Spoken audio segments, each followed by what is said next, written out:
Forget about tomorrow. Feeder. Right. Listener, I'm talking to you now. Have you seen these posters around with me and Steve on it, right? It's embarrassing, right? We were mucking around at a photo session and XFM wanted to do some posters. We couldn't be bothered to do them again, so we let them have this one.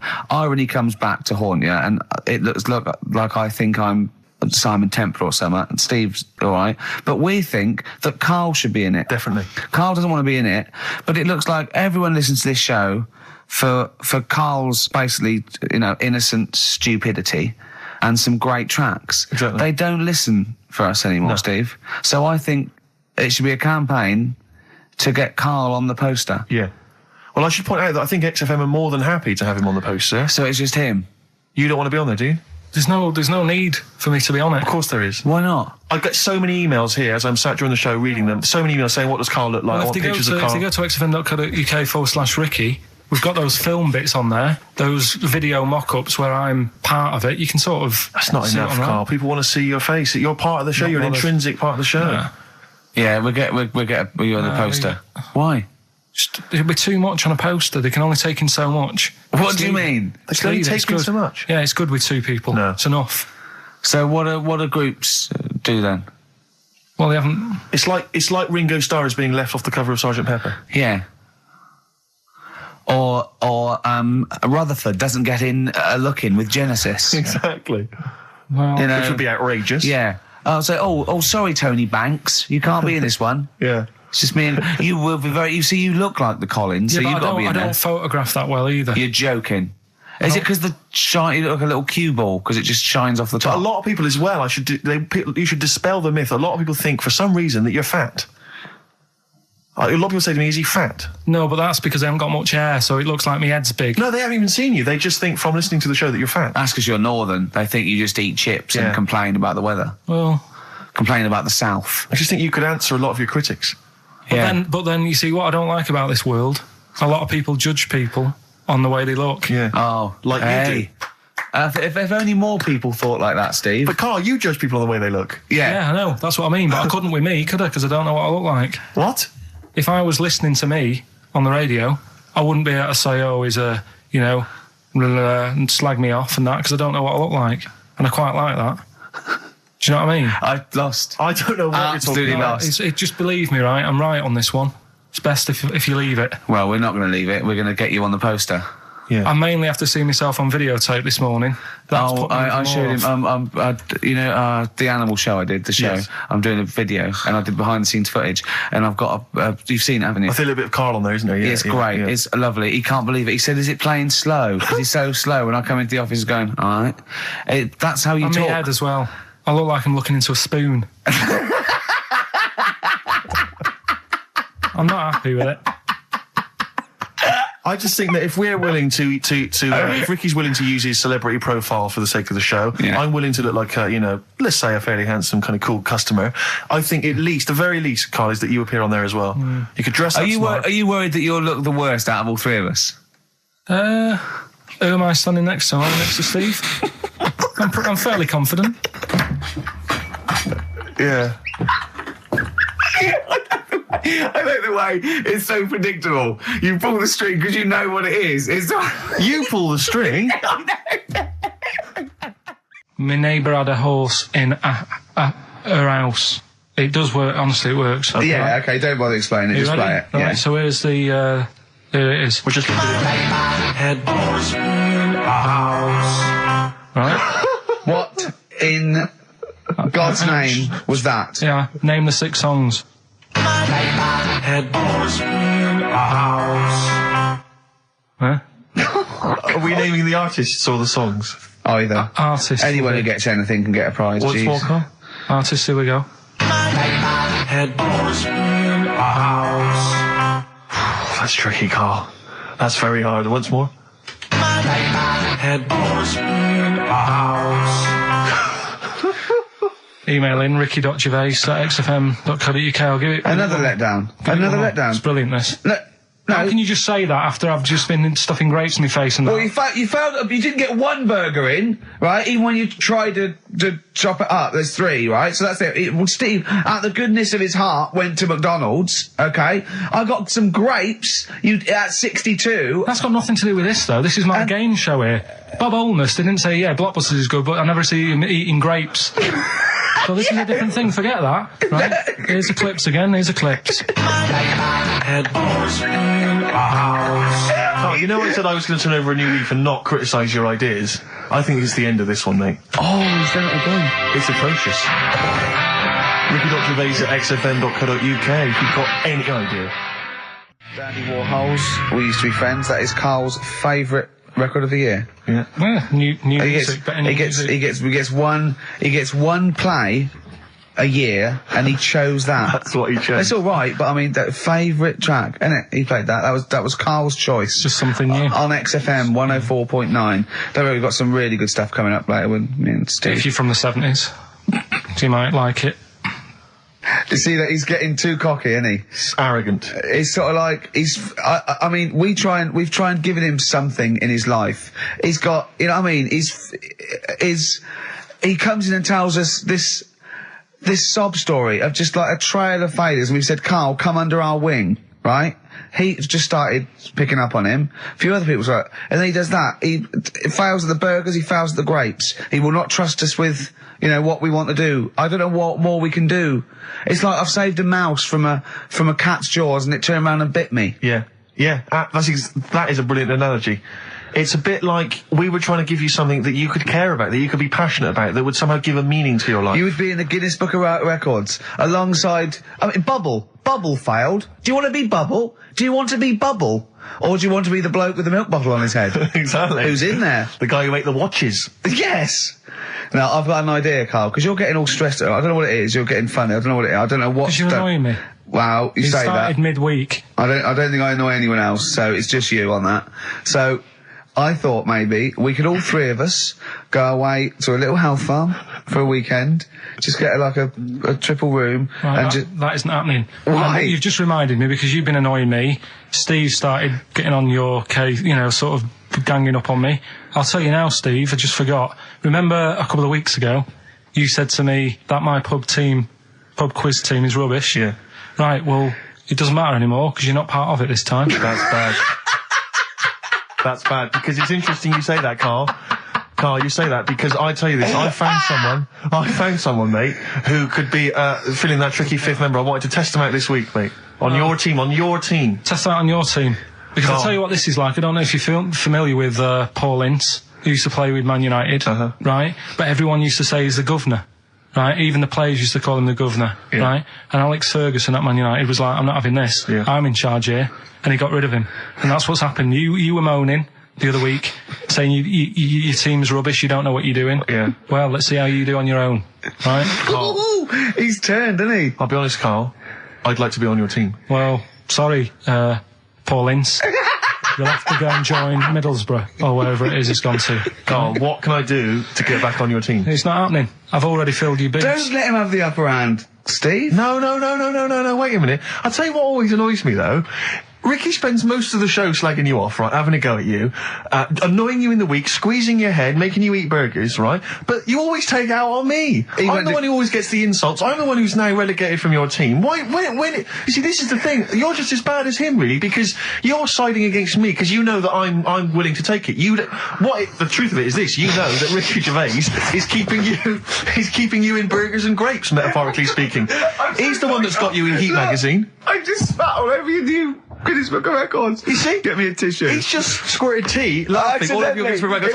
I'm going to get the flak for that. No, it's because you made me laugh when I was drinking, because you went, like that, and it made me laugh, and I spat. I just think it upsets me that you never pick on Ricky. You never ever go in, because you know he's the one who's raised your profile and made you a little bit of a celebrity. We've missed one here.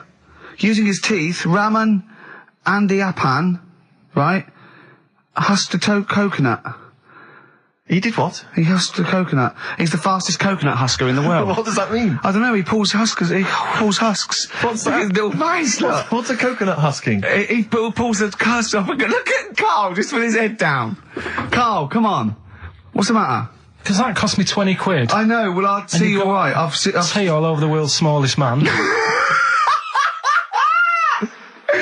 have they stood him next to the world's biggest man? Right, I'm in a bad mood now. Oh, dear. So you haven't got a team? Steve, I'll sort you out. Come to me. I'll sort you out. Seriously, no, I found someone who would help you win this week, Carl, and I was going to tell you about it, and now... Steve, you can be on my team this week, and I know something about the quiz that Carl doesn't know. So...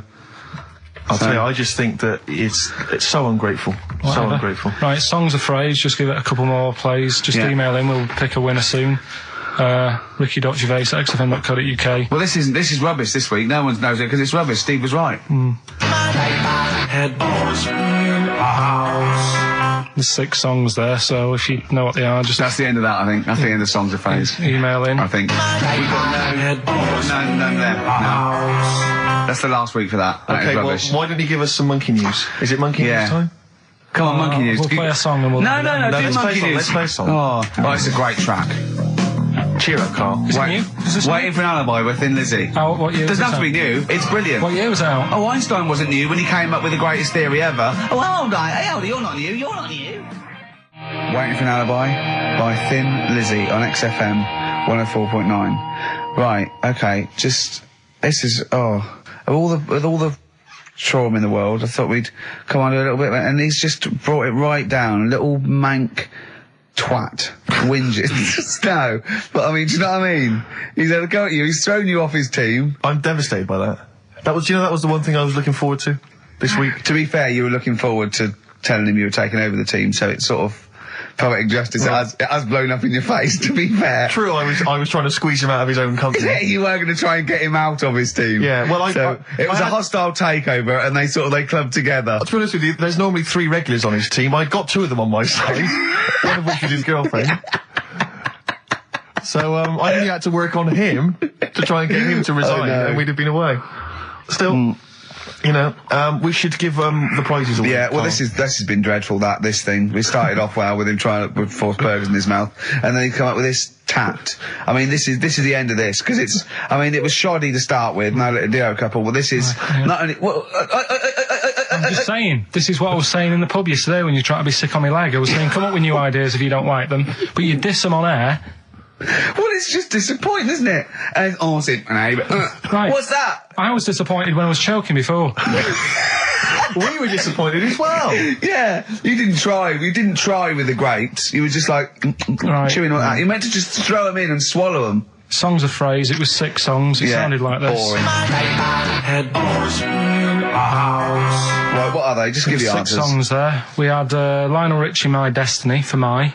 Tricky. Neighbour. Oh, that's XFM. Ooh. My Neighbour was Space. Neighbourhood. Had Harry Connick Jr. Had to be you. Yeah. Right. Had a Neighbour had a horse. America. Yeah. We had a horse. In was Lisa Stansfield with pathetic. In All the Right Places. Oh, pathetic. Did anyone get that?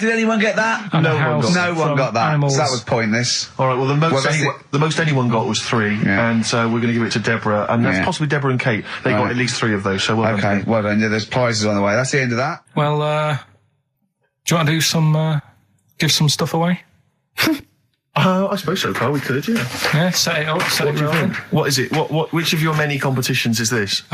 Songs of phrase. Talking of competitions, I remember last week there was a big argument that Carl kicked Steve off the team because he was getting a little bit uppity and trying to take it over. Pub quiz, isn't it? Pub quiz, yeah. But then you let him back in, didn't you? Well, he was all right. He came to me afterwards and said, you know, you're not going to kick me off, are you? And I said, well, yeah. He came back sort of, I suppose, begging. Was it embarrassing or...?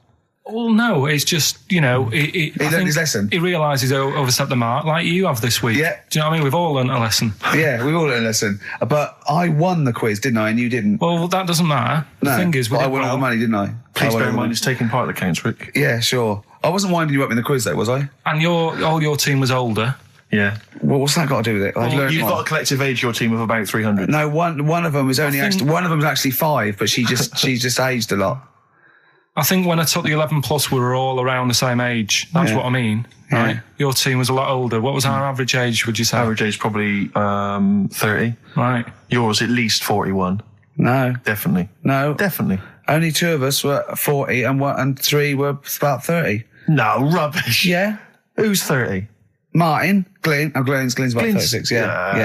About 30, but... It all helps, doesn't it? And helps. And you've all got... Arnold's under 30. Arnold's under 30. And you've got a better general knowledge. yeah. We were cheating. Yeah. We knew more. You just knew more stuff. Yeah, that's not allowed, is it? Proper quiz time. But I Anyway. wasn't winding you up though when I won. I wasn't gloating or anything, was I? No, that's all. When you kept sort of counting it in front of me and Like he hasn't got enough cash already, Carl. how much was it? How much was the prize? I can't say. Maybe gauche. Right. Is that tax-free, that money? Yeah, it's a prize, isn't it? Is that true, though? Is that how it works? I think so. Prize money, isn't it? I don't know. Well, Right, otherwise, I assume you'll be declaring that. Yeah, will we? Yeah, you'll be paying What? tax on that. Yeah. Because you know where people... I mean, the taxman could contact you via XFM at any time just to check sure. that if you wanted to. Sure. Clocks. Coldplay. XFM 104.9. In fact, can I just plug something? Go on. Because you can hear Coldplay live tonight from 7 o'clock, the whole Earl's Court gig on XFM from 7. Blimey. Yeah. It's not bad. Yeah. To Coldplay. To Coldplay! Happy Easter! Happy egg. Well, that's about it from us, isn't it? We got, Yeah. to be honest, I didn't miss Carl at all. I did miss Carl. In fact, I felt we worked harder. We did a better show without him. I think he's dead wood. Well, I think that we should, tell him that we don't need him. If he turns up, it's fine. If not, you know what I mean? Yeah. Because that will wind him up. Oh, he'd be livid. If you could send, could you send Carly emails saying to Ricky or something, because he gets all those, doesn't he? Or to Yeah. Carl saying the show was better without Carl. Yeah. Can you please do that for us? We'll tell him the truth. He'll hear it. He'll come back and hear it. So we know it's a wind up. But I just want to see his crushed little face Monday. Is if you can send as many emails as possible saying this show was better without Carl. Yeah. I will be grateful, and I promise I'll tell him the truth next week. Do you think I can do that for us? I think so. Is it carl.pilkington@xfm.co.uk? Yeah. And it's Carl with a K. Yeah, Carl with a K. and send some to me because he'll read those next week as well. Yeah. Ricky.gervais@xfm.co.uk. Yeah, In just fact, say it send was. some to me as well. And Yeah, pass them and on, just pass them on. Yeah. And to the head of XFM. Oh, what's his? yeah. What's his one? Yeah. Because we won't get in trouble because obviously Andrew's listening, so he know it's a joke. But Andrew.phillips@xfm.co.uk. in fact, could you send a Marketing load? manager Charlotte Susan at Yeah, XFM. Andrew.Phillips, XFM. Just saying, it's so much better without Carl because it's got a bit self-indulgent. He just does his same old stuff about Auntie Nora farting, and it's not big and it's not clever, and the man's a fool. Yeah, So if you do something like that, make stuff up as well. Thanks very much. Happy egg. Happy egg indeed. Can I just end with a tune? Yeah, absolutely. Ed Harcourt. I don't know if you've listened to his current album. Yeah, but new there's album sounds good. some Yeah. nice treats on there. And this is one called The Birds Will Sing for Us. It's a nice way to end. See you later. Cheers. Happy Easter. Do the email thing. Egg. Blur, Out of Time on XFM 104.9. Ricky Gervais with me, Steve Merchant. Karl Pilkington. Yeah. Steve's a bit quiet. He's got a bit of a sore throat. Oh, a bit of a sore throat. Murder. All week. It's been murder, Rick. We couldn't work all this week No, I've been because off sick. Steve's been in Bristol. Carl, you're not impressed? It's just, I don't understand why having a sore throat sort of... Oh, he's done you. Right, what if the sore throat was so painful it was like you've got broken glass and razor blades in your throat? You can hear now that I'm not even speaking from down in the throat, I'm speaking from the very top of it like that, so it sounds a bit weird. But you're right. What? Your hands are all right, aren't they? Yeah, but we talk when we're writing, don't we? I can barely talk. It was agony. I couldn't sleep because it was so painful. Even when I was just lying there, motionless, it was hurting. I just was surprised because I got back off holiday and called Ricky and said, all right, is Steve all right? And he said, he's had to go back home or something and he's stayed there because he's got a sore throat. Yeah. I didn't understand why you can't, just go home. I mean, how old are you? What? I don't understand why you've got to be 29. at your mum and dad's when you're feeling I a bit ill. happened to be at my mum and dad's. Now I'm talking like you. When this sore throat really kicked in. So I thought I may as well stay and get a bit of the creature comforts of home. Do you know what I pictured though when he told me? See, my parents aren't like yours, Carl. Your father would have popped down to the phone box and maybe looked to see if there were any kind of throat lozenges. Strepsils. Yeah. Whereas my mum phones at the doctor first thing she can. I'm straight down there with my dad. They're snapping into action. They're trying to sort me out. It's a bit like that Ronnie Corbett thing, isn't it? Sorry. That sorry thing. You're right, Carl. Yes, you're absolutely right. He's just like that. Oh, No, dear. it's just because You just went on holiday with your parents. Well, not with mine. No, with right. Suzanne's, and it won't be happening again. Thin Lizzy. Boys are back in town on XFM 104.9. Right, we are back in town. Me, Steve, and Carl. Carl's on holiday. Steve's been living with his mother because he had a sore throat. And I've been hobbling around still trying to Do you know what? keep things going. Do you know why I think I was ill? Stress. I genuinely think it was stress. I think I'm beginning. No, I'm analysing it. What do you think of that, Carl? But I'll tell you what it is. Look, think about it though. We live in London. We got the war, the threat of terrorist activity. That's where I live. I'm all right. Next one. We got SARS. One. Yeah, but you can walk to work. I got to travel on the tube. I came in this morning. I saw a Chinaman sneeze. I was terrified. S Club 7. They've split up. I mean, I worry about those sort of people. They're young kids. They're talented guys. I mean, they say they're going to be all right. I'm not sure Tina is. I'm not sure she's got the talent. So there's just so many elements that stress I remember me you out. were worried about hearsay. Oh, Kim Marsh is doing all right. Oh, Kim's doing fine, but she got out early. Yeah. But, I'm not sure the rest of them will be. No, I'm just... they're quite emotional. I've got to worry about the show. I've got to be worried about this, It's just me. I've never been that good when, like, anyone in the family's ill or anything. I've just got... Just because that's the way I am, do you know what I mean? If I'm ill, I don't expect people to run about. No, well, I've never been off for being ill. I mean, you were. A couple of weeks ago. But that's. But hang on, I've not missed either of the shows. I'm ill today, but I'm still here. You took I seem to remember you took a show off when you were ill. Yeah. You were whinging. I was really ill. Right, sure. I couldn't even walk to work though. Yeah. That's what I mean. Did you go to the doctors? No, I was too ill to get there. Right. That's how bad I was. Did you call a doctor out? No. Oh, interesting. But it's just that. I mean, we were talking about it last night because I was saying to Suzanne, I said, "Oh, Steve's, he's been living at home all week." She said, "Oh, is he I really?" like the way he talks about you behind your back as well. Thanks. And she said, "So what's up with him?" I'm a lingering geek. And I said, "Oh, he's got a sore throat or something." She went sore throat. Oh. So she said, "Well, you don't know how serious it is. Don't be offhand with him tomorrow because if he's coming in and he's still not right, because she always sticks up for you." Yeah. Right. And she because said, got "Anyway, some sense." She said, "And anyway, you're no good when people are ill." I said, "Hang on, what are you talking about?" So apparently, when we first sort of started going out, the first time she was ill, she kind of thought she saw the real me because she was ill in bed and that, and I was saying, "Oh, get up." And, of course, you can drink alcohol with these. And I just was like, you make yourself feel worse if you lie in bed. I said, "Come on, we need to go shopping." And she said, "You go shopping." I said, "No, I'm not, because I'm rubbish at shopping for food." Do you know what I mean? I'm all right at getting that night's food, but once it starts, like, you've got a plan. Sure, yeah, you're dropping the bananas. I forget all sorts of stuff. Yeah, so she said, "I've got over the floor." Well, she was like feeling hot on that. She said, "I've got a temperature." So we'll come to the supermarket and not hang about in the frozen chicken section. Cool yourself down. Yeah, sure. And it made her worse. So now she was like, "Do you remember that?" And I was kind of like, "Yeah." Who's that hot woman sitting in the chicken fillets? Yeah. That's Carl's girlfriend. Yeah. She's obviously ill again. Even when I was younger, do you know when I told you that I was picked at school to give old people biscuits? Right, yes. Because you had nice hands, Because wasn't they it? had nice nails, right? Yeah. And then because I went down a storm at that. I went down a storm at that. Said, "Bravo! Getting back with the Garibaldi's the best I've ever had. Bravo!" What do you mean you went down a storm? Because I'm into biscuits, so you knew your stuff. I was talking to him about I'm into biscuits. Right, so then did you make sure that they finished the first layer before you dipped into the second layer? No, there's no rules like that. Just no rules. What do you want? What do you want? What do you fancy? Yeah. So then, because I was good at that, we were going to like an old people's home where they're a bit iller, rather than just being old. They were like ill. Yeah. And I said, "No, not doing that. Not going there because they're old people." Yeah. They don't want biscuits. Well, yeah, that's the they're too old to eat. So So did you have to dunk them in tea before you fed them to them? No, it was just like. Did you feed them like? Did you have to chew? Did you have to chew their food, then stick it down their throat with your face, like a little bird? Yeah, A little trolley, right? Yeah. A lad who I didn't really get on with. He had good nails as well, so he was serving the tea. Yeah. And I just had a chat and said, "Oh, do you want a biscuit with that? Yeah. What about this one? Do you like bourbons?" Yeah. Oh, you really did the whole... Oh, right, so you weren't just... It wasn't like their choice, you offered a selection. Well, I sort of sold them, because the thing is, there's only so many, so you've got to handle the situation well. Sure. You don't want too many in one type, so it's like, well, you've had a bourbon. Yeah.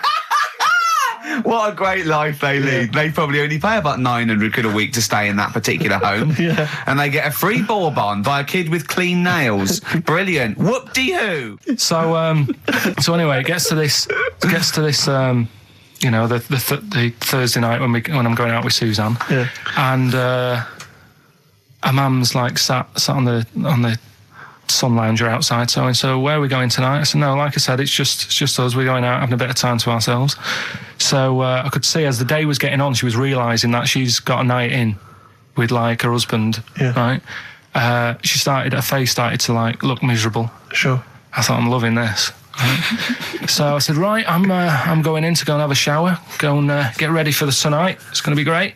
And winding them up, wind them up because they can't come, because he said they can't. Yeah. Right, so I go upstairs, have a shower and that. I come down and a man's smiling. Oh, hang on. So I'm thinking, hang on a minute, what's gone on here? So I went to Suzanne, I said, why is your mum smiling? She's not coming. She said, no, but my dad said he'll take her out now. So in a way, she was happy because she got her own way, which annoyed me. That annoyed you, sure, because you wanted to... Like, you don't even want her husband taking her out? Well, it's just the fact she didn't want to go out. She was happy to stay in and have sausage, egg and chips that they'd found from some shop that sold English food. Right. So that's almost like what they do if they're at home. Sausage, egg and chips. So she was happy with that if we were staying in and having that. Well, because we were going out, she was fed up. Right. So she's smiling. So she's going, yeah, I'm going out now. So I said, well, enjoy yourself. She said, where are you going? I said, well, it doesn't matter, does it? You don't need to know. Sure. You're not going to where we're going. Oh, you just don't want us to be in the same restaurant. I said, yeah, that's right. I said, I want a night out on my own with Suzanne. It's our holiday as well. I don't know. I can talk to you about this. This is not even his own parents. This is someone else's parents. These are the parents of the woman he loves. But even Suzanne sort of agreed with me. There's only so much time you can spend with your parents. That's why you leave. That's why when you're ill, you don't go home to them. Yeah? Sure. Yeah. Of course, the slight difference between me and you, Carl, is that not everyone in the world annoys me. Well, not everyone does. Just... I can see what... I felt a bit guilty that week when he said I was annoying him, but I realise it's not my fault now. No, everyone annoys him. Yeah. So, yeah, it was an all right holiday. It was good to get back. Brilliant. Won't be doing it again. So. No. And what now would you say is your relationship with Suzanne's parents? Is it a frosty one? No, I just think they know that I don't like to put up with them for a long time. Yeah. I mean, when we were packing, a man was upset because, like, she really liked the place where we were staying, right? Because it was quite a big villa, because there was a few of us. There was a brother as well with us, right? Yeah. So, our mum said, oh, I love it here. She said, I'm definitely going to book this place again. I said, it's a bit big for two of you, isn't it? Just being sarky, like, we're definitely... I said, because, I won't be coming again. You're like, I don't know what you're like, Carl. You're a monster. You're an absolute monster. You're one of those people that goes, I say as speakers are fine, I say as and gibbered what the wibble. Yeah. And never the way will slep. You're like a middle-aged man. You're like an old man. You're like an old man and you're what, 30? I'm just imagining you scraping along in clogs and a flat cap going, oh, that tree's got to come down. Yeah. Puncturing a kid's ball if he kicks it into your garden by mistake. Yeah. Refusing to give it back. Yeah. Gather round. Yeah, there were once Chinese kid as hairy as that cow, which is weird because there's not many Chinese people that hairy, but this one, I tell you, it were back in 1990. Grandad, are you eating a Twix?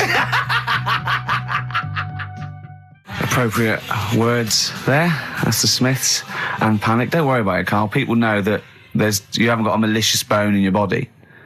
So, they know it's confusion. Don't worry. No, it did happen. So it's I know, yeah. So, what have you been doing this week, Steve? Well, I'll tell you what, at the beginning of the week I was incredibly annoyed by Carl. Why? No, because I remember you had a little discussion with Carl a while back saying that you thought he was lazy at times. Yeah. And, you had various criticisms of his work. Yeah. And I got a call from him. He said, oh, yeah, I should have told you, I had a phone call. Someone said that they were trying to get hold of Steve Merchant to offer him some lucrative voiceover work. Now, that is money for old rope. That's you're in there for about 20 minutes and it's thousands of pounds. If there are children listening who are still at school, they should definitely, when the careers guy says, what do you want to do? Try and get voiceover work. Just become a voiceover artist. It's money for old rope. Yeah. So I can't believe my luck because, I love money for old rope. Yeah. And I said, well, what's the information? He said, I don't know. I deleted the message. It was on his answer phone. He deleted the message. I said, right, when did the message come? He said, last week. So he took a week to tell me that he had deleted the message. Why? Just because it wasn't for you? I mean, I don't know how selfish that is, Carl.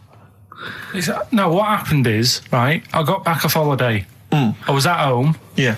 So I called up my voicemail, right, because I can do that. Yeah. Remote access, right, because I've got to know what's going on at work. Of course. Called in, it was still my day off. I was going through the messages. Yes. Heard one from some company saying, We're after Steve Merchant. Yeah. We want him to do some voiceover work. Yeah. Right?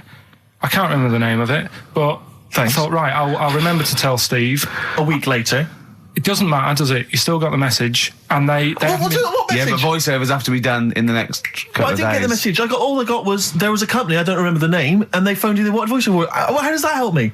There are hundreds of thousands of media companies. I You was didn't take more- down a number. You didn't take down a name. Nothing.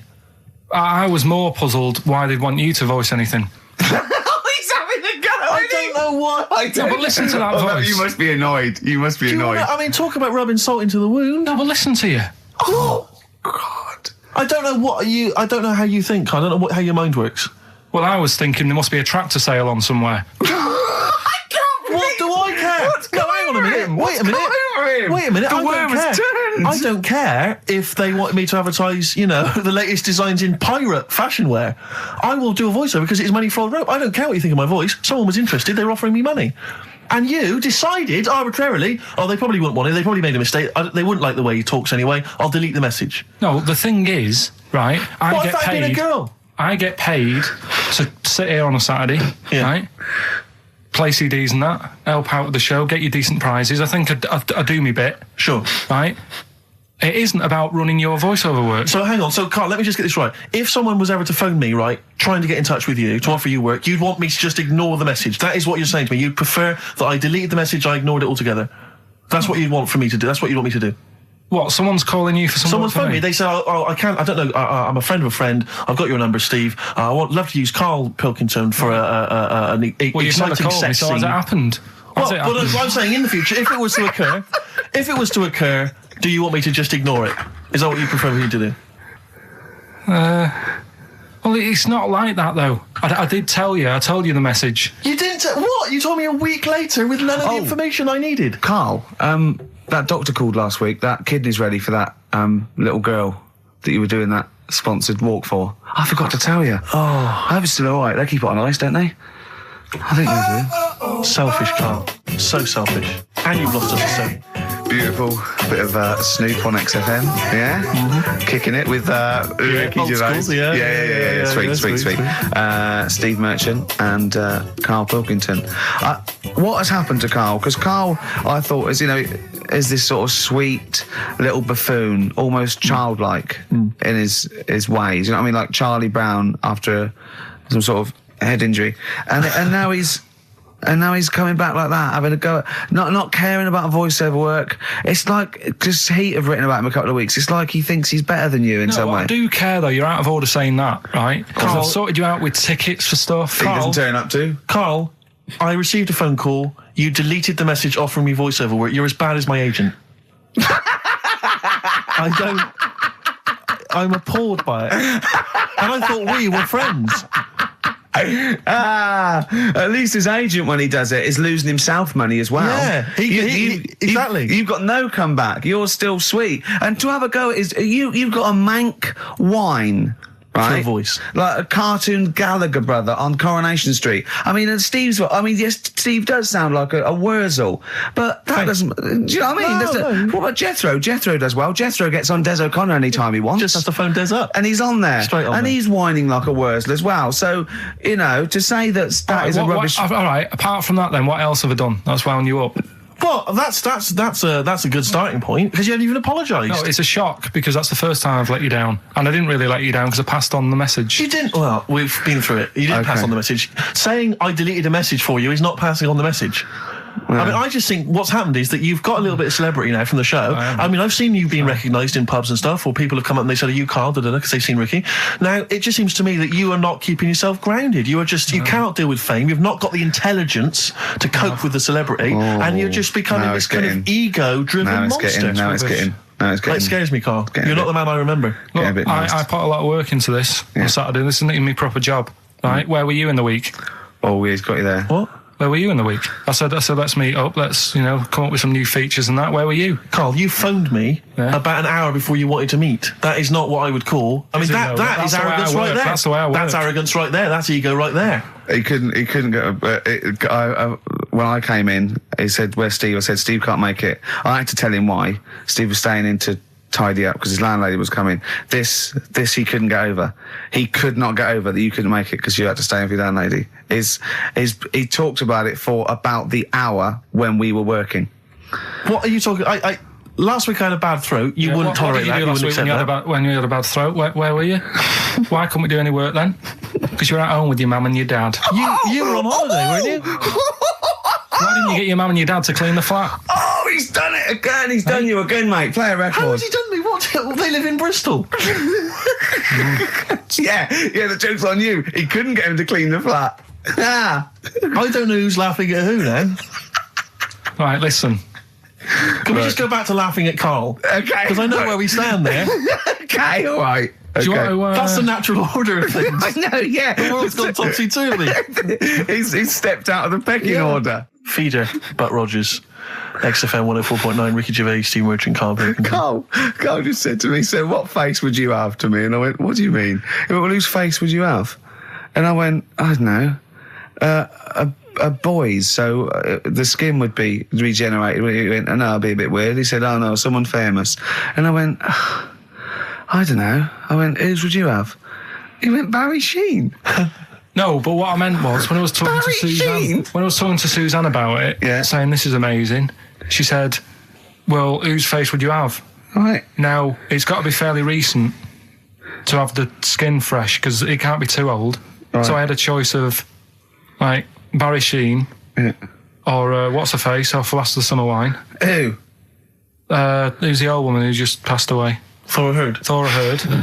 So that's what I meant. If I could have any face, because she said, well, you could have had Tom Cruise or something. I said, well, he's not dead. She said, no, but you could have had that. You'll give yourself restrictions in your fantasy. So like look down to your picture. I love the idea that someone getting you a call. Mr. Wilkerton, hello, it's Dr. Hanrahan. Barry Sheen has just passed away. And you go, oh dear. Yeah, bad news and good news. Do you want his face? Or do you want his face? Does Suzanne go out with you, like, for charitable reasons? Is it like you can adopt a boyfriend? I love the fact that she encourages you. She was saying about Tom Cruise, and I was like, oh, you know, she said, you know, he's not a bad-looking fella or whatever. So what she's saying is, Karl, is there any chance you could go and get a different face? Maybe something like Tom Cruise would be good. Then I was saying, right, first of all, he's got to be dead, and he's not. But if he was, and you had that done, would you feel like people were looking at you on the tube? Well, no, like, say if the people who made Mission Impossible said, well, we want to do a third one, would I be in my right to say, well, I don't want to do it? I don't know what he's talking about. I don't mean to be offensive, Karl, but your girlfriend could do a lot better than you. I don't know what she's thinking. I love the idea of this whole conversation about you in Tom Cruise's face and then get offered a film. But why does she have conversations like this with you? He was now on last night. He's now on the telly. I love it. What should we talk about? What about getting a new face? Oh, dear. Oh, that cartoon. If you don't know what Karl looks like, there's a cartoon that was in last week's Heat, isn't it, that I drew. It's on the website. What's it going for now? Bid? I think it's at about 225 quid at the moment. And what do they have to do to bid for it? Just email in and I'll pass it on to the website people. I know why Heat put it in. It's because the editor, Boyd Hilton, looks a little bit like you, doesn't he? Sort of my ugly brother. He's probably listening and he says nice things about you. Yeah, he can still say nice things, but I bet he knows deep down. You know if you're good looking or not, don't you? I can't believe Come on, Steve. I mean, what do you think? This is going crazy now, Karl. I don't know. You're just, the insults are flying left, right, and centre. You've got no limits. You've just gone crazy, just gone wild. You're spawning around just because you look like Tom Cruise. I think it's because he's been hanging out with Christian O'Connell. Yeah. And they're both thinking, we're a couple of media players. Yeah. Too big for their boots. Yeah, not scared. Although he's scared of Christian. No, he's terrified. He's scared of Christian in here because he's not allowed to do monkey news. No, because Christian wants to do it. He's scared of him. I'm not saying that, right? Christian. You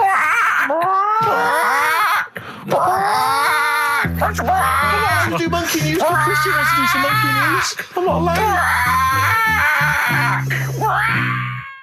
I was looking back over some of the shows, right, before I go to Karl, and I've just done a little excerpt of, a trailer of what we do, what we're about, and I don't know how the panel could overlook this. Play a bit, Karl, please. Shaking her muff, minge and tits around does not make her a hoe, then what does? These kids at school with big heads. Karl, what are you talking about? Shut! Oh, my name is Holy Fuck. Right, it's this monkey that was on a train station. Right. What if you mean cock to mean penis? It was my Down syndrome son. Oh! Oh, chimpanzee, that monkey news. So we've still got monkey news coming up. You're an idiot. You know what I mean? That's, to me, quality broadcasting. I don't know how they can say that isn't worthy. That's what we sent in to the Sony people. They listened to that. How they didn't think that was dynamite stuff. It doesn't make sense. Actually, I've been thinking about this since Thursday because I've been a little bit down in the dumps. Yeah. What I think it is that with the TV show, the TV stuff we've done, Rick, we put a lot of work into that. Yeah. We get the script, we got the script, we spend a lot of time on it. What this show is about, it's very much about spontaneity, it's about our personalities, and I don't think we're ever going to win an award for our personalities. I think that's where we're going. Do you know wrong. what I think? I think that when we're together, we're the auteurs of The Office, and you know, and we're strong on it, and we're just two. We write it, we direct it, you know, we cast it. We even worry about the font and stuff on the. You know, we do everything. There's a weak link in our midst, I think. On the radio show? Yeah. Right, well, I'm just trying to think what the common factor is, because on the award-winning TV show, it's just you and I. Yeah, I don't know. Well, I'll tell you what, can we play a record and let me think about this, because there must be something There's got to be a factor. that isn't in The Office that's in this, that means that The Office is award-winning and this is a pile of shite. Brown Sugar by the Rolling Stones on XFM 104.9 on Ricky Gervais with me, Stephen Merchant, and with us, Karl Pilkington, the third member of this team. Me and you do The Office. Award-winning. Yeah, and us three do this show. No awards. Nothing. Karl, what are your thoughts? What do you think's wrong with the show? Why do you think the panel listened to our show and said that is awful, it's not actually a radio show? Well, can I just point out, many people may not realise that last year we won a bronze, so we've actually gone down. We've actually slid off the list entirely. I know, but I mean but Karl wasn't really as involved last year. Well, I remember last year it was very much you and I. Yeah. I mean, we just started out on it. Yeah, so I mean, so you can't really compare. Hold on, though. Well, interesting. What do you think, Karl? What do you think the reason Thoughts, is? Karl? Any thoughts? I see what you're getting at, right? But You're not stupid. But when I put the compilation together, I made sure that it was mainly you two. So don't be doing that. Don't be playing that game. So you put the compilation together? Yeah. Right, again. Ah, right, interesting. Because we weren't involved with that. We usually do The Office, edit The Office and everything. We have the final cut on The Office. So you... Oh, I see. So you... Oh, right, no. So you're the producer. You had your fingers all over it. Interesting. Oh, that's interesting. So, well... so the tape was the smoking gun, and whose fingerprints were on it? Karl Pilkington's. Yeah. That's interesting. We didn't get a sausage. But, you know, do you know what? Seriously, though, you know... Well, I don't mean seriously, it is his fault. I know, but I mean, it's our fault as well, because we should have known better, right? But... Than to employ him, yeah. But, I actually think it's a slap in the face. I want to know who the panel was. A lot of Sony are thinking, just handing it out to the same old people. You know what I mean? Every clip they played was a funny phone call. Do you know what I mean? And so Did we send any of our funny phone calls in? So if anyone cares, I think we should knock this on the head as a protest against Sony.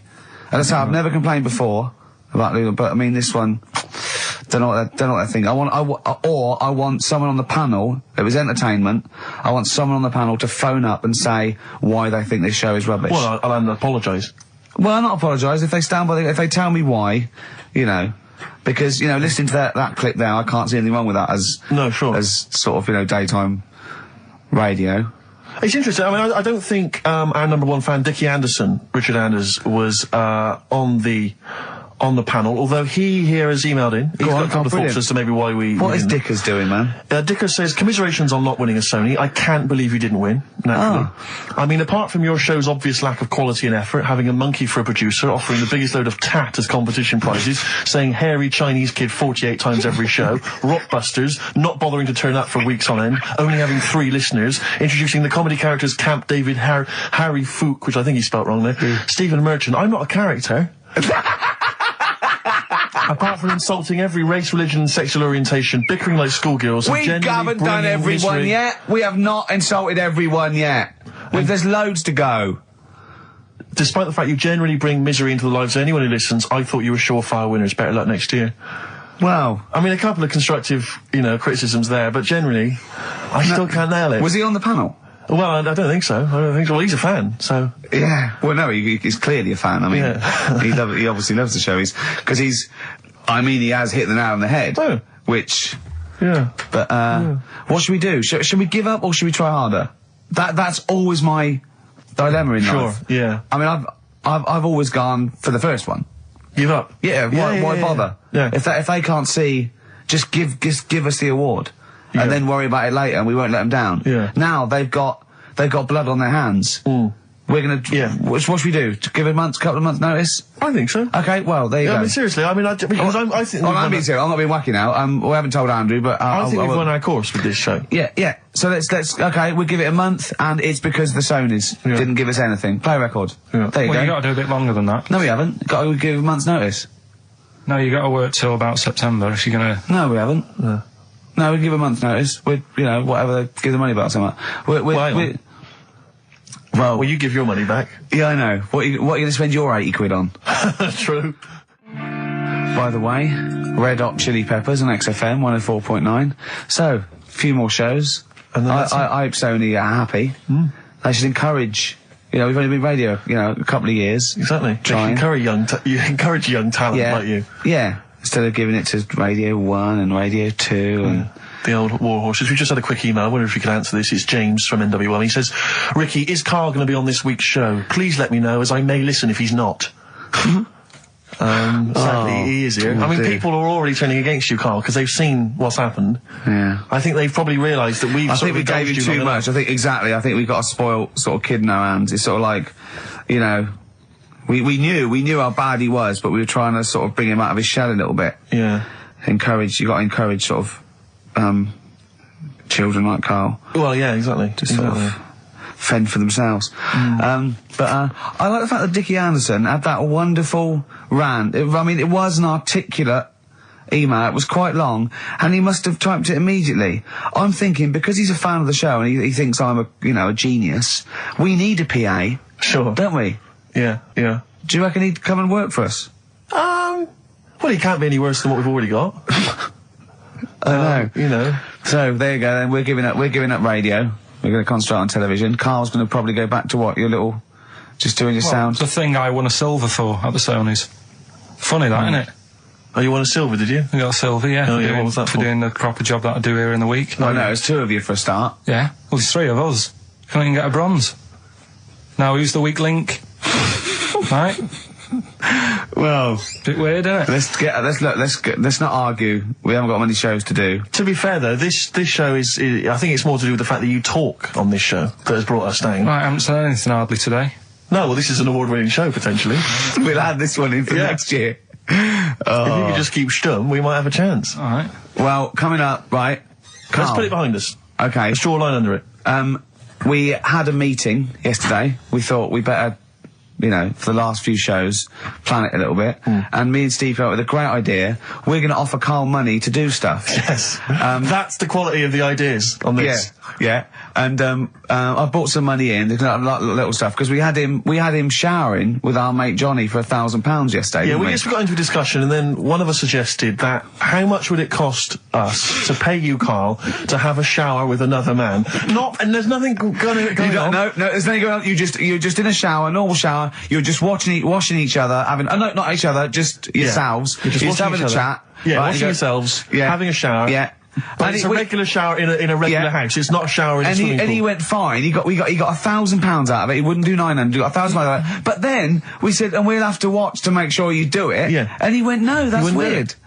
So, but why? What's it? But this is what annoys me though, right? The whole idea of, what would you do, right? So I bet you missed out there. When we started this chat saying, I wonder what you do for money, it did start off with, would you rub Dale Winton's neck? Would you give Dale Winton a massage for 20 quid? No, but you have to say no, 500. We're trying to find out what your price is. What price, Karl, is the name of the show. So would you give, Dale Winton he's got a knot, he's got a bit of a knot, he's stressed, he's been doing supermarket sweep, and he's furious. One of the contestants was answering back, calling him names, and he's got all knots in his neck. You just just give him a little bit of 5 minutes. A little neck massage. How much would you do that for? He's naked, and it's just a little neck massage. There's nothing going on. It's like... See, there You're naked as well, but it's just the two of you naked giving him a little massage. No, seriously. Would you give him... would you give me a foot massage? For how much? that's what's tell your us how price? And what are the rules, though? Can I wear gloves? No. No, just you know. Let's start off simple. Would you take off my shoes and socks?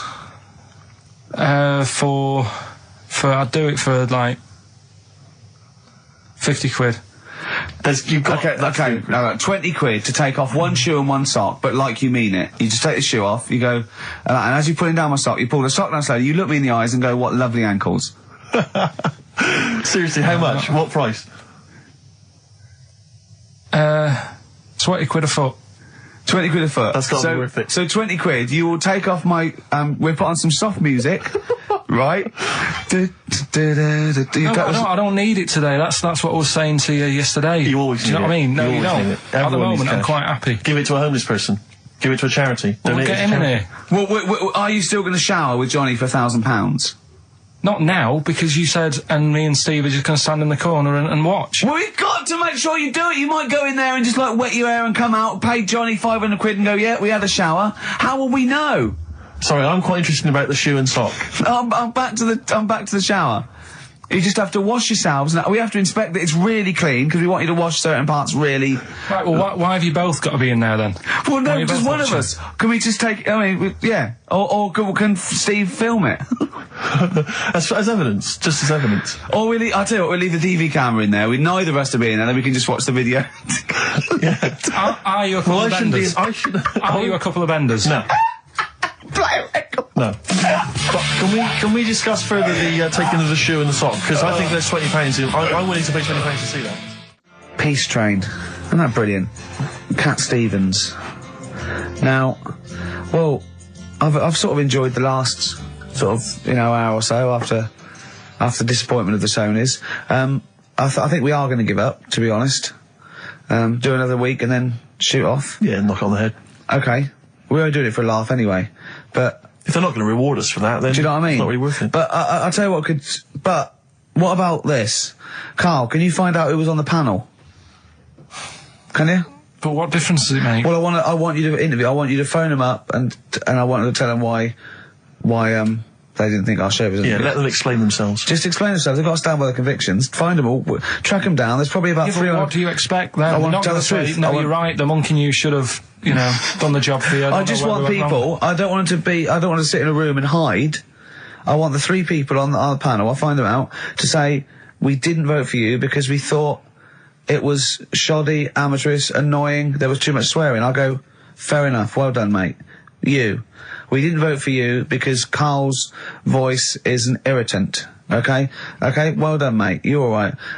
We didn't vote for you because, Gervais, you're a fat, useless git who understands nothing about broadcasting. And your mate Steve. Something.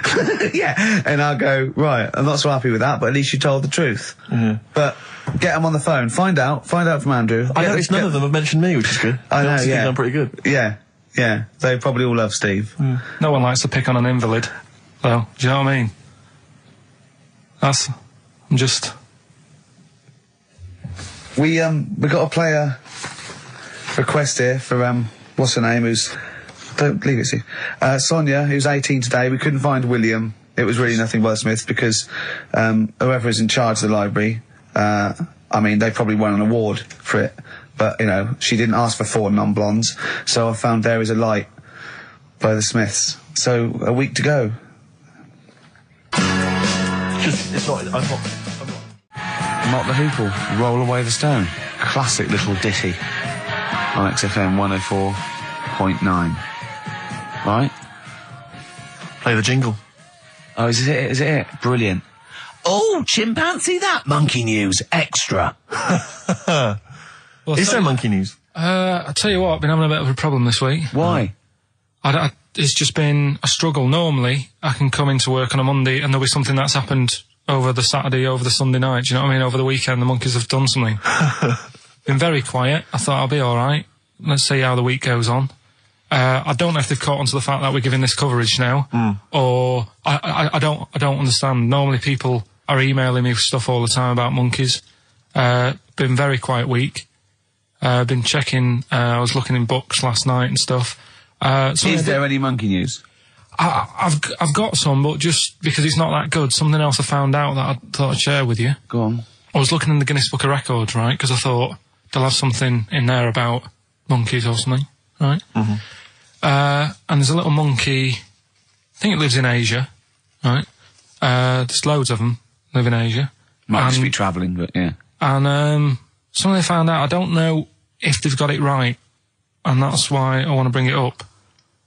Apparently, it's the mammal, right, that's got sort of the pointiest eyes that pop out of their head. Steve.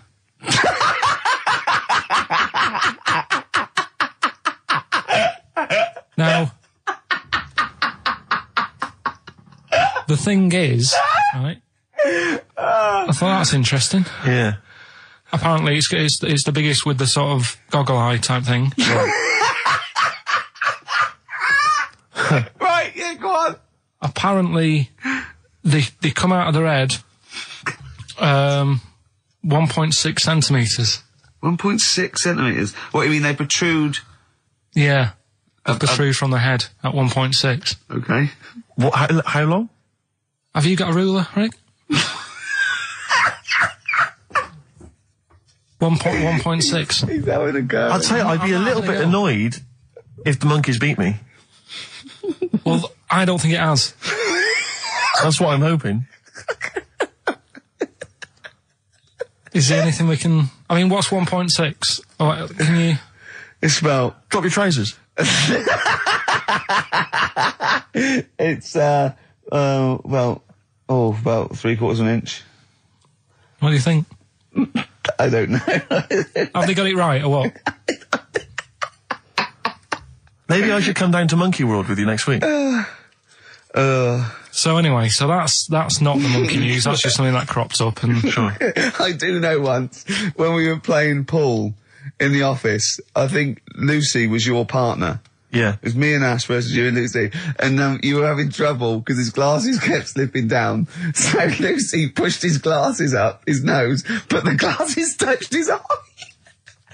Do you remember that? Yeah.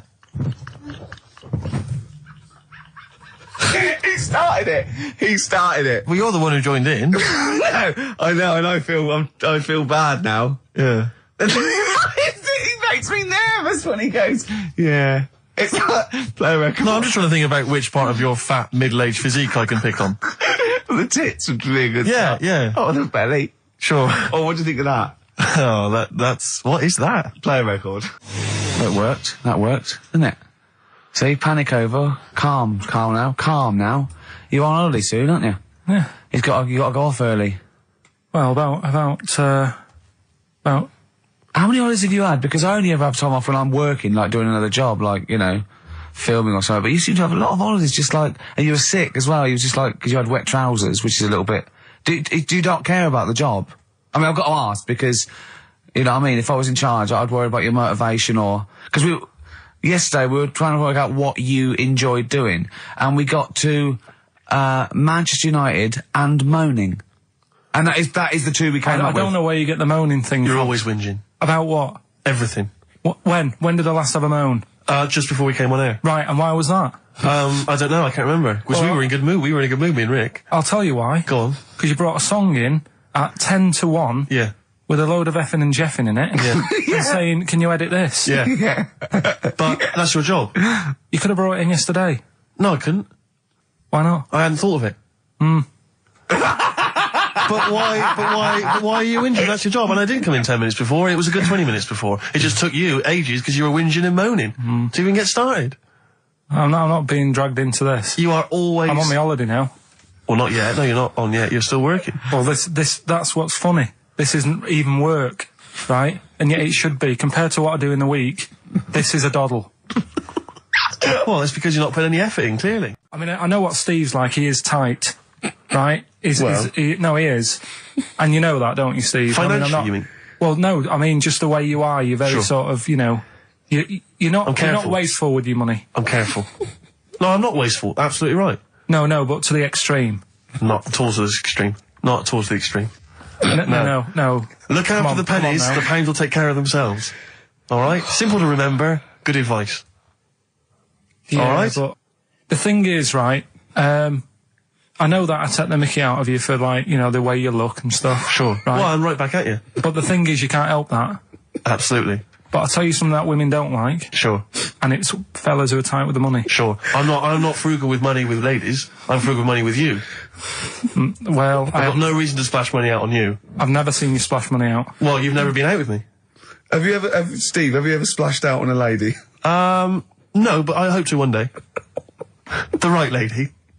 Play a record. That was the record before us, and here we are, pre-recorded, because we did this a few weeks ago, because we're not here at the moment, are we? We're away in that. I'm Ricky Gervais, with me Stephen Merchant. Hello there. And Karl Pilkington.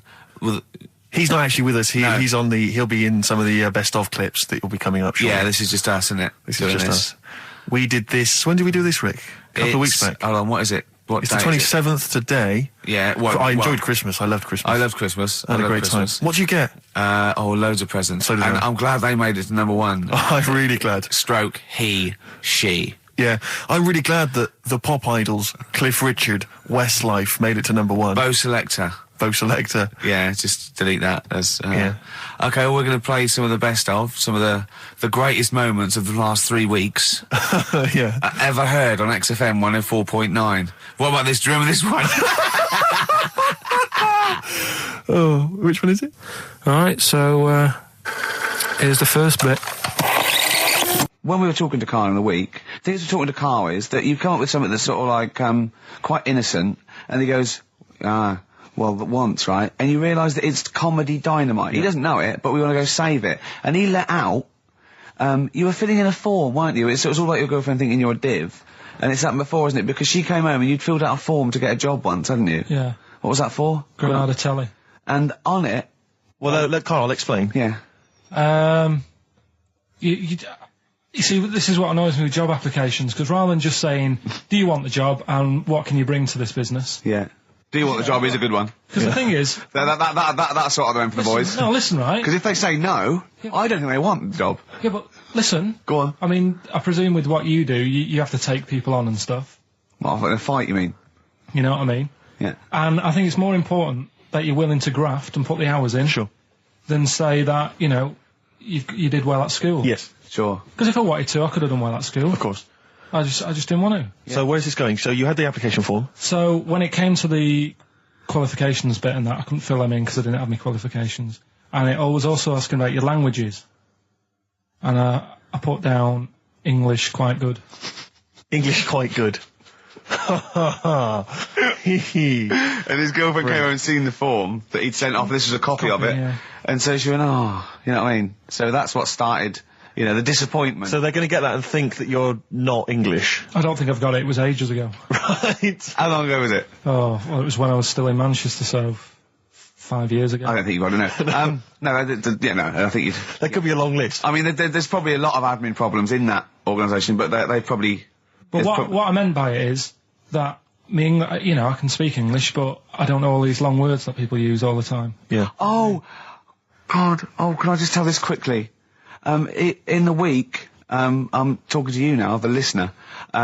Usually I don't. Yeah. Karl said, about embarrassing him on air and that, and he's worried about his education, and he was worried about not knowing long words. Like, we come up with any long words. And he said, no, I was scared, you were going to ask me something about, someone, and he's a Eastern European leader. His surname is Milosevic. And Karl said, so I learnt it this week, and learnt it so you can't catch me out in case you start. I said, what? And he said, he thought about it, and he went, Flobodan Milosevic. Got the surname right, though, didn't he? So what's his name? Right? What's his name? That's how Bill and Ben would address this leader. How would they have said it? Flobodan Milosevic. What's his name? Slobodan Yeah. Milosevic. Yeah. Well done. Chris Campling Yeah. did a review of the show. Right.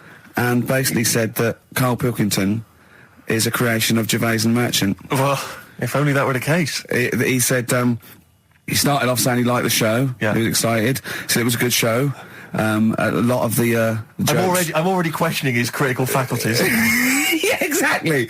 And basically said that we didn't contribute much, or seemingly didn't seem to contribute much, and we couldn't sort of like ad lib or anything. We just laughed at, particularly me, laughed at Karl Pilkington, who was coming up with some, quite funny stuff. Yeah. Right? But then he does a twist on it. He goes, but the thing is, We're the puppet masters. He's a created person. We've created the persona Karl Pilkington for our own amusement. Right. He bases this on simply that we talked about... What was it we talked about? The Chinese not aging well, and Right. he heard him talk about that on my DVD. But clearly I say, Karl, remember when you were talking like that? It's a news or member in the week, and so he thinks it's all scripted now. Imagine if this show was scripted. I'd be ashamed. Yeah. If this show was scripted, I would send back the BAFTAs for the actual shows we've written, and I would say... I'm not having a go at Chris Campling. He's nice about our other work. He likes The Office, and he likes my stand-up and everything, and he likes the show, but he's saying...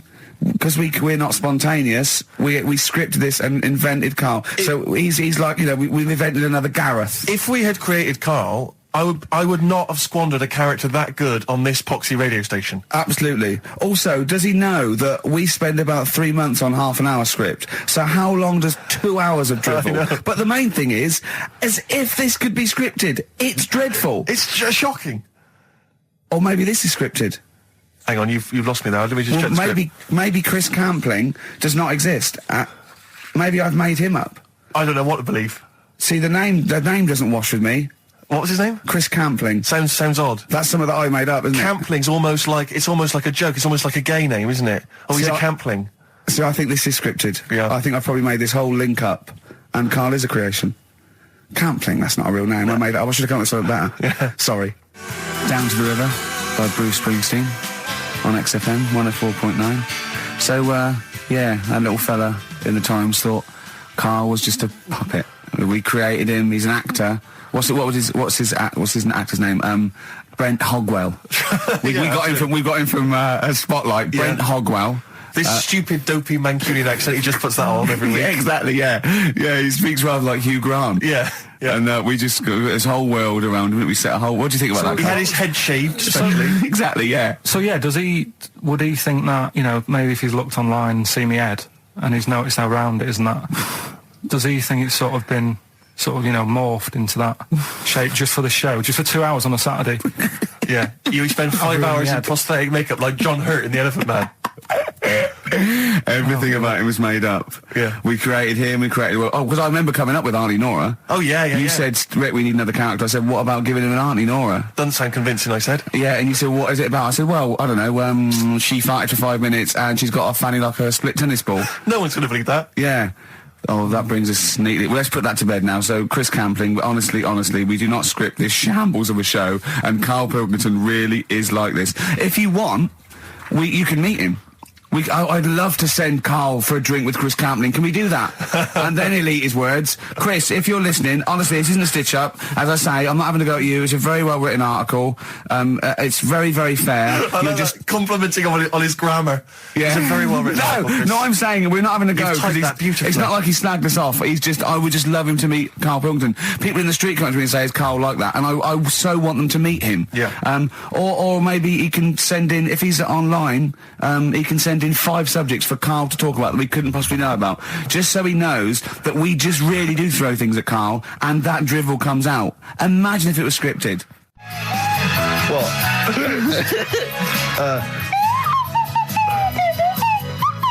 Someone's left one of those little things in here. It's brilliant, isn't it? It's amazing. What are they called, those things?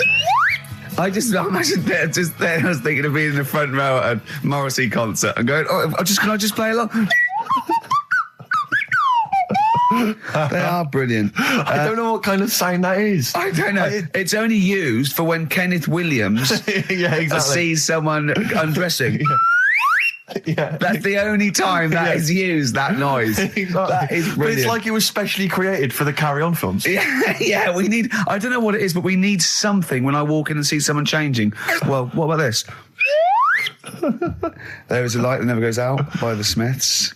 I phoned Karl up in the week, and I said, what are you doing? He went, well, even though it's one of my days off, I'm just doing some research on the web. I found anything and said, I'm doing science. And then he said, you can get wigs for dogs in Tokyo. That's his scientific fact. And I went, what do you mean? Dogs, if they need a wig? I said, if they need a wig, what? Dogs going bald? And he went, like, this is fine to him. He went, It's a stressful city, Tokyo. The world's all right with Karl. He's always got an explanation. I've only ever seen him confused once. When in Edinburgh, he looked out of his window one day and he saw a bloke putting a parking ticket on some rubbish. Yeah. And that genuinely confused him. Yeah. He couldn't work out, could you? It's a bit weird, isn't it? And the woman breastfeeding her 8-year-old child, you didn't like, did you? I don't like that. But the what's the name? Animals with wigs. I kind of thought, after I put the phone down to you, I kind of thought about it, thought, yeah, it's a bit daft, that. Are you sure he's not the ageing pop group? No. The Animals? But when you think, have you ever seen like a bald pet? No. It's weird. What do you mean? Because my mum, we had a cat, we used to get through loads of cats because we lived on a... Oh, God, it started early today, innit? What do you mean you got through a lot of cats? Just because What were you doing? Running a restaurant? We lived on... Oh, God, what do you mean? No, we lived on like a main road. Oh, yeah. Right? So Yeah. we used to get through a lot of them. My dad It was kept their saying, risk. Stop wasting money, it's not Stop good. wasting money, not wasting cats. Right, so anyway, we had this cat that was ill all the time. And It's just bag of nerves, probably. Yeah, malingerer. Yeah, I'm terrified. I'm going to which house? Rome. Oh, God, bloody hell. Rome. Don't let me go to the Pilkingtons. and it, for some reason, it kept being sick all the time. Right? Yeah, that is nerves. That's definitely nerves. So my mum kind of thought, I've had enough of this, and she shaved it. Whoa. Whoa. Now, I know you're not vets in your family, but what correlation did your mum think there was between you being sick and shaving it? Because it kept being sick, and it was a pain to wash, because it kept getting So caught she up. wanted a dry wipe cat. So Why didn't she just varnish it? What? it's weird. It's weird. Though. So now he's cold and sick. No, but not all of it. She left sort of the back half, but sort of from its waist, sort of. I love that. Shave it because it's sick on itself. And That is it was the genius. weirdest looking thing. I mean, normally I like cats. I'm always like giving yours a stroke on the head and that. Yeah. But as soon as she did that, it was like, oh, Yeah. can't touch it. And then So now it's sick, cold, and hated. Yeah. Karl. It must have, I mean, the other cats must have been taking the mick out of it constantly. It's just making things worse. Did it get, I'm hoping that it got run over and was put out of its misery. no, I think it got all right, that one. Or is that the? Yeah, it did get run over. It did. Oh, God. Oh, dear. How many cats do you say you've got through? I'd say whilst I was living at home, I mean, it's still on the increase even though I'm not there. So whilst I was there, probably 5. God. Wow.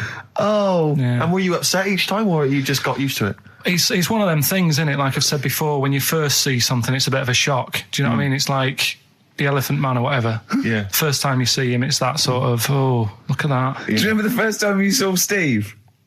No, I'm not being funny. Do you remember the first? Yeah, but I've said this before. It's always, then you get used to how people look and you don't... No. I'm going to burst. You have to play a record. No, but... Because I just see Steve's face. No, but I've got used to it. Shut up. This is XFM 104.9. I'm Ricky Gervais with me, Stephen Merchant. You're listening to the best of, basically, Karl Pilkington. Check, because there are rules in place, aren't there? Yeah. There was a big bust up in the week. I'm only allowed to wind him up. I'm not allowed to wind him up socially now. I'm not allowed to... What am I not allowed to do socially? I think squeezing the head socially has been crossed off. Right, okay. And I agreed to that because it got to a head where, Karl was really upset and he was thinking of just giving it all in, weren't you? Yeah. Yeah. Why was that? Because you were just winding me up too much.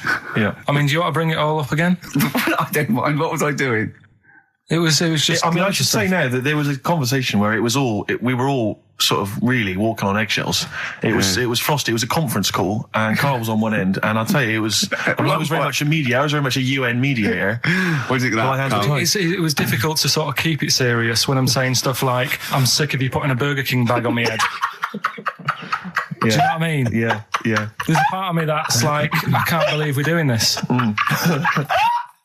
What I like about it is that I'm laughing and going, well, I won't do that anymore. And he's going, you can still do it on air. And like today, I came in, I went to squeeze Zed, he went at 1 o'clock. I love those rules. Yeah. I love those rules. Well, between the hours of 1 and 3 on a Saturday, you can squeeze his head, you can put a Burger King I bag on can't his... wait. It's terrible.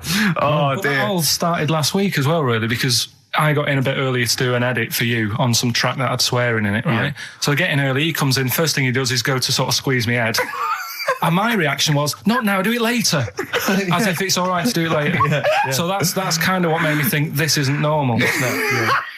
We should just point out, when we say squeezing your head, what exactly does that mean? I put my hand on the front. I do 2 experiments, right? Yeah. One is the side, because you can crush an egg sideways, so I think that's more dangerous. Right. And I actually put my elbows out, and I press like a vice, and I really go for it until it really hurts. And the front one it shouldn't hurt so much, if my experiment's right. I don't know.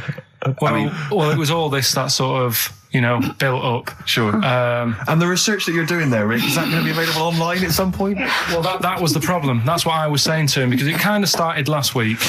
Well, it's been going on since we've known you. Yeah, really? Yeah, but I just upped it last week. It got out of hand a bit. I upped it to when I think it got to ahead on Thursday when I filmed it. That was it, yeah. That's right, I brought in a cameraman to film me torturing him. And there was some people from the 6th floor being shown round. Yeah, some management and that, showing probably clients round. You know, sort of, they've probably been on all the different floors, same what all the different radio stations do. Fox. This is XFM, the sort of this sort of noise going on. Yeah.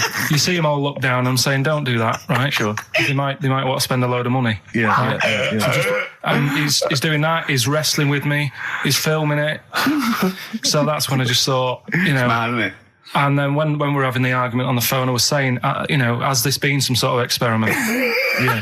He did. He said that, and of course I lost it. Yeah, but it's all good now. Do you want to squeeze his head before we play the next? I won't at the moment, because we've got to get on. It's not right, and that annoyed me as well. Because I was trying to find out where he was going. I was filming him. I was going on waiting for Karl. Told Johnny he's meeting a mate at 6, which annoys me on 2 counts. And I'm just doing it to the camera. So I'm gonna follow him and just turn up and go, all right, where you been? But then when I came in, he went, I'm meeting a mate, and he told me where it was. So I told him that spoils my fun. Of course. Because you'd want to just track him down. I don't want him to like it. Yeah. Which is pulled the rug under my carpet now that he's going to let me do you know what I mean? It's just, it's a little bit annoying. Right, is this talking about diets and stuff, right? Go on. They've come up with a drug that, they tested it out on a mouse, right? They said, it's a problem that weight is a big issue in the world, and, a lot of people are depressed, and that probably like Rick Waller. Well, right? I'm depressed looking at Rick Waller. Well, Oh. I mean, you could sort out Rick by, Jono is an old man, he's got loads of money. He's not old. No, but he's getting on a bit, right? He's about no, my hang on a age, minute. What I mean is he does his own shopping, right? So I bet it's hard. What do you mean? Because he's like, how old is he? 35. Right? He's got loads of money. He does his own shopping. So when he goes to the supermarket and he passes, the sponge cake section, it must be tough when you've got loads of money to burn that you go, just one more. Yeah. One more. Look, we are getting close to libel here, I think. No. I'm saying how it is, because I've tried losing a little bit of weight. Have you? And it is difficult when you're in Waitrose and you see a little chocolate muffin and you think, well, one more and I'll do without. Do you like a little chocolate muffin now and again? Yeah, right. Is that your favourite thing? So the thing is, let him finish his point. So the thing is, right, now with Rick, he lives at home with his mum. So why doesn't his mum just say, I'm going to buy less this week, and if you eat it all, you're not getting any more? Yeah. That's sort that. Does he live sharp shop? I bet he does. So you don't actually know if this is true or not? No, but anyway, right? So this drug they've come up with. They've tested this on mice, haven't they? I'm worried if they haven't tested it on mice. Thank God for that. It's definitely been tested on mice. Definitely. They fed a mouse a load of cake. Yeah. Right? And it went a little bit chubby, and they said, right, stop a minute. And then they gave it this drug that makes you lose weight. Yeah. And its weight went down, but the only bad side effect was its eyes were popping out. Well, that seems to be fine then. Let's give it to Jono.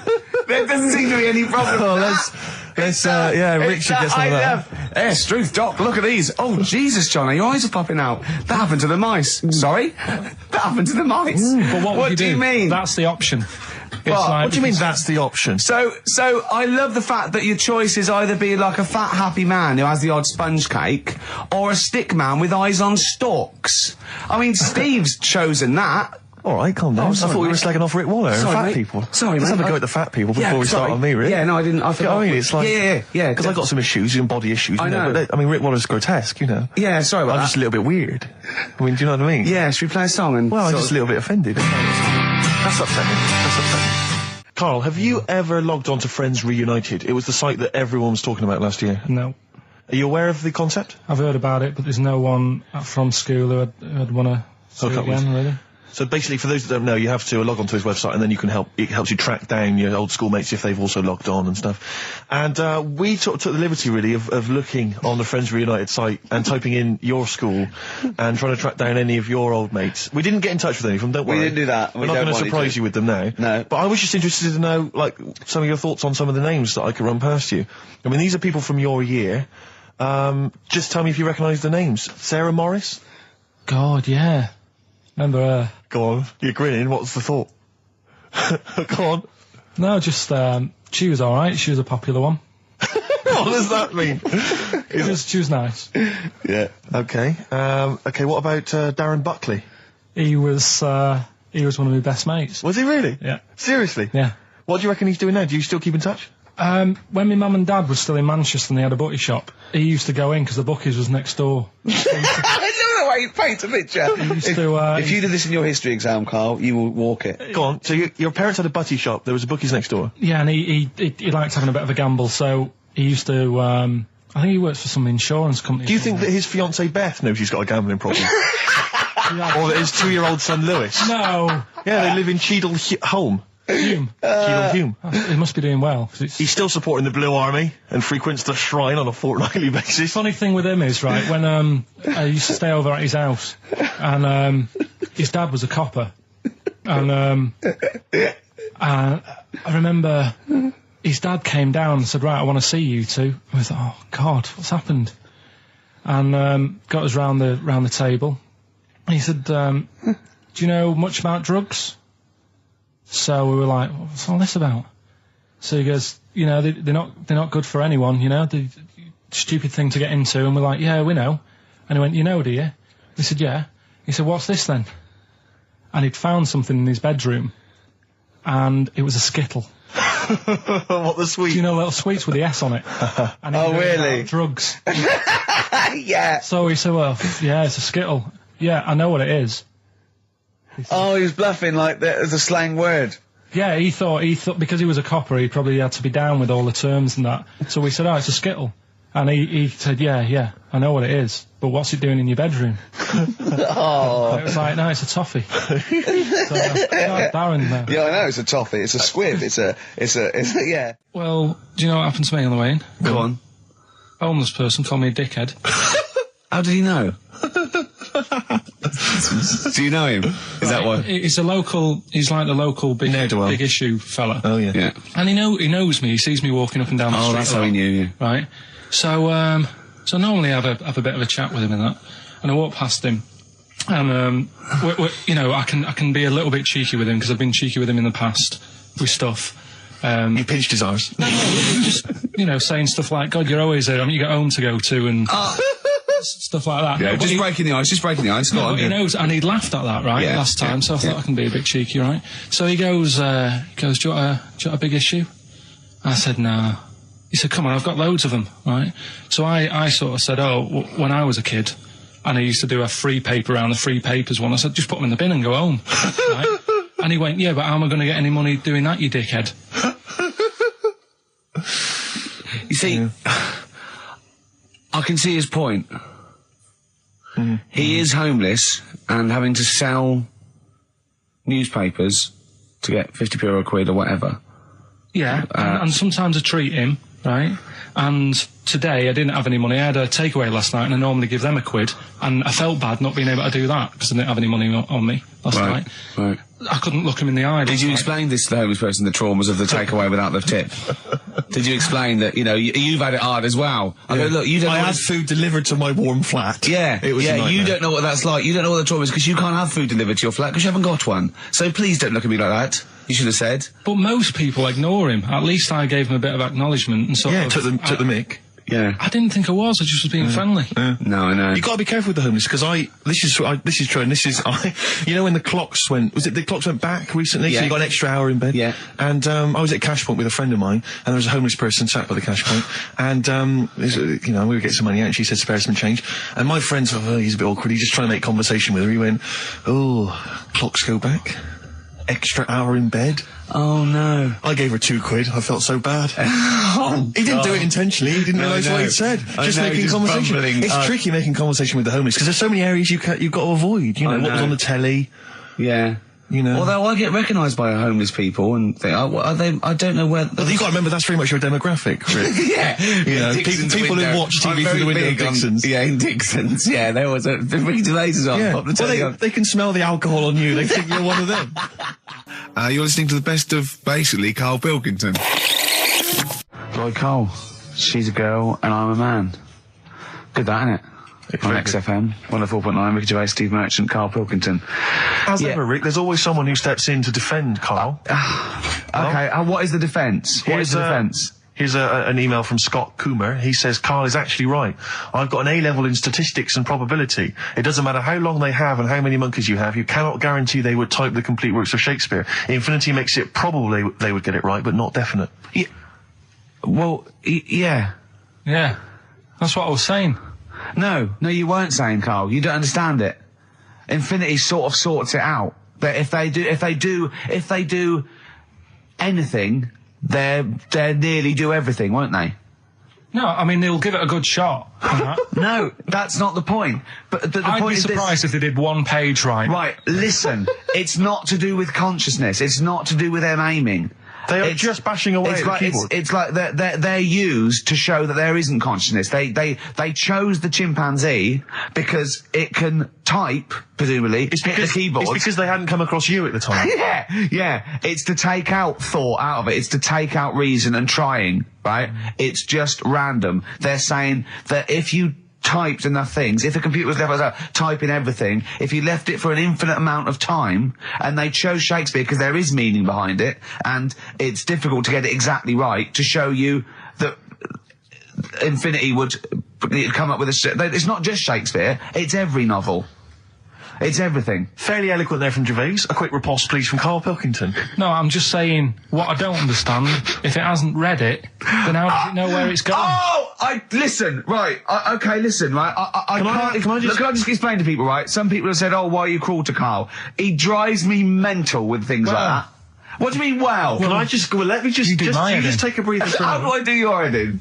He keeps coming in the week. You know that I work here properly, in the week, don't I? Yeah, I've got a proper job, Yeah. Should be 9 to 5, but I normally get in at about 8 o'clock and work. A lot of people getting 8 o'clock. Working hard, trying to do my job. 3 times this week, I've been rushing around. I walked past my little studio. He's sat in there, all right? Now, because I've got this sort of job, I can get away with it. I said to him, if I was a doctor, would he keep coming to me practice? If you were a doctor, there'd be severe problems with the NHS. Imagine that. The standards would have lowered so much if you can arrive at the hospital, you're a doctor. Pop in, I'll go to lunch, don't we? We have a little lunch break, don't we? I go, come on, let's go now. He goes, I'm busy. I go, come on, let's go now. He's going, you're doing me head in. Well, when I was talking about the monkey conundrum with Karl, he said to me, right, if I had a day off work and I was, say, watching the TV and with one hand I was typing a typewriter, would I type Shakespeare? I mean... Yeah, but you see, there's certain things. We were talking a little bit about this stuff the other week, weren't we, when we said you were going on about Einstein, and I said he's not that good. E equals MC squared. It sounds good, but I've never used it and that. Right? I've never used it! You haven't used 2 and 2 equals 4, Karl! The fella with an apple fell on his head. It could have been anyone sat under that tree. Do you know what I mean? It's just annoying. Lucky. And Newton gets all the credit for his laws of the universe. Well, other people were working whilst he was having a lunch break under the tree. So in a way, it's like he didn't deserve to have that success story. Again, forget the apple and the tree and whether he was sitting down having a lunch break. It's totally irrelevant. Yeah, but what I'm saying is there's certain things that will just happen. It's like, I think we were talking when we were out eating the other week.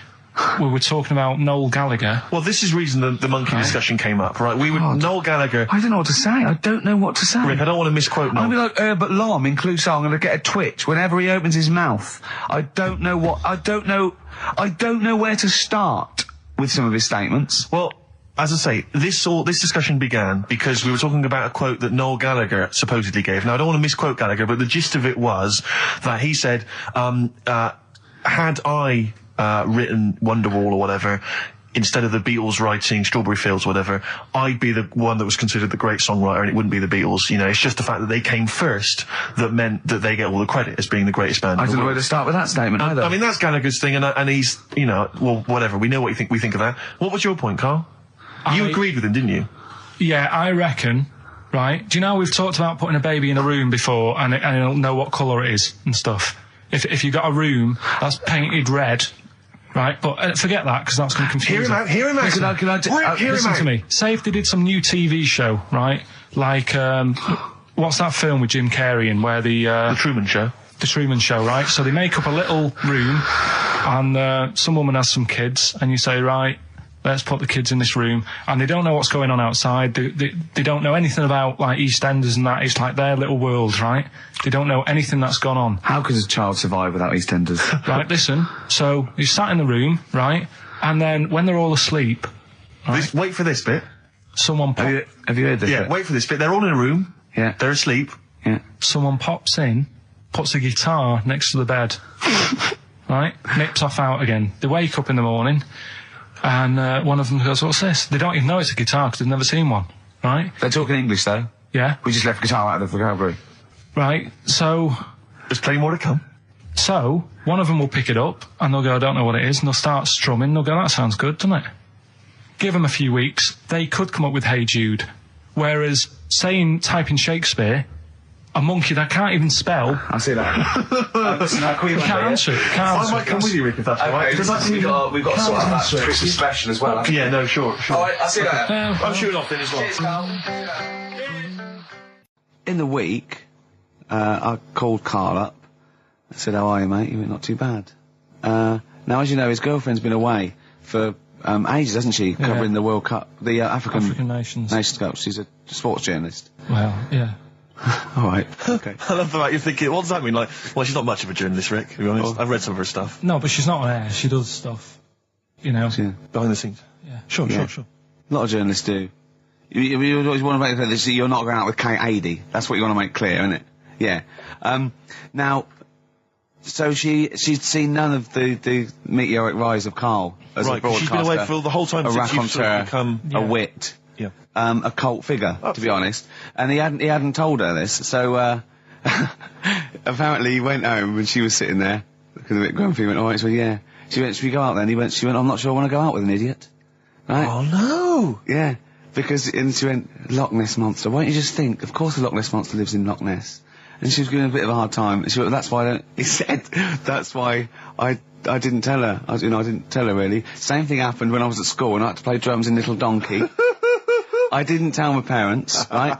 But my dad turned up anyway. And what happened? He How old were you, Carl?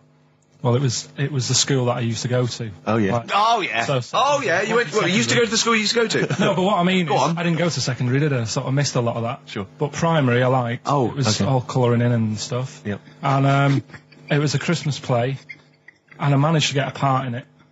And, Did you audition? got a part in it, and I should have been playing the drums to the one about Kings. We Three Kings. Yeah. I was meant to be doing that, but Little Donkey came on, and it was one of the. What do you mean came on? That was like next up on the next song, Right. and it's one of them songs that you can't help sort of. Tapping along to. Yeah. Do you know, like if I was to go, Yeah, you'd have to finish it with... yeah. Do you know that they actually send that into space? Do they? And What, hoping that aliens will respond with that? yeah, they do that because apparently it is one of them things that you can't help. What, even if you're an alien life form? Yeah. They know that, do they? Yeah. But anyway, What, because they watch Star Trek or something? Hello. Knock knock. Yeah. No, seriously. Is it true, like, if you send out knock knock into space, they have to say, Augie, Augie, Augie. Oh, that is great. Seriously. Oh, hold on, what's something out there? What's a little green fellow? That is great. Yeah, so anyway, That is Little Donkey is like one of them tunes that you can't, and I was there and I had the drumstick and I thought, oh God. The drumstick! I could feel myself. And anyway, just wanted to do it, yeah. I started going along and playing Little Donkey, which I wasn't meant to do, but it went down such a storm. What, were there people like parents and that dozing off, and then suddenly they heard your version of Little Donkey, they thought, wait a minute, now it's really picking up. What do you mean? I'm glad we paid £1.50 for this. What do you mean it went down such a storm? I'm going, hold on, was it like when People have Ringo... lighters in the air. You know, like when Ringo joined the Beatles, now Yeah. going, boo, Pete Best, but he went... Yeah, And they went, whoa! Oh, No, God. but the teacher just said, oh, it went down really well, you can do that again tonight, Right. when you're in it again. But anyway, so my dad was there, and you hadn't told him about this performance, so No, he I just never turned did. up I off never his own did. back. I never took the letters home and stuff to No. show my mum and dad because it just put me off. So anyway, he turned up. Don't know why. He must have heard from someone else's dad. Yeah. He turned up and he swore about me, which Did he? I don't. Could you use Do you a think word it's allowed that's... to be said? The word, Of course it is. right? If you got a kid in the car or anything, you can turn it down now. can't you? Yeah. Right? But he said. There was a guy stood next to him with a camera, big video camera, filming it. And he said, yeah, film it, but try and avoid getting the twat in the hat in the shot. Because I had one of those porters, you know, the little round pork pie hats on. Right. This is so sad. What, was this a nativity play? It was about Jesus and stuff. Yeah, well, there was a porter there helping him with his Of bags. course there was, I forgot. I yeah. mean, Mary and What, Joseph, managing the they got stable? there. Yeah, because it was the hope, you know, because the inn was full. Yeah. But I think the porter doubled up with the inn and the stable. Right, that was nice. So of him. he carry bags over, yeah. Yeah, no, so yeah. You're right, though. I don't know why I was wearing one of them. But I was. And And your father said that, and how did you know your father said that? Did you he told hear me it? about it later. Oh, he told you about it later? Yeah, I was talking about stuff I'd done at school, and he said, oh, God, remember that. And I spoke to him the other day about it. Right. And, yeah. Oh, God. it's a shame. So that was the end of your sort of drumming career, really? Because it could have been, I mean, you know, the audience loved it the night before. Yeah. You could have, like, been, who knows, a whole new world for you. Yeah. Have you done any stuff? I've never drummed. I wish I had, man. But, that is... That's a movie story, but... Is that, and that's why you don't tell, your mum and dad don't know you on the radio, do I they? think when they were down the other weekend, they had to come in here. I just said, oh, just go in and press the buttons. Because they could listen on Sky Digital, couldn't they? They could do. But you wouldn't want that, would you? I don't want that. No. Play a Carl- record, and I want to talk to you again a little bit about this later. Yeah. This is the Best Of Show on XFM 104.9. I'm Ricky Gervais, with me Stephen Merchant. Yes. I hope you're enjoying the Best Of. Bit of David Bowie. When's that ever at anyone, Steve? Never. Lady Stardust off Ziggy Stardust and the Spiders from Mars on XFM 104.9. I'm Ricky Gervais, Steve Merchant. Karl Pilkington is in the middle of educating me. Educate me. Did I tell you the time when the doctor said I was going to die? All right, keep talking. Right, ages ago. Must have been about 15, right? And at lunchtime there was this. We used to have a choice of stuff to do at lunchtime, right? We used to have like a burger place that had an arcade machine in it, right? So we used to go there and play on that and have a burger. Or there was this baker's, right, that my mum worked at, and did great cakes and stuff, right? So she used to like bring some home and that, but she couldn't always bring them home every night because, you know, they'd cost money, and she used to get them for free. And they used to say they'd rather chuck them away than give them to the staff because there's a chance that the cream might be off. Right. Right, so they used to chuck them round the back. So I used to go round the back with my mate and eat a load. Brilliant. Eating out of bins. No, it wasn't out of bins. They were still in trays, but they just stacked them up near the bins, right? So this got out. I mean, it used to be chocker. Once the school found out, everybody used to go there, and it'd be like, well, have a cake. The headmaster crawling through, fighting the kids off. Right, so I'd have, like, you know, you just eat, I don't know, 6 jam donuts or something, and then you'd spend your dinner money on the arcade machine. Brilliant. Right? So it was a good afternoon, really, right? So you'd do that, and this one day I must have had 6 or 7 jam donuts, a few Congress tarts. Congress tart. I love them. I can't get them in London, right? So I'd have some of them. If anyone can get a Congress tart for Karl in London, please let him know. So anyway, this day, that was just a normal day. Do you know what I mean? You'd twice a week, you'd have a load of cake. In your life, Yeah, so normal anyway, day in your life. Were the frog boys there with the webbed hands and the big heads? And the horse in the settee? But the day after one of these days, I had really bad cramp in my belly. Right? Okay. I was like in agony, could hardly walk. So I said to my mum, you could hardly stagger to the free cakes. So I was in absolute agony. I said, I don't like doctors, but you'll have to get a doctor in because I don't know what it is. I can't walk. She gets the doctor round. I won't say his name, but he said, well, doesn't look like he's got long left. Blimey. So I was a bit like, hang on a minute, I've only had a few cream donuts. Yeah. My mum was panicking. Sure. He went. My dad came in from work. She said, something's really bad with Karl. I think it's serious. The doctor said he ain't got long left. So he said, what? He said that and just left? So she said, yeah. He said, I'll have to call him then. So he called him up, said, what's all this about? Karl hasn't got long left. How long's he got? So he goes, I was only messing. He's just had some bad cream. Can you believe that? Well, the thing is, I like the fact your mum didn't ask any questions. I know. She didn't go into detail. Can you explain more, doctor? No, I got to show off. But she doesn't. I don't want to diss you or your family, but I imagine if I was there, I'd have known the doctor was joking. Yeah. That's all I'm saying. I mean, I sound very arrogant there, but I imagine he went, what's he been doing? I had about 6 cream cones. Oh, right. Oh, wow. He hasn't got long to live then. I'll see you later. Yeah. That's what I think the doctor did. Yeah. I just love the idea your mum just let him go. Yeah. Terrified, thinking, well, I'm not going to probe him. He's that's it then. Dad comes in. Hi, honey, I'm home. Anything happened? The doctor said Karl's going to die and then left. Did he? I'll call him. But anyway, that's why these sort of things fascinate me. Rockbusters. Yes. I don't want you to have monkey news right now because we've just had a little story there. Sure.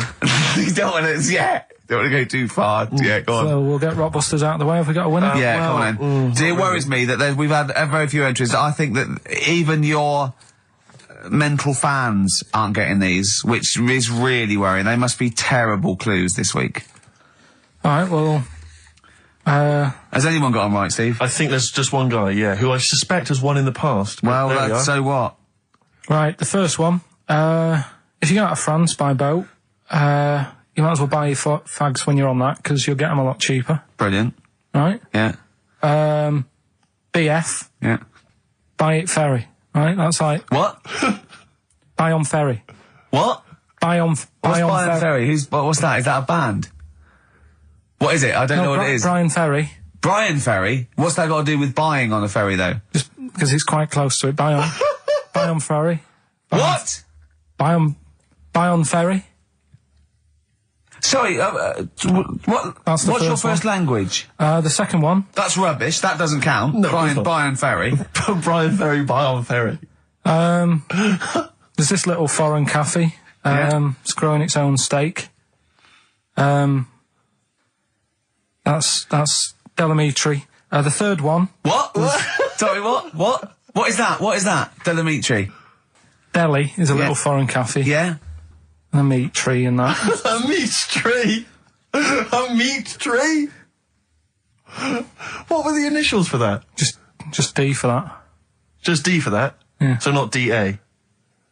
So you didn't even give them a chance to get the group? Well, they got it. Well, no. No, they didn't. Right, it's the end. Go on, right. Go on. Delhi meat tree? Delhi meat tree. One word. D. Or any letter. They're growing their own meat. M's in it. Go on. Okay, so Bayern, I love Bayern Ferry. And Oxymusic was brilliant. I love Oxymusic. Go on. Can I just point out, Rick, that we've David Bowie? Delhi Meat Tree. Yeah. I don't see why necessarily Aidan, who emailed in, why he doesn't get to win, because he emailed in dire steaks. Seems to me just as valid, as far as I can tell, but Delhi Meat Tree it is. And the last one, if there was a Jamaican fella on the Titanic... I'm looking forward to this. With a little bit of fear. Jamaican fella, if he was on the Titanic, he probably would have screamed this. Yeah. That's Christ de Berg. Oh, to do.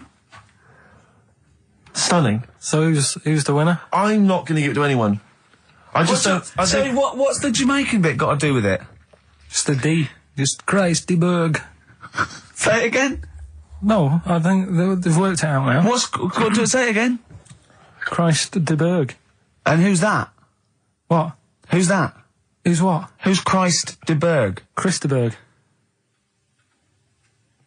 Who's the winner, Steve? do you know what? I'm going to give it to Aidan because he just treated you with nothing but contempt. Steve Martin emailed in again. He got the first two, and then the last one he just emailed. I neither know nor care about this answer. I'm tempted to give him. Do you know what you've done there, don't you? Go on. You've put the nail in the coffin of Rockbusters. I warned you for 3 weeks, and you sort of bucked your ideas up for a little while. But Christ de Those Berg, are the worst you've ever done. the worst. Delimitri. So and didn't it just put D, and then Bayern Ferry. Bayern Ferry. Bayern Ferry. So, is that it then? Aren't we doing it Play anymore? record.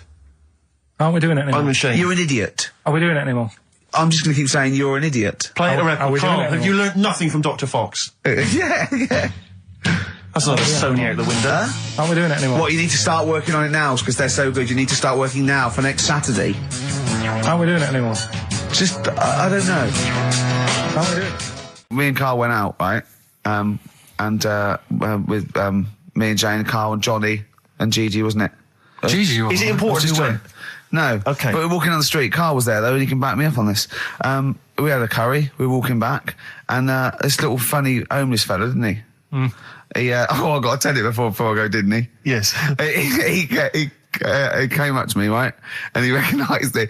And he came up to me and he went, he said, I've just nicked 5 of your DVDs from HMV. And he shook my hand. He was so happy with it. And I went, right, excellent. He went, all I do is I just swing the bag over the top.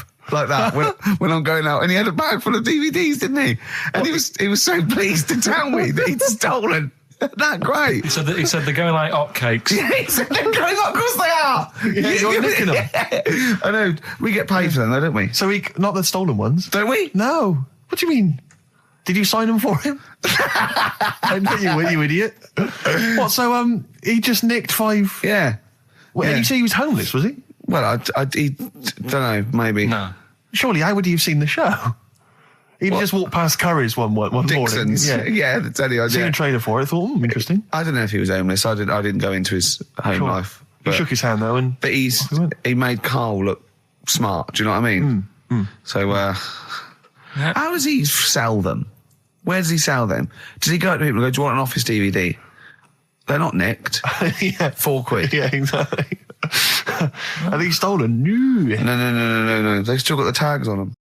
He said, I was away when I came up with Rockbusters. Yeah, indeed.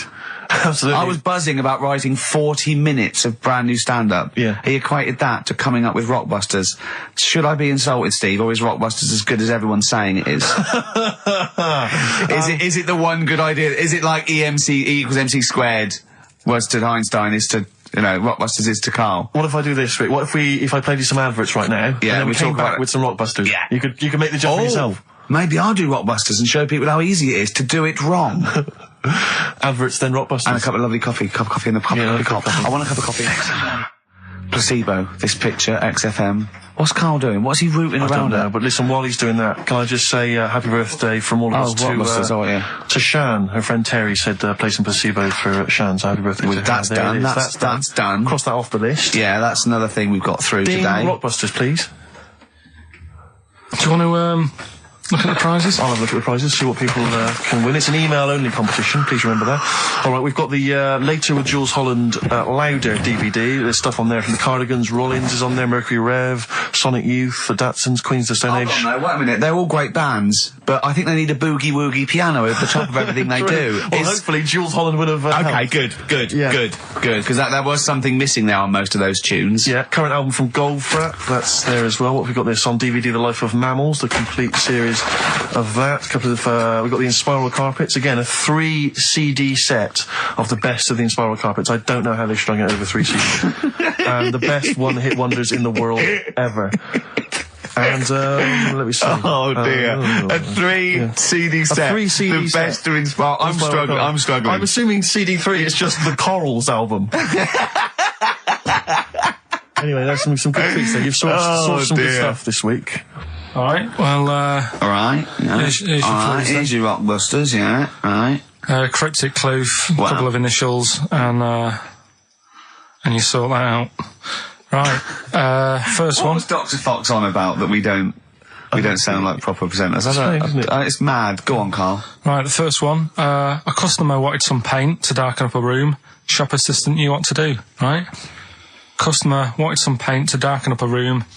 The shop assistant knew what to do. The initials there, CB. Right? CB for the first one there. Right? Second one, it'd be alright if their heads weren't that big. Right? And again? It would be alright if their heads weren't that big. And that's SF. Right? SF? Yeah. And the last one... I know that one. Yeah, go on. And the last one, Chanel have got another perfume out. N-O.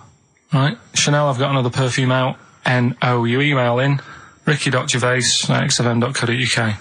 That's that done. And those prizes can be yours. Yeah. More music, please. Bit of Bob Marley. Any of these going to annoy me? Oh, I've got to stir it up. Yeah. Brilliant. Are any of these clues going to annoy me this week? No, they're all good. Are they really? Yeah. Right. Alright. Yeah, we'll be the judge of that. Alright. ricky.gervais@xfm.co.uk. Brilliant. Yeah. Brilliant. My favourite Suede track. Stay Together. XFM. Well, nearly time to go. But before we do, a little bit of Rockbuster results. Just checking some of the answers, Rick, and it seems that an awful lot of people have got it right. Go on then. Tell us them again then. Remind us of them before you give us the answers. Alright, Rockbusters number 1 was like this. It was a customer... We're stopping monkey news, by the way, until you start getting some credible ones. Because that's it's ridiculous. It's not true. No, it seems mad. But no, it's from the internet again. So anyone can go online, download that story. It's insubstantial. It's get ones from journals or where the source is quoted. Okay, or we're not interested. Or we're not. Well, you don't. Okay. So same with on thin ice. We've pulled this once. We've pulled Rockbusters. We suspended it once, and you came back again. So it's. Do you know what I mean? So go on then. Right, so Rockbusters number 1 was about a customer who wanted some paint, wanted to darken up a room. The shop assistant knew what to do. What did she do? The initials were CB. Cellar Black. Right? Cellar Black. Cellar some You black see, I paint. thought Cellar Black, because it's CB, and I thought, well, it can't be, because it's not Cellar. It's not Sell Her Black. Cryptic, It's cryptic though, isn't it? No, cryptic doesn't mean it's wrong. Right. They all got it. They all got it anyway, so... It's a bit weird, isn't it? Second one. It would be alright if their heads weren't that big. Right? Right. The initials are SF. Well, one of my favourite bands, yeah. Yeah. The Smaller Faces, isn't it? Small Faces. Well, no, that doesn't make sense. Okay, go on then. And the final one, Chanel have got another perfume out.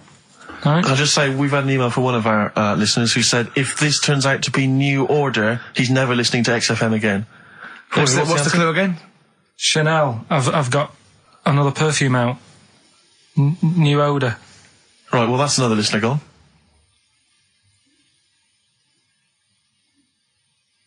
What do you mean?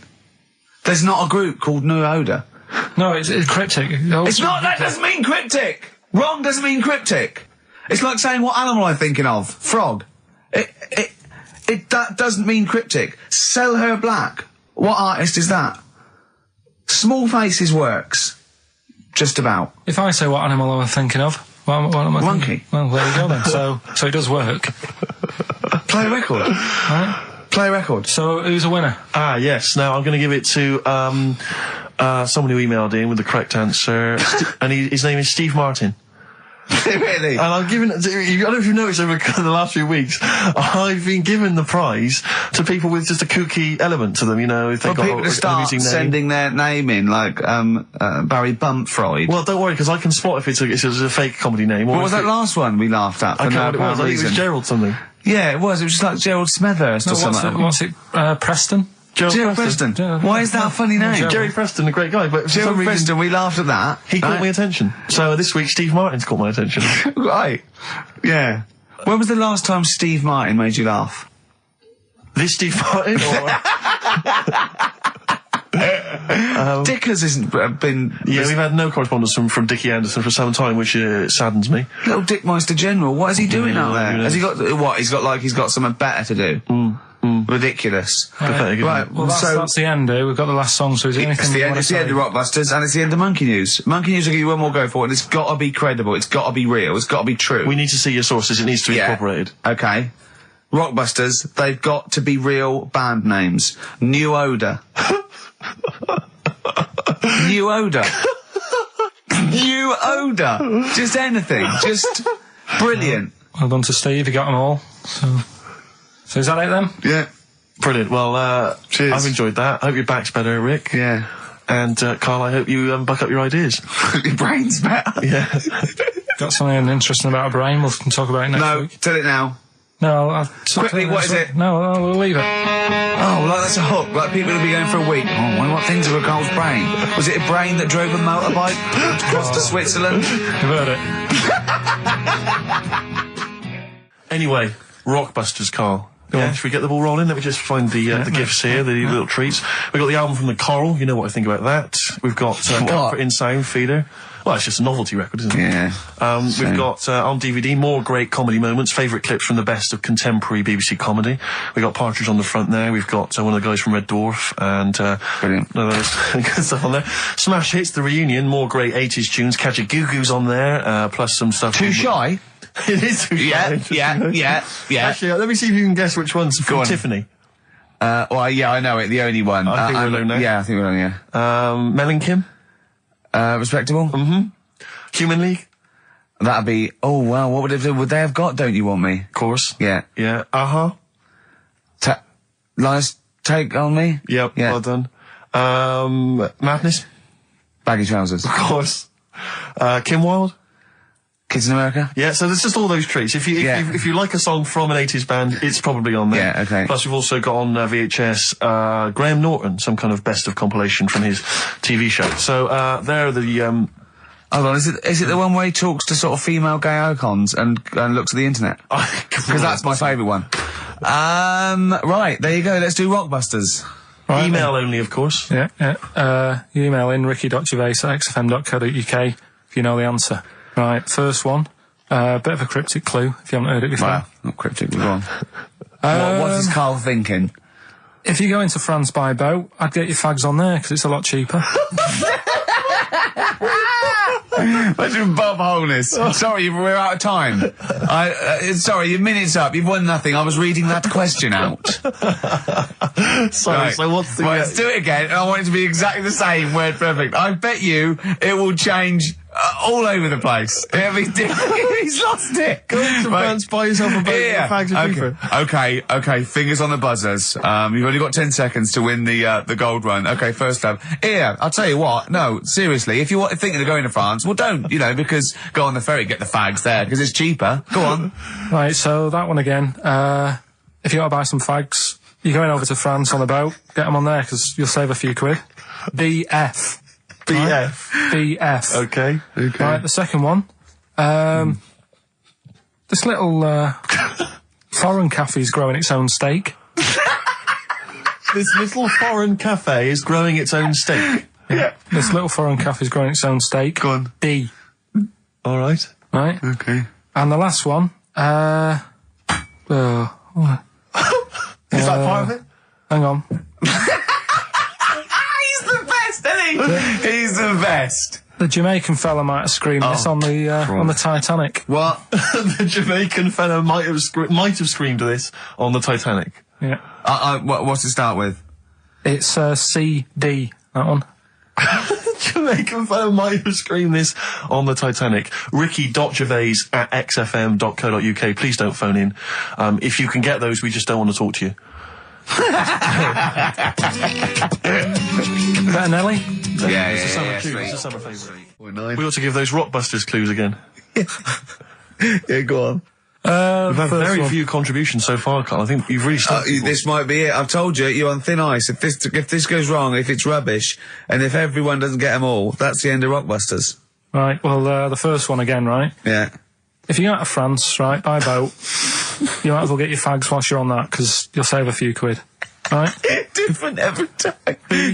BF is the initials of the artist that little cryptic clue makes up. The second one, little foreign cafe, it's growing its own steak. Right? That's D. Little foreign cafe, it's growing its own steak. D. And the last one, if there was a Jamaican fella on the Titanic when it went down, he'd probably scream this. CD. Right? So email in ricky.gervais@xfm.co.uk. Yeah, Right? they're not flooding in, but yeah. Well, we'll see how we do. Rockbusters. Yes. I don't want you to have monkey news right now, because we've just okay. had a little story there. Sure. You don't want to, don't want to go too far. Yeah, go on. So we'll get Rockbusters out of the way. Have we got a winner? Yeah, come on then. See, it worries me that we've had very few entries. I think that even your mental fans aren't getting these, which is really worrying. They must be terrible clues this week. Alright, well... Has anyone got them right, Steve? I think there's just one guy, yeah, who I suspect has won in the past. Well, There we are. so what? Right, the first one. If you go out of France by boat, you might as well buy your fags when you're on that, because you'll get them a lot cheaper. Brilliant. Right? Yeah. BF, Yeah. buy it ferry. Right? That's like, What? buy on ferry. What? Buy on What's Brian Ferry? What's that? Is that a band? What is it? I don't know what it is. Brian Ferry. Brian Ferry? What's that got to do with buying on a ferry, though? Just because it's quite close to it. Buy on, buy on ferry. What? Buy on ferry. Sorry, That's the what's your first first language? The second one. That's rubbish. That doesn't count. No, it's not. Brian Ferry. Brian Ferry, buy on ferry. There's this little foreign cafe. It's growing its own steak. That's Delamitri. The third one. What? Sorry, what? What is that? What is that? Delamitri. Delhi is a little foreign cafe. Yeah? And a meat tree and that. A meat tree? A meat tree? What were the initials for that? just D for that. Just D for that? Yeah. So not DA? So you didn't even give him a chance to get the group? Oh, they got it. Well, no. No, they didn't. Right, it's the end. Go on, right. Go on. Delhi meat tree? Delhi meat tree. One word. D. Or any letter. They're growing their own meat. M's in it. Go on. Okay, so Bayern, I love Bayern Ferry. And Can I just point out, Rick? Oxymusic was brilliant. I love Oxymusic. Go on. Can I just point out, Rick, that we've had David Bowie?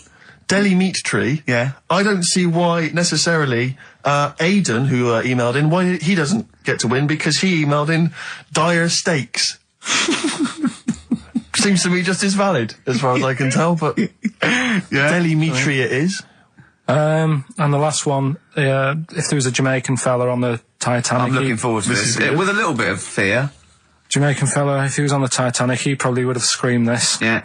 That's Christ de Berg. Oh, I don't know what to do. Stunning. So who's the winner? I'm not going to give it to anyone. I just don't... What's the Jamaican bit got to do with it? Just the D. Just Christ de Berg. Say it again. No, I think they've worked it out now. What's got to say it again? Christ de Berg. And who's that? What? Who's that? Who's what? Who's Christ de Berg? Chris de Berg. Who's the winner, Steve? Do you know what? I'm going to give it to Aidan because he just treated you with nothing but contempt. Steve Martin emailed in again. He got the first two, and then the last one he just emailed. I neither know nor care about this answer. I'm tempted to give him each one. Do you know what you've done there, don't you? Go on. You've put the nail in the coffin of Rockbusters. I warned you for 3 weeks, and you sort of bucked your ideas up for a little while. But Christ de Berg... Those are the worst you've ever done. The worst... Delamitri. So, and... Didn't it just put D, and then Bayern Ferry. Bayern Ferry. Bayern Ferry. So, Is that it then? Aren't we doing it Play a anymore? record. Aren't we doing it anymore? I'm ashamed. You're an idiot. Are we doing it anymore? I'm just going to keep saying you're an idiot. Play a Are record. we doing Carl, it have you learnt nothing from Dr. Fox? Yeah. That's not a Sony out the window. Aren't we doing it anymore? What, you need to start working on it now because they're so good. You need to start working now for next Saturday. Aren't we doing it anymore? Just, I don't know. Aren't we doing it? Flaming Lips. Fight test. So, end of Rockbusters probably, I think. Well, a little rest. I didn't announce a winner, and I would like to give the prize to Mark Blackwell, because I think Mark treated the quiz with the kind of contempt it deserves by emailing in the right answers after we'd given them out. And that seems fair enough to me. That's the only way I'm really still you can surprised get you them. got them right. It's amazing. So well done, Mark. You get those fairly mediocre prizes. Adverts? I'd love some adverts. Yeah. Monkey News afterwards? Well, maybe. Now, Rockbusters, dead in the water, isn't it? We've killed that off, have we officially? We killed off Monkey News and Rockbusters. Didn't I tell you that there was some sort of petition for Monkey News? Was there? What was the Caused story? a lot of, it's loads of emails and that. You so- mean you've done Monkey News? You mean you want to do Monkey News? No, but seriously, there's uproar. And people were like, you can't get rid of Monkey News. Yeah. Don't be doing that. Who sort of what? Loads of people. Was it monkeys? Trying to write the complete works of Shakespeare? Did Tony Blair get a whiff of it and he's coming So down we're like a doing ton of Monkey bricks? News. And Rockbusters, Steve, if you've got a better competition, then we'll do yours. That's fine. Do you know what I mean? If that's what you want to do, we'll do. What did you want to do? No, I was just wondering whether we should perhaps not do a quiz at all rather than do that piece of rubbish. Might be better to have nothing. Might be better just to have silence during that part of the show than have Rockbusters. I don't know. If We should discuss it off if I air. give you the clues and that, and if you think they sound rubbish, we're not doing it. Well, I know that. I guarantee they're going to sound rubbish. All right, let's make it the last Rockbusters then. This is the last Rockbusters. Well, it depends. This is it. Okay, this is if it's good, you get a reprieve. It's all about this. Okay. Okay. Go on then. Let's do Rockbusters then. Oh, we're doing it now. Should we play a record and do it after that? Do it after. Well, I'll tell you what. I'll tell you the prizes and then we'll come back with the clues. Because I've dug up that REM track, Excellent. so it's an interactive show. Okay, we've got the best summer holiday album ever. What we got on there? It's got Brilliant. Elvis versus Junkie XL. That's Yeah. brilliant. Yeah. Holly Valance is on there. Yeah. Laz Ketchup. It's all the stuff that the XFM listener is craving. I- Tribute to the Ramones album. We got Red Hot Chili Peppers are on there. Metallica. Street Legal from Bob Dylan. That's nice. Brilliant. Did you just buy that in the 4 for £20 from HMV deal? Fair enough. Once That's a again, good album. The Talons of Weng Chiang, a Doctor Who classic. Yeah. And there's something for the XFM listener. 8 Mile on DVD. I as thought well. that was nice. That film. The last bit was funny. It's a good film. And some good rap-offs in that as well. Yeah. So let's play a tune and then we'll come back with the Rockbusters clues. REM. Go on. Give it to him. Anyway, listen, Rockbusters. Oh, come on then. Let's get it done. Really? Yeah. Come on then. Right, so cryptic clues and initials, you work it out, it's a band and stuff. Yeah. Right, Brilliant. first one. Bob Holness. The first clue, the doctor said part of the foot and the leg was no good, so he took him off and he threw him away. That's the clue, the initials Okay. TB. Okay. TB, right? The doctor said part of the foot and the leg was no good, so he took them off and threw them away. Second one, the Scottish monster has got a bit of a tan. Right, the Scottish monster has got a bit of a tan. Okay. That's TD, right? And the last one, well, the 60s singer had a heart attack whilst he was having it away. We won't be seeing him again. Right, and that's FNM. Well, the 60s singer's had a heart attack. He was having it away. We won't be seeing him again. Email in ricky.gervais@xfm.co.uk. Remember, this is to save Rockbusters. If people don't get this, right, it's no more. So you better, if you want this feature to stay, you better get the clues. Right? Good work, Carl. We'll give those clues again after the next tune. What are we playing? And listen. Yeah. Oh, you love it, don't you? You love it. Good, it's a good stomping pop #1 rock. Right. Getting through it. It's the Rockbusters. It's the Rockbusters results, really, because this is a very important result. It's whether they stay in the Premiership or are relegated. This is the playoffs for Carl. Okay? You need 3 points. You need 3 points to stay up, Carl. Go on. Right, had a lot of right answers in that. Right, okay, that's in your favour. You know. Okay. The first clue was the doctor said part of the foot and the leg was no good, so he took them off, he threw them away. Yeah. The initials TB. Yeah. Right? Go on. Tony Bennett. Alright, that's Tony Bennett. Tony Bennett. Tony Bennett. Yeah. Okay, that's a warning. That's a yellow card. That is a yellow card, but you can still get the points. Right. Because his name's not Bennett. Tony, brilliant. Tony, perfect. A pun. Knee, his name's Tony. Perfect. Bennett, no, his name's Bennett. See? Well, he's in London this week as well, so I don't know if it's sold out. I won't mind. Are you on drugs? Or did I actually crack your head? Did I actually give you some brain damage? Because you're worse than usual now. It's like, go on. Right, the second one. That's a Scottish fella. We've got to speed this show up. Hang on a minute, hang on. I've just got to make sure it's right. We don't want to look stupid. Right? That Scottish monster has got a bit of a tan. I don't think we can look stupid with material like this. TD, that Scottish monster's got a bit of a tan. The answer there, the darkness. I'll give you that. Right. Well done. And the last one. Goal. The 60s singer, he had a heart attack the other way whilst having it away. You won't be seeing him again. The initials FNM. That's Faith No More. Adam Faith. Right? No! Doesn't count! Why not?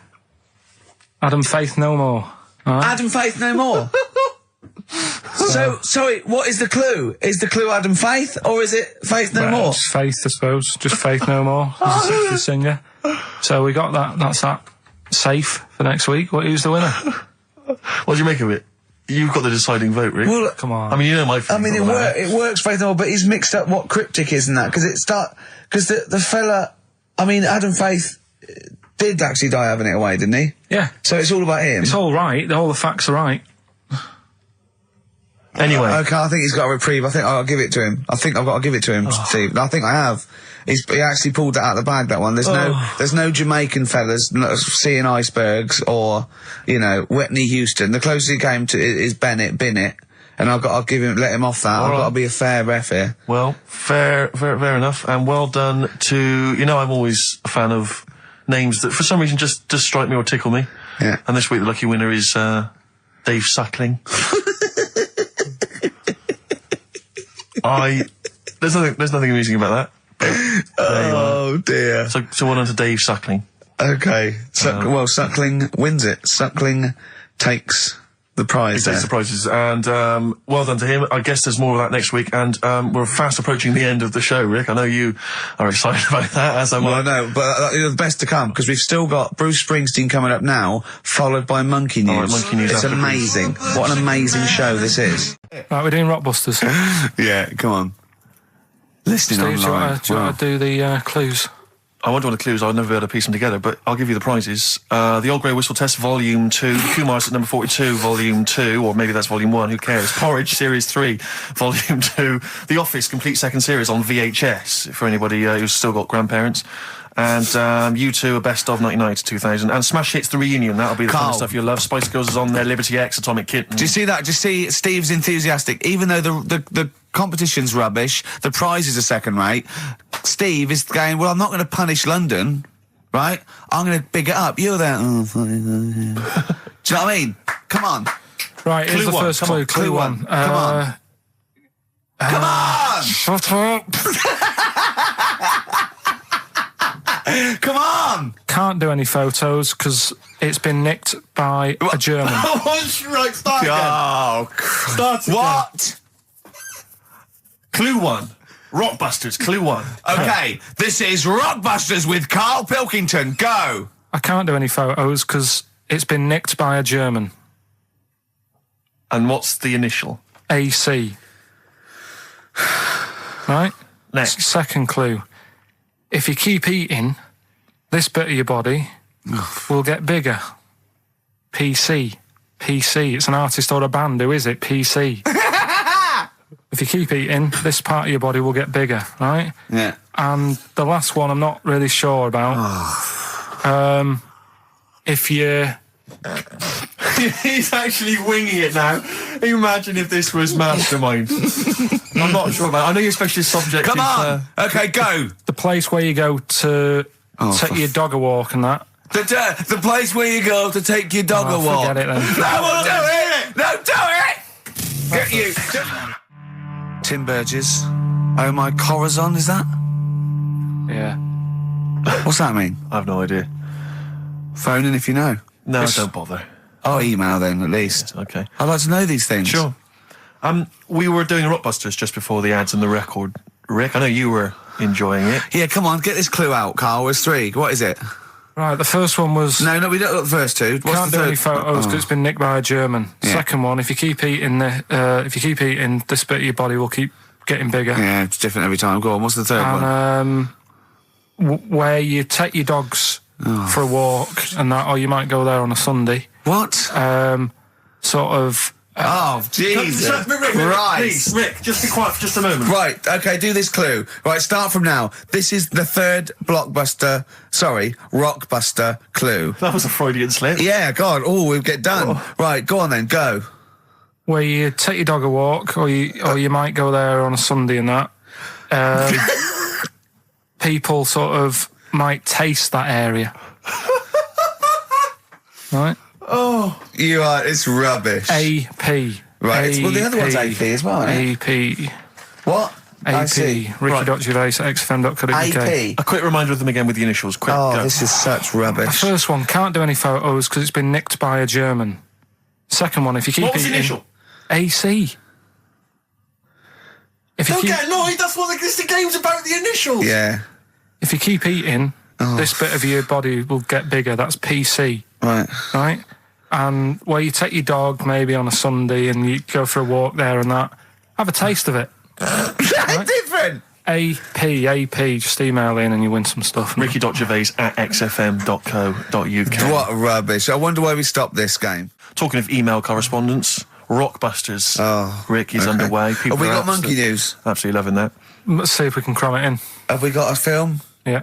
We should do that then. Well, Let's finish do one thing and move Rockbusters. on. Jesus, calm down. All right, Rockbusters. Let's get this third one out of the way because it's tricky. When you say tricky, It's tricky to say. the initials were AP. It was when you take your dog out on that, or maybe on a Sunday. Come on, let him finish. Rick, let him finish. you take your dog there. You might go there on a Sunday. Have a taste of it when you're there. Right, that was AP.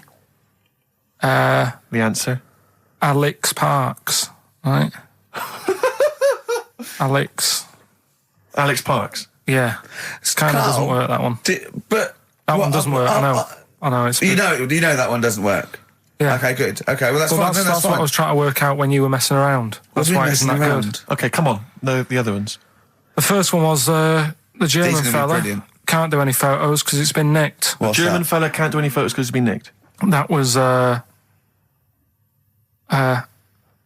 initials were? AC. I've got it. I took, Right, it's Aztec camera. Yeah, But what's that got to do with the German fella nicking it? because the way he'd say it, he'd be like, Aztec camera. So why ain't you taking any pictures? Can't. Why? Aztec camera. Why is that German? Just sounds a bit. Right, do you know that's rubbish then as well? You know that one doesn't work, do you? And the second one was, if you keep eating, this bit of your body will get bigger. PC. Yeah. Phil colons. Phil. It's honestly right, Carl. Phil Collins. Phil honestly, Collins. right, okay. I don't know what the PC term is for this, but I honestly think. I think you're quite bright, and I think you're quite streetwise and all that things. But I actually think. Oh, I've got to be so careful here not to offend people. But I think you might be. Could you maybe describe it through a sound? You might be educationally subnormal. Does that worry you? No. I've got by all right. I'm not going to worry about it now. You know what I mean? I'm 30. Do you know what I mean? Why start worrying about it now? But you've got the mind of a 12-year-old. So what? Sure. Do you know what I mean? I don't worry about stuff. If you don't know about stuff, you don't worry about it. Yeah. So I'm happy. Well, if he's educationally subnormal, I'm afraid also Matt Briggs of South East London is as well, because he got all three right, as did a number of other people. Well done, Matt. Yeah. So he's won that stuff. He has indeed. Play Record, we've also got your film quiz coming up, and Monkey News. We're all looking forward to that. Monkey News. Bit of Bowie? Yeah, one of my favourite Bowie songs of all time, Letter to Hermione from Space Oddity. Have you got any Christmas shopping? I should shoot off and do that now. Rockbusters? Yeah, brilliant. Right then, this is where I give you a little cryptic clue and some initials, and it sort of makes up a band or an artist and stuff like that. Yeah, brilliant. Sort of being the operative phrase, eh? Yeah. Now, see how he reads this clue? Yeah. This is going to sound like Oscar Wilde. Clue number 1. 3 different clues. Clue Oscar number Wilde 1. was Chinese, apparently. Was it? Yeah, it was illegal then. Right. Will you leave the entrance to my garden alone? Sorry? Right. Will you leave the entrance to my garden alone? Are we back on the gay thing, or is this... This is the clue? That's the clue. Right. Clue for Rockbusters number 1. Will you just leave the entrance to my garden alone, will you? Right, that doesn't count because I know what it is. And what were the initials? What are the initials? GG. Correct. Yeah, right, but you've got to pronounce the artist correctly. I'll pronounce the artist because I know what it is. Don't ruin it. No, People- when the answer comes, I'll pronounce the artist. Right, can we just focus, please, on the quiz? Go. What was the clue again? Give it again. Will you leave the entrance to my garden alone? Stop messing with it, right? GG. Okay. Right? Next. Doesn't count. Next. Incorrect. Don't phone, but you can send a message on my mobile if you want, right? That's Yeah. T. It's another little easy one. And the last one, we were sharing out the mail sheet. Right, that doesn't count either. Can we just fuck... I know what that is. I know what that is. I don't care. We'll come to that later. Yeah. And number 3, we were sharing out the mail sheet, and I think I got the best one. Right? DG. DG. Yeah. So quickly again, will you leave the entrance to my garden alone? Stop messing about with it. Yeah. Right? GG. Yeah. Don't phone, but you can send us a message on my mobile if you want. Right? That was T. And the last one, we were sharing out the mail sheep, and I got the best one, so that's good. Right? DG. All right. Ricky.gervais@xfm.co.uk. Have we got any prizes?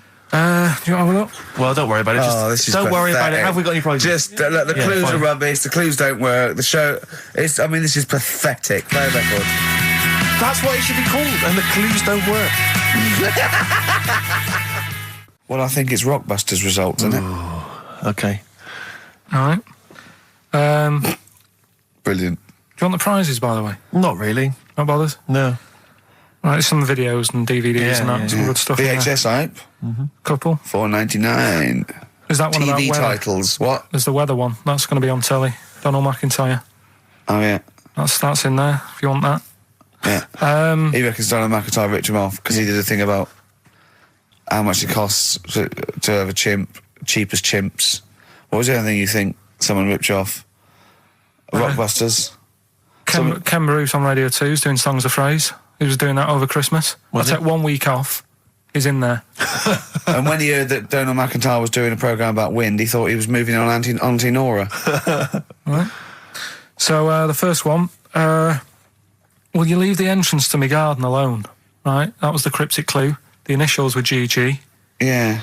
That was Gareth Gates. Gareth Gates. Gareth. What would you... Gareth Gates. No, but it's Gareth Gates, isn't it? So why would you say to someone Gareth? Is that like what's that, a Manchester thing when you say Gareth? Gareth Gates. Gareth Gates, Gareth Gates, the bloke who came second in Popeye, yeah, Gareth Gates. So that's the first What one. was that about getting off the thing though? Leave my entrance alone though. I don't understand what it's got to do with leaving my entrance alone. The gate Gareth, to the garden. no, the gates bit, but what's Gareth got to do with it, second one you was ignoramus? don't phone, but you can send me a message on my mobile if you want. Yeah. The initial was T. Yeah. Text us, right? Just No, it's text. The word's text. Yeah, So you'd have to say text text me. text us. Text, what do you mean? No, text me. What's that? The third one was we were sharing out the male sheep and that. Right? I got the best one. DG, right? We were sharing out the male sheep. And I Get got to the it. best It one. doesn't work anyway. Get to it. DG. What is it? Delta Good Ram. Delta Good Ram. You were dealt a good ram. Delta Good Ram. All right. So who's the winner? We're going to give it to Stephen Gunning from Tooting. He's got all of those right. I don't know how, but well done to him. And he wins some crap in a jiffy bag. Literally. You too on XFM? Yeah. But but now it's Rockbusters. Can I just say something now before we do Rockbusters? A lot of people they come up to me, they say, Steve, we like the show. When are you going to get rid of Rockbusters? It brings it down. I'm not joking. I'm not joking. There is lots of people. But Come on, let Carl speak. Come off it. What? Come off it. What? I know people who say, you're never going to stop that, are you? So one of us is lying again. Well, not really.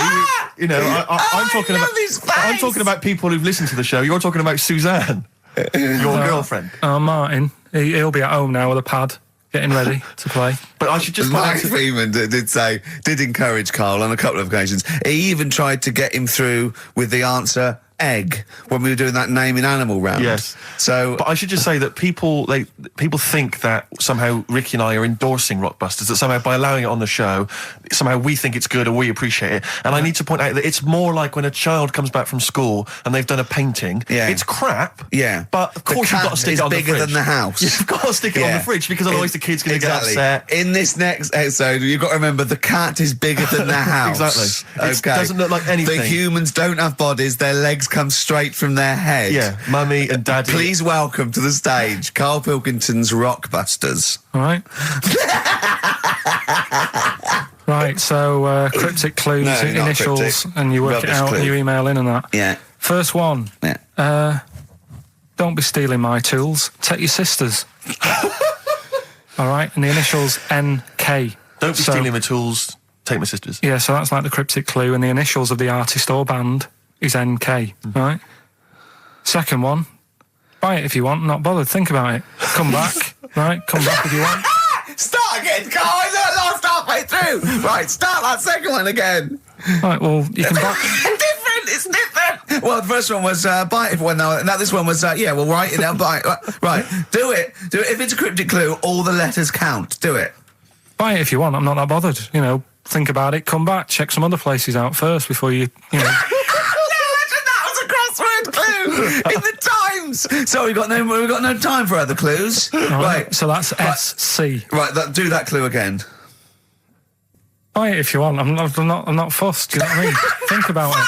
Fussed is making an appearance. Fussed wasn't there before. Do the clue again. Do the clue again. Initials SC for that one. Do the clue again. I don't want to do it again. You haven't finished it yet? I have. That's it. No. Do the clue again. I can't do it again. Do the clue again. Buy it if you want. I'm not fussed. Right? Shop around. Come back. It's up to you. I'm not pushing you into anything. It's up to you. Wasn't there?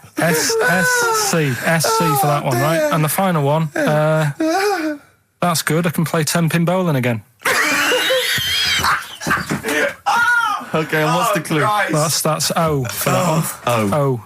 All right, so okay, now I assume that I'm not going to bother to look, but I assume there's a jiffy bag of tax which people can win. All right, well, great, good luck. Ricky.gervais at xfm.co.uk is the email address. Record. Thorns. No, buy it if you want. I'm not fussing. Come back, have a look around. I'm open Wednesdays, by the way. Shut up, see you later. Rockbusters, well on the way. Any right answers yet, Carl? I'll just check. Let me see. We got one email. One email? No. No, because they probably don't make sense. Yeah, no responses whatsoever. There's some on the text and that. Really? 83 XFM if you want to do it on the old text. Speak up, Carl. We're on the radio. Steve, no, we're on the radio. We're live. Just letting you know, do it on the text if you want. Send it in on the text. And what? Well, what is it? Say it. 83 XFM. Right. What's the email address again? Ricky.gervais at xfm.co.uk. Are you tired today, Carl? Are you just bored or...? No, I'm all right. I'm good. Yeah? Yeah. Right. Go on, Carl. Should we have the Rockbusters answers? Yeah, We've got to get that out of the way. I'd love to. Number one was, don't be stealing my tools. Take your sister's. The initials were NK. That was Nick Ersaw, right? Nick Ersaw? Nick Ersaw, 80s. I don't know. I've never heard of that band. Nick Kershaw. Nick Kershaw, yeah. Nick... sorry, what? I don't understand it. Nick... How does Nick Kershaw... Second one was, No! Don't move on! Nick Ersaw! What's Nick Ersaw? Jesus. All right. It doesn't count. It's not a clue. Let's just leave it behind us, all right? Second one was buy it if you want. You know, I'm not bothered. You can think about it, come back, have a look around, think it over. I'm not fussed. The initials were SC. That was soft sell, right? That works. Yeah. Well done. That works. Right. And that's good. I can play 10-pin bowling again. That's O. That's outcast. All right? What? What does that mean? Outcast? You're out. You broke your arm. Right? Got the cast That's off it. ridiculous. That's ludicrous. I mean, that's You ridiculous. broke your arm, you were in a cast, you got rid of the cast, you're outcast. Did anyone get that? Yeah. I mean, I am stunned. I think, to be fair, that was because how many bands begin with O? Yeah, I think that's why people got it. exactly. But there were guesses, yeah. I could probably make Oasis work if I tried hard enough. We've done that. Oh, pardon me. God. So, outcast. That's ridiculous. Why is it ridiculous? But We've it's had worse than that. ridiculous. We've had worse than The that. leap to We've had bowling. worse than that! No, Imagine that! I remember when I did my wrist in, then it fixed. I went temping bowling. Why did you do your So wrist it's what in? you did. Brilliant. So next week's quiz is what am I thinking? You're an idiot, Carl. Play a record. Who's the winner? Why did you do your wrist in? Crash. I had a bit of a what? crash. Had a crash. You had a crash? Yeah. That sounds like a story we've not explored. Not much to it. I just went on a free sort of rally day. Got in this car. I'd been working all night, right? So I wasn't the best condition to be whizzing around a track in a car. Sure.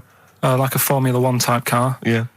Spun out of control, hit some mud, smashed it all in, wrote it off, and I didn't realise I'd done a load of damage until... Well, you landed on your head, but you were fine. Yeah. Who's the winner? Mike Godliman. I sort of feel like, you know, one thing we've never done, Rick, is we've never pandered to people. But as it's the last show, we've got to give the audience what they want. Rockbusters? Well, yeah, and I was going to say things they don't want as well. And, you know, and well, just basically to keep a smile on Carl's face. Yeah. I say a smile, a sort of not quite a scowl. Yeah, he never really smiles. So, yeah, it's just really as a chance for him to have a go. It's like, you know, you indulge an annoying child. The only time Carl laughs is for no apparent reason. Yeah. What do you think, like... What do you mean? Well, sometimes you'll go... and I know you'll be thinking of what a monkey could do. Yeah, it's like people who've had electroshock therapy. Yeah! Oh, it's such him tied down biting on Exactly, something. yeah. Biting on a big leather pad. Let me just tell you briefly what the prizes are. It's That, the number. that looks like a piece of shit. That you got there. What's that? Let me tell you, Ray. Let me tell you. There's a number of mediocre CDs and But DVDs. that is real But time. mainly, what about this? It's the Lord of the Rings Collector's Edition. Oh. Well, the movies you're thinking? No, it's the Radio 4 adaptation. It's only 14 hours long, Rick. Oh, that is... Throw that away. So, Pop that in the bin. so That that's is just... Either pop it in the bin or send it to some poor bastard who wins this quiz. exactly. If you're willing to take part in the quiz, you deserve 14 hours of your life Yeah. wasted with that Tolkien trope. So, Right. yeah, what are the clues then, Carl? Right, as always, just, you know, cryptic clues and that. Initials of a band or an artist, Yeah. work it out, Yeah. win the stuff. Yeah. Email only. Yeah, ricky.gervais at xfm.co.uk. First clue is as follows. The Jamaican fella wrote a review for... It's the good old Jamaican He's fella. back. The Jamaican fella. It's the last show and the little Jamaican fella's made an appearance. This normally suggests that you need to think of the answer in a Jamaican accent. Yeah. Or not. Yeah, or not. Yeah, so any hang on, accent. hang on. Or an accent. Or pronounce the word slightly differently. Yeah, okay. Yeah, go on. The Jamaican fella wrote a review for Phoenix Nights. All right? Yeah. DC is on the initials. DC, D for Yeah. Derek. Yeah, Okay. DC. The Jamaican fella wrote a review for Phoenix Nights. That's the first one. Second one, it's three of them. Second one is we should all vote for Paul Daniels, David Blaine, Copperfield, The Great Soprendo, Tommy Cooper, and Darren Brown. We should all vote for them. Why is that? What was... I've just got the first one. ES. ES. Right? ES. Okay. And the last one, Steve, what did your dad do? Huh? Steve, what did my dad do? What did your dad do? Is that the question, or are you asking me? Well, Ricky, what did your dad do? It can work on anyone. What Right. did your dad do? All right. Right? That's E. Right? What did your dad do? Quickly again, the Jamaican fella wrote a review for Phoenix Nights. Right? DC. Second one, we should all vote for Paul Daniels, David Blaine, Yeah, all Copperfield, right. Great Soprano. No, but that's important. Right? ES, and the last one, you know, Steve, what did your dad do? Right? Okay. The initial E. Ricky.gervais@xfm.co.uk. We don't want to speak to you. Please don't phone up. Remember, you could win some Lord of the Rings tripe. All right. No more on XFM. All right. Last Rockbusters ever, thank Christ. what more Play a can I say? record. I'm not sure you Rockbusters can. answers. Let's do Rockbusters answers. Rubbish. I don't want the gig anyway. Like they were seriously considering him. Thanks for coming in. Brilliant. Go on. Did I tell you my dad's always been asked to go on that? He's Why? always been asked to go on. Is he a woman trapped in a man's body? No, they want to talk about you. They go there. So it's right. disappointing. Go on. Anyway, Rockbusters, right? Right, first clue was Jamaican fella wrote a review for Phoenix Nights. Yeah. Right, that was the cryptic clue. The initials were DC. Yeah. What is it? Come on, no, you tell me. It's Define Comedy. All right? Define comedy. It's a divine comedy. All right? What is that? That's I'm a just Do Jamaican the accent again. Do the accent again. Oh, it's just divine comedy. That's just to help it along. That's do it just again, to do the help accent No, I'm again, not doing it again. You've got the answer. It doesn't matter. Let's move on. Right? Second one. We should all vote for Paul Daniels, David Blaine, Copperfield, Great Soprendo, Tommy Cooper and Darren Brown. Why Go is on. that? ES were the initials. Go on. Elec, Trick 6. Right? What? Elec, Trick 6. It works, so don't say it like that. I don't know what it means. Right, well, there's 6 people there who do tricks and that.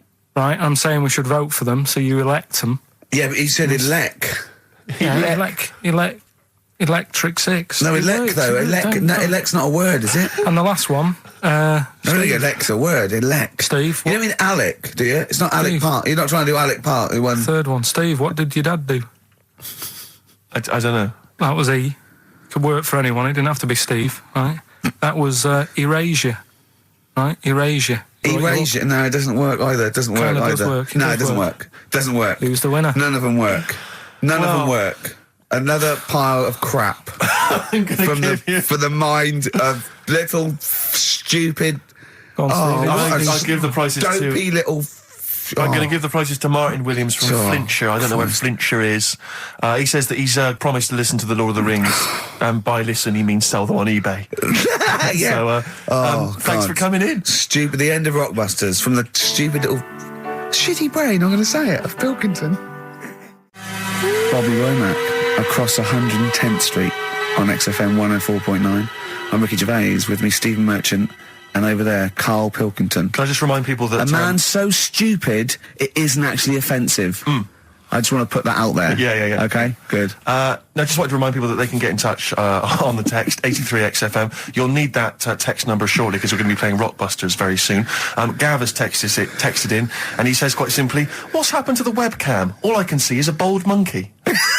Well, you're absolutely right. We'll try and get that sorted out for you. But we're rockbustering now. Do it now. Should we do it now? Say it up now. Okay, great. Yeah. So Well, you should just remind people, Rick, particularly if they're trapped in Antarctica for the next 3 months, what this game is. Well, this is Blockbusters, just totally ripped off, and the clues are bands and artists. Carl says they're cryptic clues. They're not cryptic clues. They're more like, what word am I thinking of? They're tenuous. Some of them don't work at all. So it's really, are you in tune with a shaved monkey? I mean, it's nearly embarrassing to get the clue. I pride myself on that I don't really get them. And I'm sort of proud of that, because you shouldn't. Yeah. But anyway, I think I've given it a big sell. Yeah. Now, you do win Tat today, but the big prize is going forward to be in the draw in 5 weeks' time, when there's a signed Homer that I got Matt Groening to draw. If you go to rickygervais.com, you can see him drawing it. It's an original. Well, if they want to see it, they can go to xfm.co.uk/Ricky, and it's actually, just click on it, you can have a look at Oh, it. you can see all the pictures there, can't you? There's also a signed Nigel Tufnell poster, and us three as Flanimals. But there's a little actually video clip. I was on rickygervais.com. You can actually see Matt Groening drawing it. Well, those prizes are the ones, the big prizes you can win in 5 weeks' time if you get to the grand final. In the meantime, it's the usual selection of mediocre gifts which will be given away. that if you we win found this in a week. draw that people have sent us to give so away. first up, we've got I think I think most people agree, the mediocre John Travolta film Ladder 49, which I think barely made it into cinemas over here. No. We've also got on DVD. And we're giving that away. We're giving that away. Brilliant. On DVD, the TV series Grumpy Old Men, which I think is repeated every single night on BBC Two. Oh, and and that's free as well, is it? Yeah, that's free. Oh, okay. We've got the complete third series of Alias. Great gift. Only if you've seen the previous 2 seasons. So, is that the one I'm in? I don't know, possibly. French and Saunders at the Movies, a collection of all their hilarious movie spoofs. Again, on television, I think every Friday. And the TV series Operation Good Guys. Fine series, but you could see that on UK Gold most nights. So once again, an excellent selection. But if you win all those and take them straight down to Record and Tape Exchange, you will be able to get 2 albums that you actually like. That's exactly right. So people send us them, so they sort of get bigged up on the radio. So that's done. We don't need to worry about that. Angry. So anyway, then three clues. Well, hang on. Let's play the jingle. No, I haven't got one. You not got a jingle for Rockbusters? No. Well, do one quickly now. Okay. Rockbusters. Brilliant. All right, so we got 3 of them. Cryptic clue and the initials. The band. It could be a band or an artist. We've done all that, haven't we? Yeah. All right, first one. The fella let his wife know how he got the bruise on his leg. Right? Give us that again. The fella let his wife know how he got the bruise on the leg. He got a little bruise. Yeah, it's all. Imagine It's that in the always Times crossword. You read it again, it's slightly different. Every time I look back at this crossword, it's slightly different. All the words change. It can't be cryptic. The initials there, CL. Right, CL. Fella got a bruise on his leg. He let his wife know how he got it. What's going on? Right, second one. All the muttering. And what's the next cryptic one. clue? Second one. That Potter lad had a lot of bottle doing all that stuff with the wizards and that. Right, he had a lot of bottle playing with the wizards and that. What's all that about? Right? I love it. He always says, "What's all that about?" TB there, band or artist, the initials TB, that Potter lad, he's got a lot of bottle doing all that stuff with the wizards. Huh? And the third one, the Buddhists won't be able to get in their temple without these. What do they need, right? The Buddhists won't be able to get in their temple without these. The initials TM. Right. 83936 is the text number. We don't want to receive emails from this because we can't be bothered. So just a quick text. Make sure you include all 3 answers. We're not interested unless you've only got. You need to get all 3. Yeah. But the winner may only get 2. But it's the first one with the most right answers. Yeah. And if that wins all those DVDs. Alias is a box set. To be fair, that's pretty good prize. That one. You could probably get 2 CDs when you take that down to Record Tape Exchange. Just and for that you alone. don't need to see the first 2 seasons because you won't know what's happening anyway. Oh, okay, fine. I'm excited to think that there's some people now in Antarctica just scrabbling around to get a pen, just trying to figure them out. They'll probably stew on that for the next 2 months. XFM. Thunder Road by Bruce Springsteen, possibly the greatest rock song of all time. I don't know. Big words. Big words indeed, but I echo them. Well, we're running out of time. We've got to get on with the show. It's near the end. I hope you've enjoyed it. I hope the scientists stuck in a big, hut in the middle of nowhere in pitch darkness, 10 of them. I imagine they've been fascinated, Rick, by the finger up the arse discussion. We had Chinese don't age well, gingers, all that. The big fat kid. Well, actually, they're probably secure in the knowledge that if they want to kill some time and it's dark, there's nothing better than stick your finger up someone else's ass. Exactly. So enjoy that. But they've been hanging on for Rockbusters clues, I imagine. There's the answers. Go on, give us the clue again quickly. All right, so the first one was the fella let his wife know how he got the bruise on his legs. Go on. Right, that was Courtney Love. Yeah, Courtney Love. So that's Courtney Love. So that's the fine. first one, CL. So that one's fine. The second one, that Potter lad. What am I doing? Letting that one Just go? let it go, just let it go. Am I just letting that go? Annoyingly, we haven't got time to take issue with it, Rick. Okay. That Potter lad, he's got a lot of bottle, hasn't he, doing all that stuff with the wizards and that. Go on.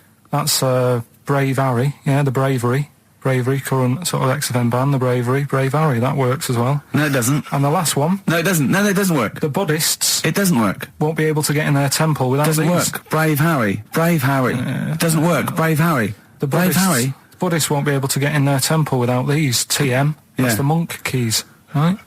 So who got all them? The Monk Keys. Who got all them? Like Which band are called the Monk Keys? the Monkeys. Oh, the Monkeys. Yeah, the Monkeys. Right. So who's the winner this week? The winner this week is Gina. Well, we're letting that go, yeah? Gina got them all right. I think her text said she was from Horrorstead. I don't know. I've never heard of that place, but I assume that's right. But Gina, you win that selection. I can't believe she got them. I cannot believe she got them. But she goes, wins those, and also goes into the prize draw. We'll have 6 people competing for that original Matt Groening thing. If you go to rickygervais.com, you can see Matt actually doing that. We've got a signed Nigel Tufnell and original drawing of us as Flanimals. If you want to see it, xfm.co.uk/Ricky. If you want to have a look at the picture. And well, that's it. It's 3 o'clock. I'm Ricky Gervais with me, Steve Merchant and Karl Pilkington. More drivel next time. A shaven monkey. Right. Half Light by Athlete on XFM 104.9. Ricky Gervais, Steve Merchant and Karl Pilkington. Karl, Right. 2 o'clock. Let's get Rockbusters rolling. I should just, if people aren't familiar with Rockbusters, then someone has actually sent in one of their own to test Karl. They've used, I think, the same principle that Karl has, which is, utterly random. Yeah. As you said before, really just try Not and really think of cryptic. something Yeah. that he might be thinking of. Sure. So I mean, she's done it quite coherently, but I'm wondering if I should sort of say it more as Karl might say it, just slightly less. Well, different every time. Yeah, slightly less coherent. So, Karl, this is one for you, all right? Go on. It's Sunday morning. I'm just, I'm in bed, but I don't sleep, but like Hollyoaks is on, the omnibus, I'm just watching that, I go and make a lovely cup of tea, in the bed with Suzanne, aren't I, having a cup of tea? What's going on there? Just watching the telly and that, but hang on, I haven't got anything to dunk in me, in my tea. I haven't got anything to dunk in my tea, have I? You know what I mean? I haven't got anything to dunk in there, and I'm just having, what am I doing? Is it LB? It's LR. Oh. LR. So, have a think about that one, Karl. I think I know it. Yeah? Do you? Go for it. Go on. Is it Lionel Richie? It is Lionel Sort of- Richie. What's your logic? Sort of Lionel, and it's like No rich tea. no rich tea. Yeah. No biscuits, no rich tea. Lying, no rich tea. I think we Lionel Rich tea. Lionel Richie. It works. We've It's just done as one a coherent bit as one of like yours. it.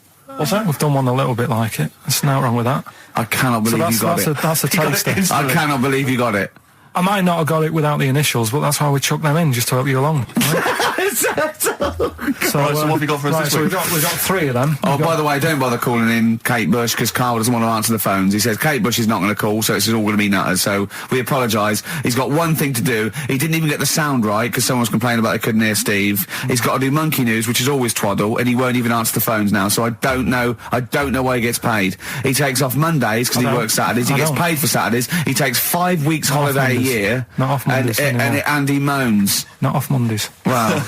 Right. What have you got for us? Right then, the first one. There's a vehicle that sells kebabs. Right. There's a vehicle that sells kebabs. Initial B. Right. B. Right. Right. Have you worked that one out? Of course I haven't. Right. The second one. You're asked if you want that bit of the egg. You what? You're asked if you want that bit of the egg. You Yeah. think about it, but we sort of decide against it. And again? What's going on there? You're asked if you want that bit of the egg. You think about it, but you go, nah, I'll go against it. Right? I've got it. Is So it that's is what's initials W-Y-O? Yeah. Got it. Right, so... Okay. Yeah. That one works. No, it doesn't. No, it doesn't. And the last one, I don't think this burger will catch on. I don't think this burger will catch on. Yeah. And the letter there is M. So you just text or email in with the answers and win some stuff. What have we got? We got some prizes. We got another box set of the League of Gentlemen. This is instant gratification, but you go into a draw for something bigger. So what have we got today? Yeah, well, today, this is what you're taking home today. Right. You've got the League of Gentlemen, the complete collection on DVD. That's that's worth having, definitely. We've got Catterick, which is the current Vic and Bob show on BBC Two, which is good. The Aviator, the award-winning Leonardo DiCaprio, Martin Scorsese biopic, and once again, Ladder 49. We're giving that away again, are we? Yeah. Apparently, we got. Did we get a job like those? Did we? We got loads of them. We got boxes of stacks of them. Oh, Yeah. excellent. So Email in if you just want a copy of Ladder 49. I'm sure we could dig one out for you. yeah. Or phone in, because Karl does not answer the phones. Right. And remember, the winner goes forward into the chance to win the big prizes, the signed Homer drawing, the signed Nigel Tufnell poster. And you go to rickygervais.com and see Matt Groening actually drawing that to verify it. Bet Lloyd Cole won't. Never anyone has it? Has it? Roxy Music with the old Dylan classic Hard Rains on XFM 104.9. Mixing it up, just mixing it up, mixing and matching. We've got Neil Young, we've got a bit of Roxy Music, we don't care, do we? They're all bang up to date with some of the latest tracks from Feeder and the like, so... Yeah, big time. But it's what they're waiting for, it's the Rockbusters answers. That's right. Right. Okay, give us the clue, give us the answer. Right then, first one. Hurry up, because we haven't got long for monkey news. Don't worry about it, don't worry about it. First one. There's a vehicle over there that's It's changed. selling kebabs. Oh, it's changed, go on. Initial D. Yeah, what is it? That was Donovan. Okay. All right, yeah, okay. Yeah. That Good. worked. I'll give you that. Yeah. Second That's a one. real clue. Well, they got it, like they always do, so they're always real clues. Second one. You're asked if you want that bit of the egg, right? You think about it, then you decide against it. I think I know this one. What was the initial again? Y-O. Is this John Lennon's wife, Yoko Ono? Yeah, that's right. I think that was her name, Yoko Ono, wasn't it? Yeah, it's Yoko No. It was Yoko No. No, you've got it wrong. You're thinking about it. You're asked if you want a bit of the egg. Yeah. You go, yolk. You think about it. Oh no. Oh, so you say it twice, you stutter. So No, it's no, Yoke, no. Yoke, oh no. No, you did it No, her wrong. name's Yoko Ono, though. Yeah, Yoko Yeah. Ono. Listen to the clue again. Okay, no. Listen to the clue. So what you say is, do you want this bit of the egg? You think, what, the end of it? No. Yolk, oh no. That's Yolk, right. oh no. Yolk, oh no. Yolk, no. Oh, yolk. Yeah, go on, brilliant. Yeah, okay, yeah, Yoko, no, yeah, go on. It works Yeah, perfect. next, yeah. And the last one was, I don't think this burger will catch on. That was initial M. Yeah. McFly. Right? So, there's your three clues. What's There's your three answers. It won't catch on. Well, who'd want to eat that? You know what I mean? It's like a Mac burger or whatever. Mac chicken.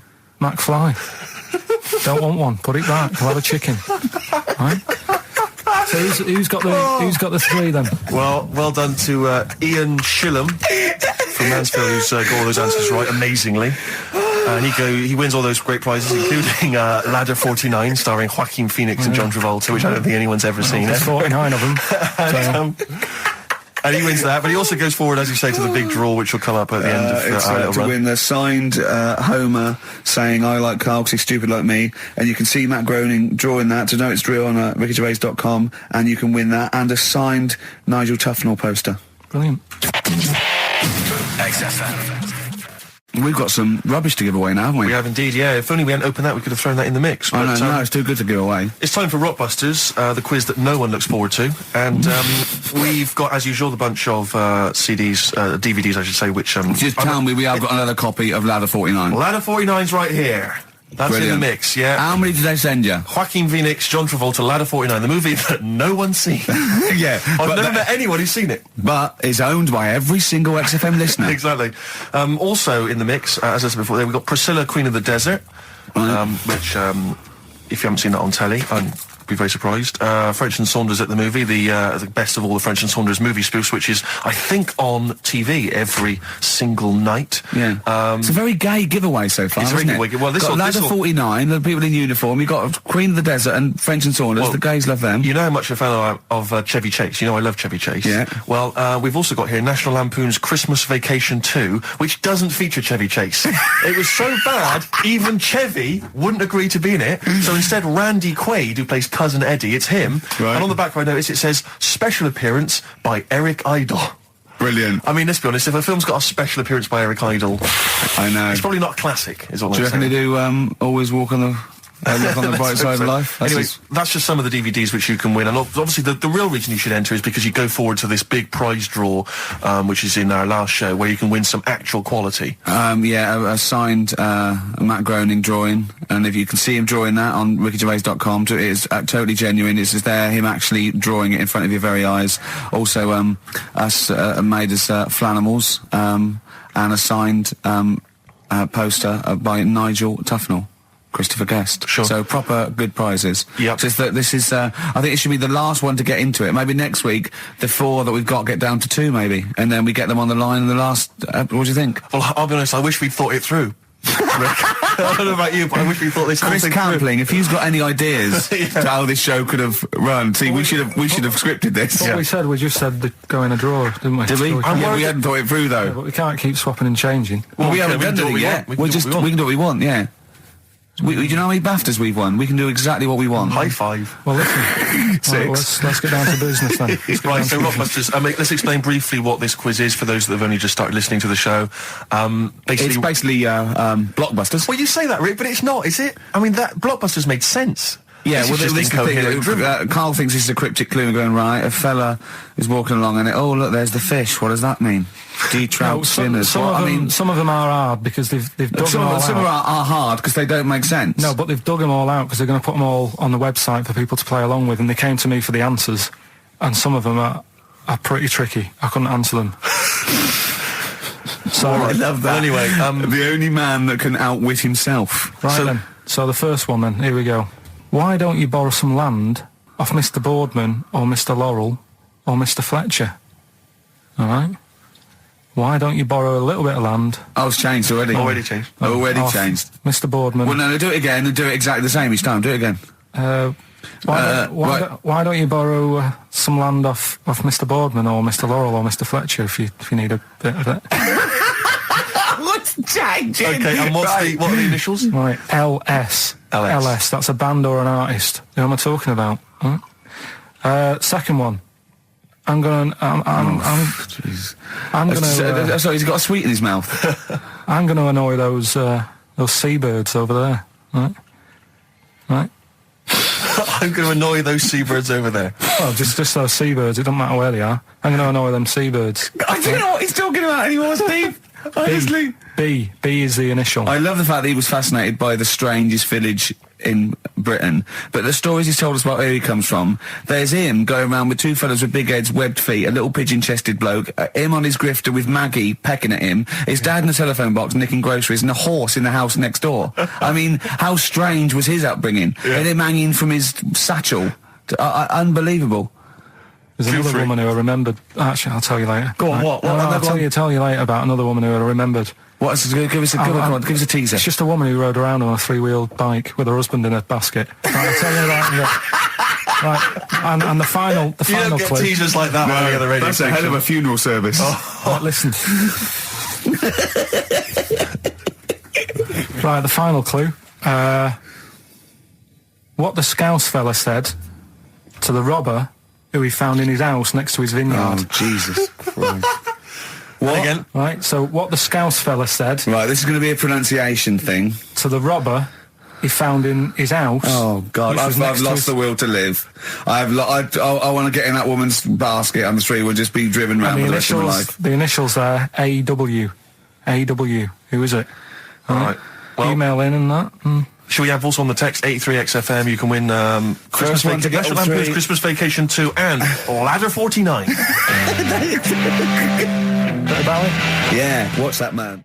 Just briefly, you don't think you really gave that competition justice, did you, not handing out the email? No, let's just quickly whiz through the questions again. Yeah. John's texted in, by the way. He says, I never get any of the Rockbusters clues. Is this a good or a bad thing? Definitely a good thing. Definitely a good Definitely thing. a good thing. Yeah. Yeah. All other people do. Well, First one. Why don't you borrow a bit of land off Mr. Boardman or Mr. Laurel or even Mr. Fletcher? Right. LS. Second one. I'm gonna annoy those seabirds. Right. B. And the last one. What the Scouse fella said to the robber he found in his house next to his vineyard. AW. If you know what they are, email in or text in. Tell us about the woman. What's the text? Quick. Well, 83936 on the text. Ricky.gervais@xfm.co.uk on the email and that. Right, and that. Mark that one down. Just make a note of that. And that.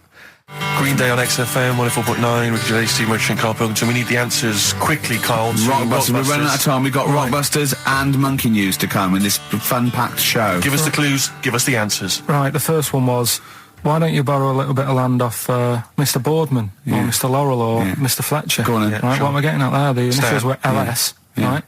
lease a Stan's field, right? Because you're borrowing it, that's leasing it. It's Stan Boardman, Stan Laurel, and it's a field and that, isn't it? Second one, I'm gonna annoy those seabirds. That was B. What you doing when you're annoying a bird? You're bugging it. What's a seabird? A gull. Buggles. Right? Bug gulls. I don't know where to start, mate. Right, don't worry about it. I don't know where to start. If we had more time, don't worry. I'd throw him out of a window. Right. What the Scouse fella said to the robber he found in his house next to his vineyard. Go on then. That was A.W. Yeah. That was A, me Winehouse. Right? A, me Winehouse. What?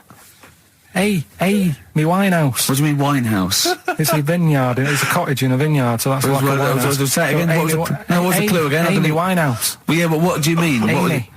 Why is he saying? Why is it a robber? Because the robber's getting in, and he's sort of saying, "Hey." But what's the robber got to do with it? Why is it just a normal bloke? I don't say. Why is he saying Amy Winehouse? Why is he saying that? He's saying to him, "Hey, get out." Well, no, you didn't say no. Sorry, her name isn't A, get out me Winehouse. Her name is her name isn't A, get out me Winehouse. Gavin Thompson got them all right. He's in Edinburgh, so he's winning ladder 49, and that's safe. That's on the way. And he's going into the prize draw to win those. I mean, this better be a good monkey news, Carl. That's all I can say, because that was drivel. Amy Winehouse. How did you meet your girlfriend?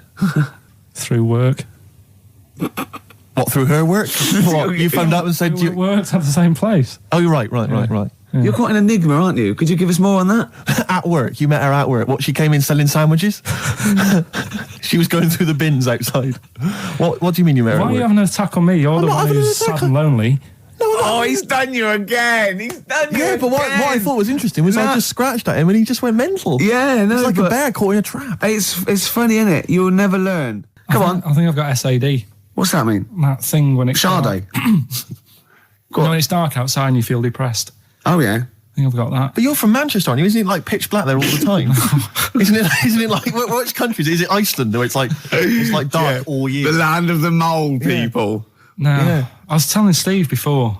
In fact, I'm not going to bore you with it. Go on. What were we saying about Wayne? Well, you bored me with it earlier. Can't you bore him with it? Yeah, it's only fair. What were we saying about what? Wayne King. Carl, play a record. Oh, that's disgusting, Carl. You're a pervert. Tickets for K-Fest. Right, go on. What's that? It's like a rock thing that's going on tonight. Right. If you're into that Welsh. Right, well, name some of the bands. Names of the bands. Nile. Go on. Right. That's one of the bigger ones. Mark Lanigan. Who? Not Lanners. Is Lanners playing? He's not really. Yeah. Mark Lanigan really playing there? I think so. God, who's that? What? Who's that? Who is Lanigan? Is he someone you went to school with? Who is Mark Lanigan? Who else is Who on? is Mark Lanigan? Is he the promoter? Is there a baguette-shaped gap left in their holdall? Defoe, let's make some bread that you can fit down your trouser leg. What? That's not true! No, it's not, I read it in Euston train station. I was waiting to go back to Manchester. Where did you read it? Scrawled on the wall in graffiti? Yeah. Do you know was it also meet me here for cock fun at 12 o'clock? The upper crust sandwich shop, Euston station. It's on the wall. Ages ago. Yeah. Only people with money had drinking or something. That's like one of my film reviews. Years ago. Welcome to History Now. Now, ages ago, only people with money had drinking or something. Keep going, Carl. Keep going. Like spirit and stuff. So they'd it's like businessmen. Businessmen. It's easy for you to say. This is getting to be cruel, isn't it? This is amazing. Yeah, go on. Why did you open your mouth, Carl? What were you hoping was the best that could happen? Because you were trying to make me look stupid before with the planet, so... Whereas you know... Yeah, go on, no, come on. Businessmen with money. I've got to drink, I'm ching. The pigs come, if you like. Sorry? What did you say? What did you say? What did you say? When you do what, Carl? What? What did you say? No, what did you say? Because I don't want to have to go to the radio authority again. What did you say then? Just remember. We are going out live, Carl. Yeah, remember Tom Binns, right? What did you say? What I'm saying is, why were they shouting Vera? Because pigs don't come to the name, do they? Hey? I don't know the ins and outs of pig, how to lure a pig into your trap. Can I just tell you some very, very interesting things about pigs? Please do. Right. One, everyone knows they have a corkscrew-shaped penis. right? A corkscrew-shaped penis. That's the tail, isn't it? 2, they can't look up. They can't put their head back and look up, right? 3, they can have a 30-minute orgasm. Rick, is it only pigs that have got a corkscrew-shaped penis? No, and landlords. Okay. Very handy. And it was a Christmas play, and I managed to get a part in it. And, Did you audition? got a part in it, and I should have been playing the drums to the one about Kings. We Three Kings. Yeah. I was meant to be doing that, but Little Donkey came on, and it was one of the. What do you mean came on? That was like next up on the next song. Right. And it's one of them songs that you can't help sort of tapping along to. Yeah. Do you know like if I was to go yeah, you'd have to finish it with. Yeah. Do you know that they actually send that into space? Do they? And what, hoping that aliens will respond with that? Yeah. They do that because apparently it is one of them things that you can't help. What, even if you're an alien life form? Yeah. They know that, do they? Yeah. But anyway, what, because they watch Star Trek or something? Hello. Knock knock. Yeah. No, seriously. Is it true, like, if you send out knock knock into space, they have to say that? Oggy. Oh, that is great. Seriously. Oh, hold on, what's something out there? Was a little green fellow? That is great. Yeah. So anyway, that is Little Donkey is like one of them tunes that you can't. And I was there, and I had the drumstick, and I thought, oh god, the drumstick. I could feel myself. And anyway, just wanted to do it. Yeah. I started going along and playing Little Donkey, which I wasn't meant to do, but it went down such a storm. Okay, the film review. Gladiator. It's all right. Nothing great. It's like an old, sort of an old version of Rocky done in the olden days, really. Right. A bloke fighting other people. Sure. How sort of well known is the story? Do you reckon people know the basics? Well, just very quickly, just do the plot. Quickly. There's a guy called Max. Maximus, yeah. Yeah.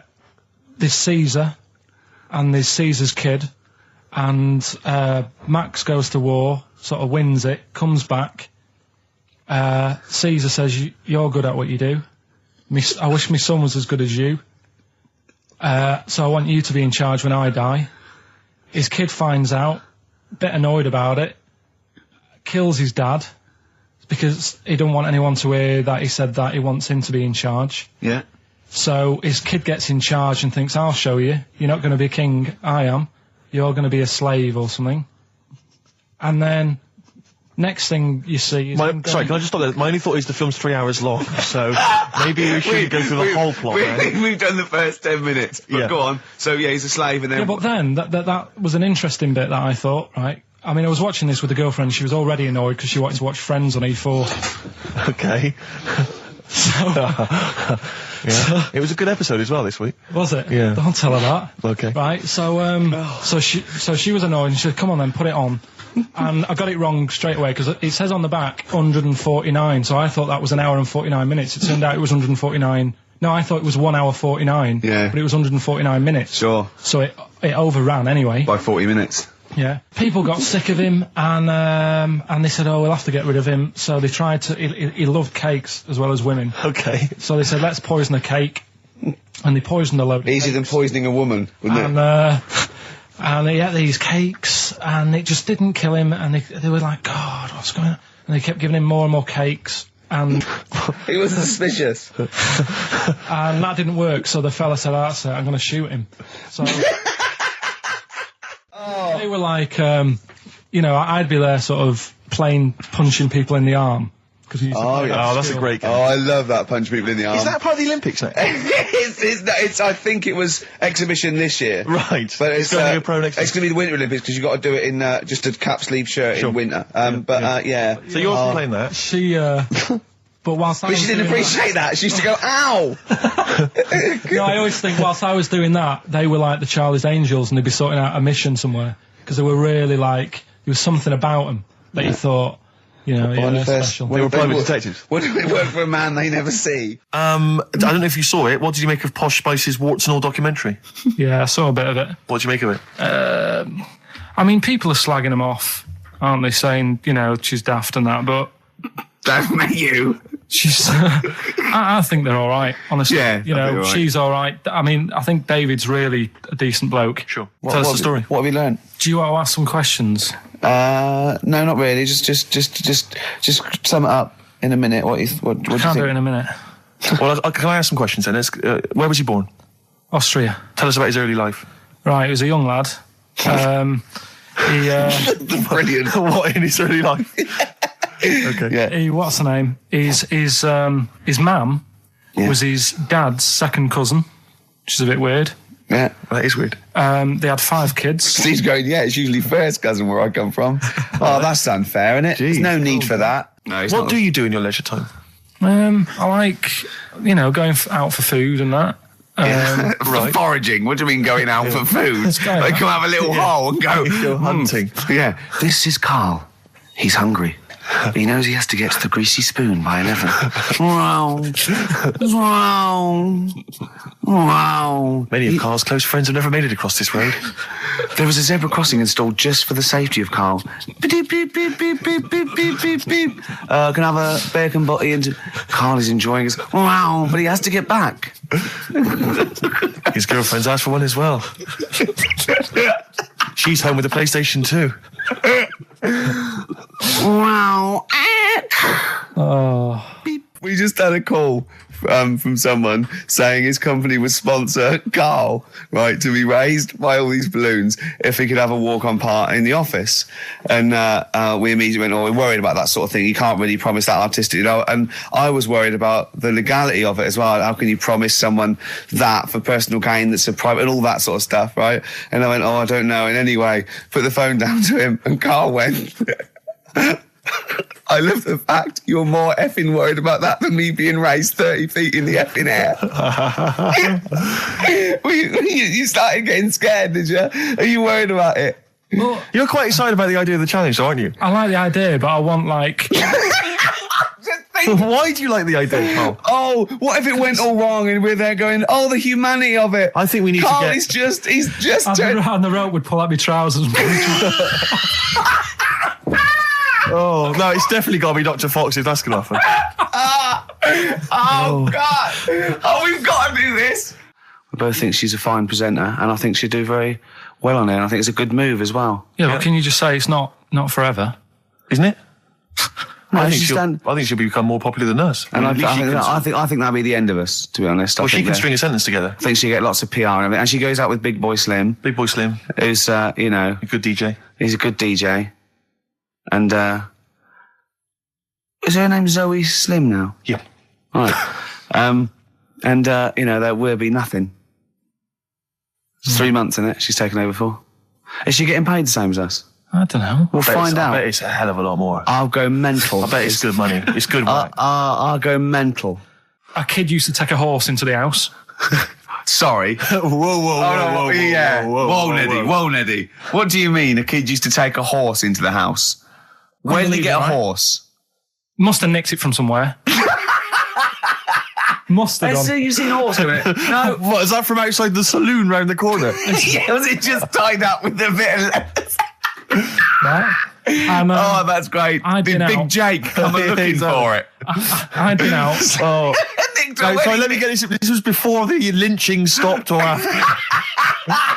Where did he get a horse from? What do you mean he must have nicked it? His mum said, where'd you get that from? I bought it. All right then. But keep it out the kitchen. I don't want you going Catlin rustling. Where did he get a horse from, Karl? And how long did he have it for? Was he leading it or riding it? Mum, open the door. I can't stop. I can't stop it. Open the patio door as well. Looks like we got us a runaway. What do you mean? I've sort of... I don't think you can ever be boring. No, but what I've done, I've took like different ones. So I've took a good one that I think, that's a good quote. That was worth putting in a book. I've put one that isn't really a quote, so I don't understand it. Oh, yeah. One that isn't clever. and a funny one. So a bit of variation out of one book. Oh, how long did this take you? What did you do? Did you sort of like sit About half an hour last night. And did you sit sort of like quietly at a desk or something? No, just in the lounge with the telly turned down. Oh, right. Just to give a bit of light to the room. Just had it on, but turned down. Have you figured out lights yet? So, so the first one, and it was like they stuck some bacon on his head. And As ever, the vital piece of information, i.e. the reason, Carl seems to have forgotten.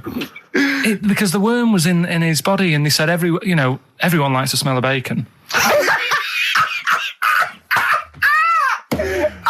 Including worms. Again, Even a Vietnamese lake worm. They love remember bacon. Remember last week when I said about the little fella with the bone with no brain, and you were proved wrong? No. Please. No. We were saying it wasn't a little fella. We were saying it was a stillborn child.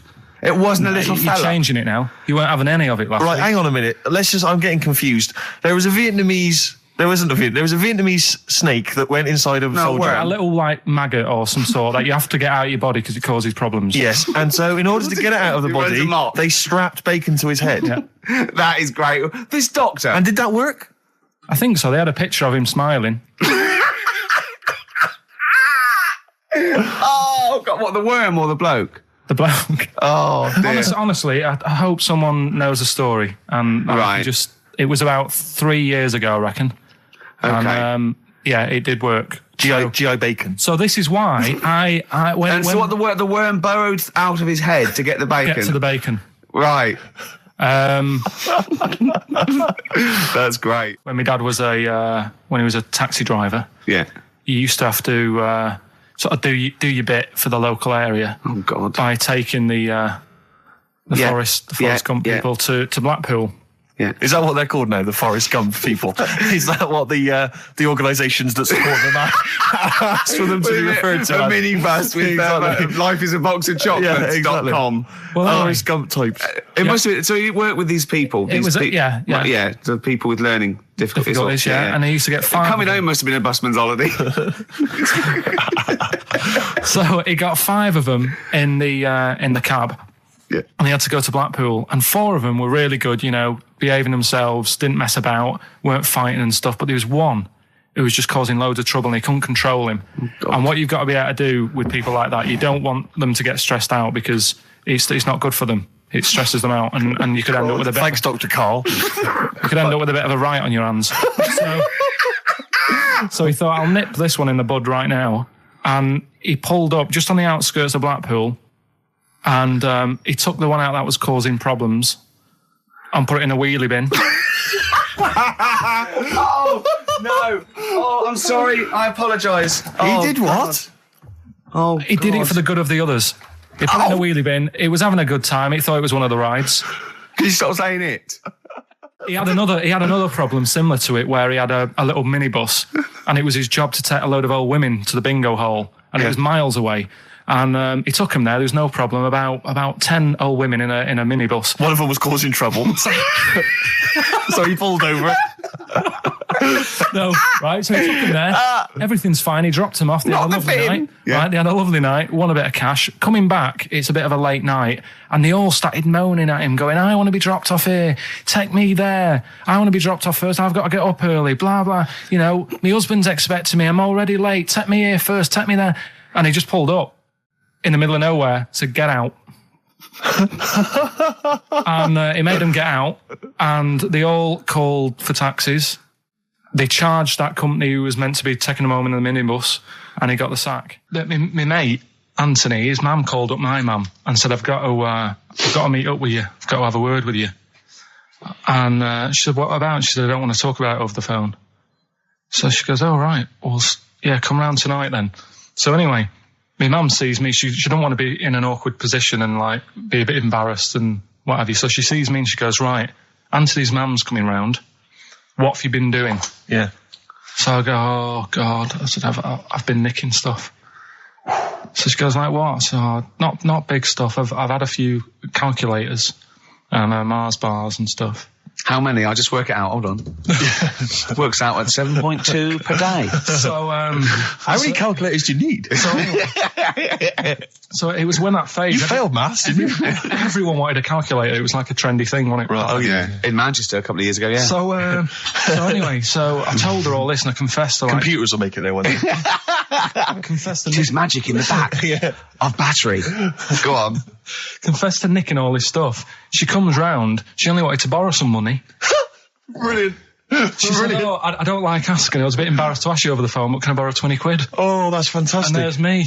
That's great. And it's similar sort of thing to yours. And did you? And he went, hold on, Mum, let's just work out the interest on that. I bank 10%. She'll owe you £4.40. Oh, dear. So your mum was a loan shark. yeah. And did she mention? She went, I just with that other, because what I'm saying is presumably you got your mate in trouble. No. Right, you didn't. No. She went, no worries, I'll just go and get my purse. It's on the dressing table. Exactly. Yeah. Carl, Do you want a cigar? Well, quite, yeah, but what is exciting, surely, is the razzmatazz and the brushing shoulders with the rich and famous. I'm not into that. You're not? No. I don't feel you're going to appreciate this like we thought It's you would. weird because Suzanne said to me this morning, who would you like to meet there? Is there anyone who, like, you can get close to and it's like, God, I really admire your, big fan of yours or whatever. and it's me and Steve, so you're here now. Well, I really admire your big fanny. I didn't. What did you say? What did he say? if you're a big fan of it. Oh, right. Oh, right, yeah. And, Sorry. there isn't anyone, really. Do you know what I mean? I like, you two are alright. Thanks. Jonathan Ross, is he going? He might do, I don't know. Hang on, wait a minute. I can't help but feel we could have exploited this more. We could have maybe run a competition to let someone win. Yeah. If you're not going to appreciate it, Carl. Yeah. Are you going to get a trouser suit? Are you going to get a ladies' trouser suit? I just think then, if you go sort of like looking macho and walking down with him, they know that you're not really partners. And I just think it's a slap in the face for BAFTA. That's true enough. No, it doesn't matter what you wear though. Look at Elton Can't John's. you mince a little bit? Can't you at least sort of walk a little bit mincy? Because you've got such a macho sort of mank walk. Elton John's fella doesn't look gay and the stuff he wears and that, does he? Do you know what I mean? It means nothing. No, but that's because Elton's doing the work for him. No, but By dressing as like some kind of restoration dame. Yeah. Right. Go on then, Carl. Second one then. This is a bit easier, but I still think it's a good one. So this is, we should explain what this is if you've just tuned in. It's one of those stupid lateral thinking problems. That Carl himself has created. Yeah, that was his homework. Right, you this one. It's a fella. He has a normal day doing stuff. Nothing wrong with him. Right. And It's the twist in the tale. It's just like Tales of the Unexpected. Just a normal day, nothing wrong with him. Hold on, though, he's got the legs of a fish. Go on. So, that's why he's been hiding his legs. so Go on. he does his The normal, legs of a fish. Sorry, Carl, carry on. He has his working day and that, Yeah. and then he gets a bit tired. Goes to bed. He puts the light on, leaves it on, goes to bed. Oh, That's crazy. that's mental. I can't think what's happened. Anyway, here's Radiohead. Right, okay. What? The question is, why does he put the light on when So he's a going man, to bed? he's had a normal day, he's come home from work. Is that right? He's come home from work or he's not been working? Yeah, he's just been out? no, it's been working and stuff, I think. You think? You've made it up, Carl. You can decide. So is the question is, why has he put the light on when he's asleep? There's a reason that he's put the light on when he's asleep. Has he gone to sleep? No, Carl, don't shrug. You're meant to answer these questions. He put the light on before he went to bed. Yeah, and the question you're And he's asking gone me to is sleep, why? What's and the he- scenario? And the light's on and Yeah. that, but he's gone to sleep. Yeah. He started reading and then he fell asleep. No. Did he intentionally, for some reason, put the light on? Every night. It's mad. Sounds mad. That's Carl, doesn't it? Every night he does it. Yeah. He puts the light on So- when he goes to Light on, sleep. it goes to bed. Carl, is the point of this, he puts the light on for a very good reason. Not for us, but for some people. He's blind and it's always been on and he thinks he's turning it off, but it was on in the day and he thinks he's turning it off, but he's turning it on because he's No, blind. that'd be stupid. That works. No, that works great, Rick. Yeah. Thank you, Carl. So you've got to come up with what? Hang on. If What? you're blind, why would you put a light on? No, he thinks it's off. Yeah. But why would he turn it on anyway? Just think so he doesn't get burgled, so people know he's in because he can't see him. So he just he puts the light on when he's there, then he turns the light off when he goes to bed, so people think it's fine. But he's got it out of kilter, and actually he's walking around in the dark all day. I don't believe that if you're blind, you turn your light on. I don't think you'd be living on your own, would you? I'm not having that for a Do second. blind people live on their own? a second. Well, some people do. Lonely blind people live on their own. No, if you got bad eyes. Any of them women? Are there any blind women who are living on their own? Well, never mind your concern for the partially sighted or sight impaired people coming to London. Get on with this. Yeah. So there he is. Yeah. It's like, a bit tired. Yeah. Just put the light on. Get to bed. Yeah. So he turns the light on and he goes to bed. Yeah. Oh. Should we play a track? He's not sleeping on the job. He's a lighthouse keeper. Well done. Is he a lighthouse That's keeper? not it, Carl. He's a lighthouse keeper. Right. Why wasn't the light on all the time? Because it's light in the day. You idiot. Play a record. What? Play a record. You're a buffoon. No, actually, the light isn't on in the day, is it? No, it's not. I think you're the buffoon. Yeah. Carl has won!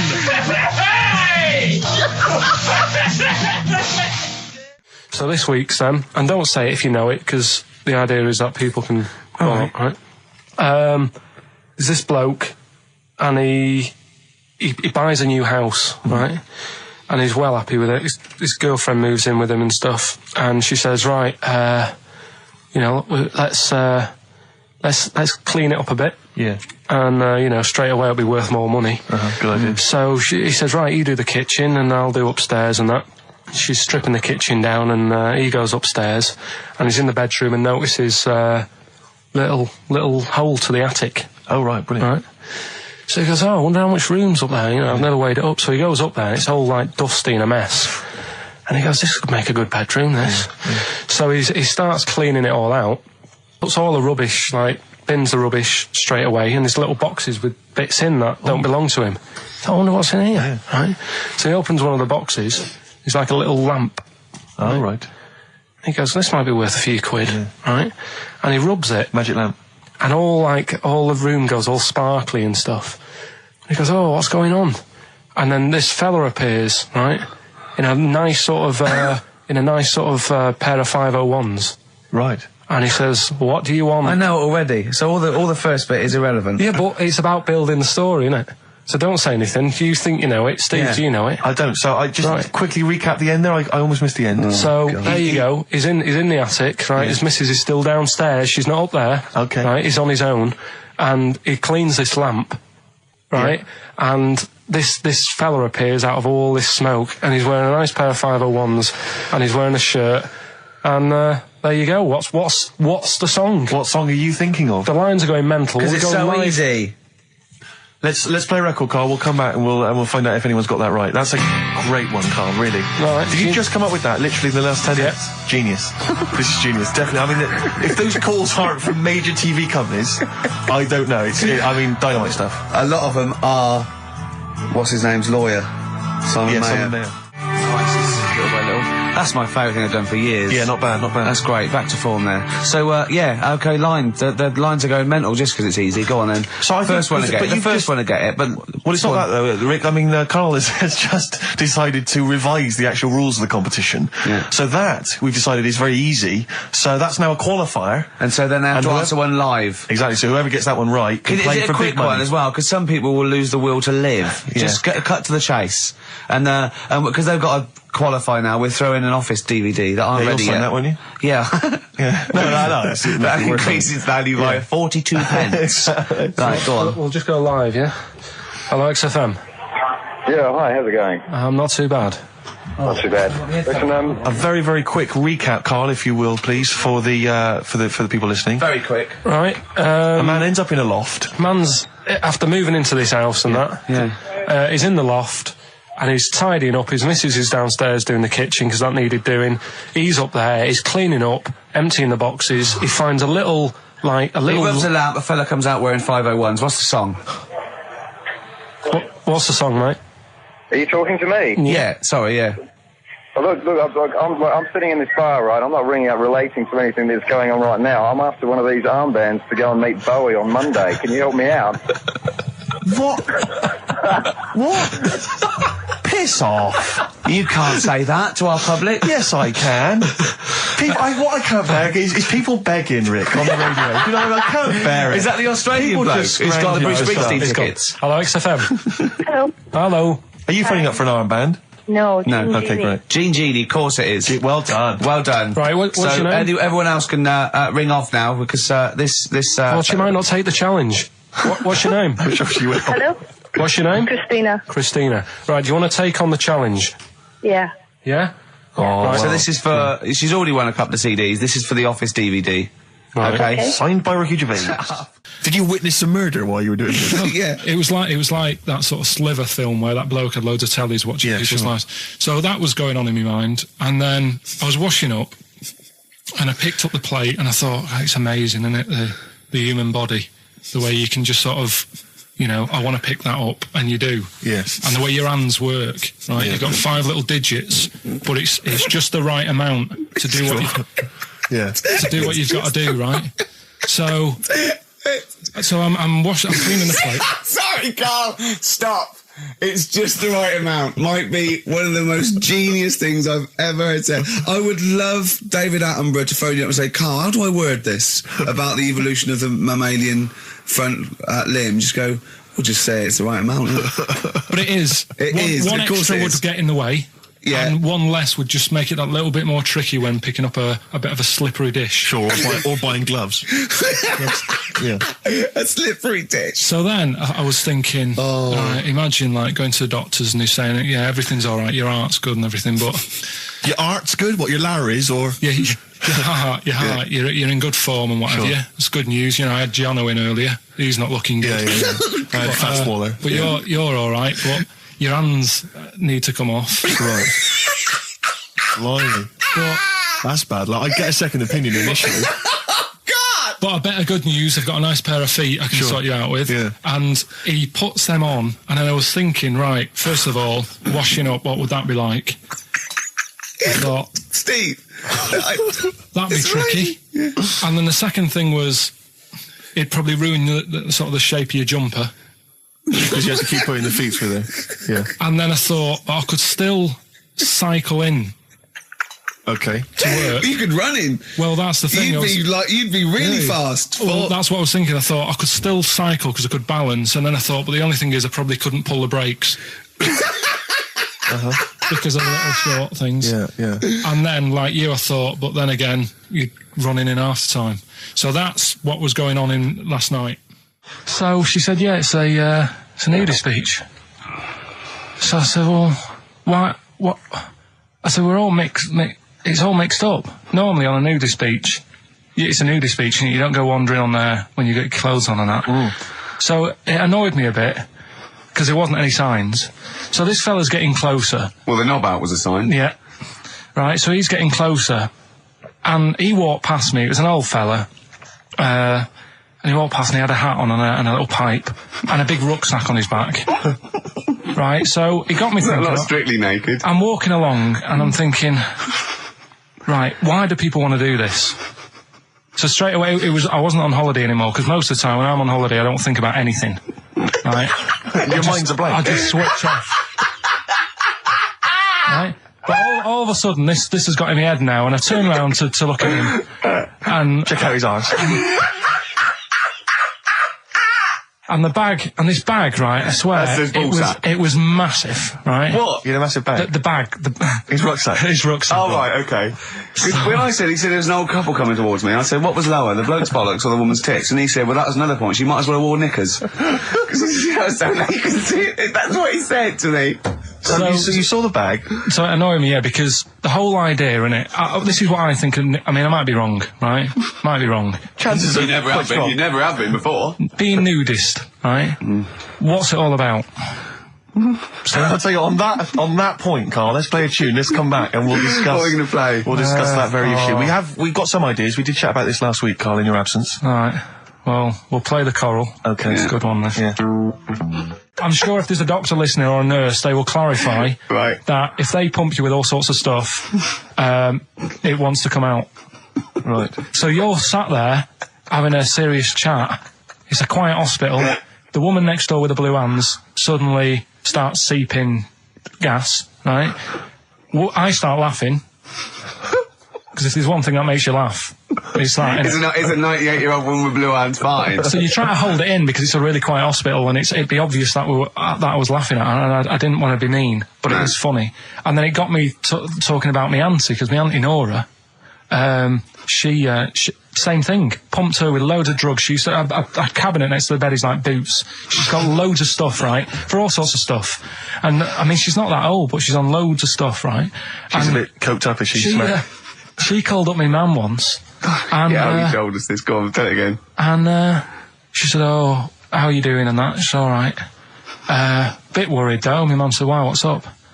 She said, "I've been breaking wind." So she goes, "Well, you know." She says, "No, but this one is going on and on and on."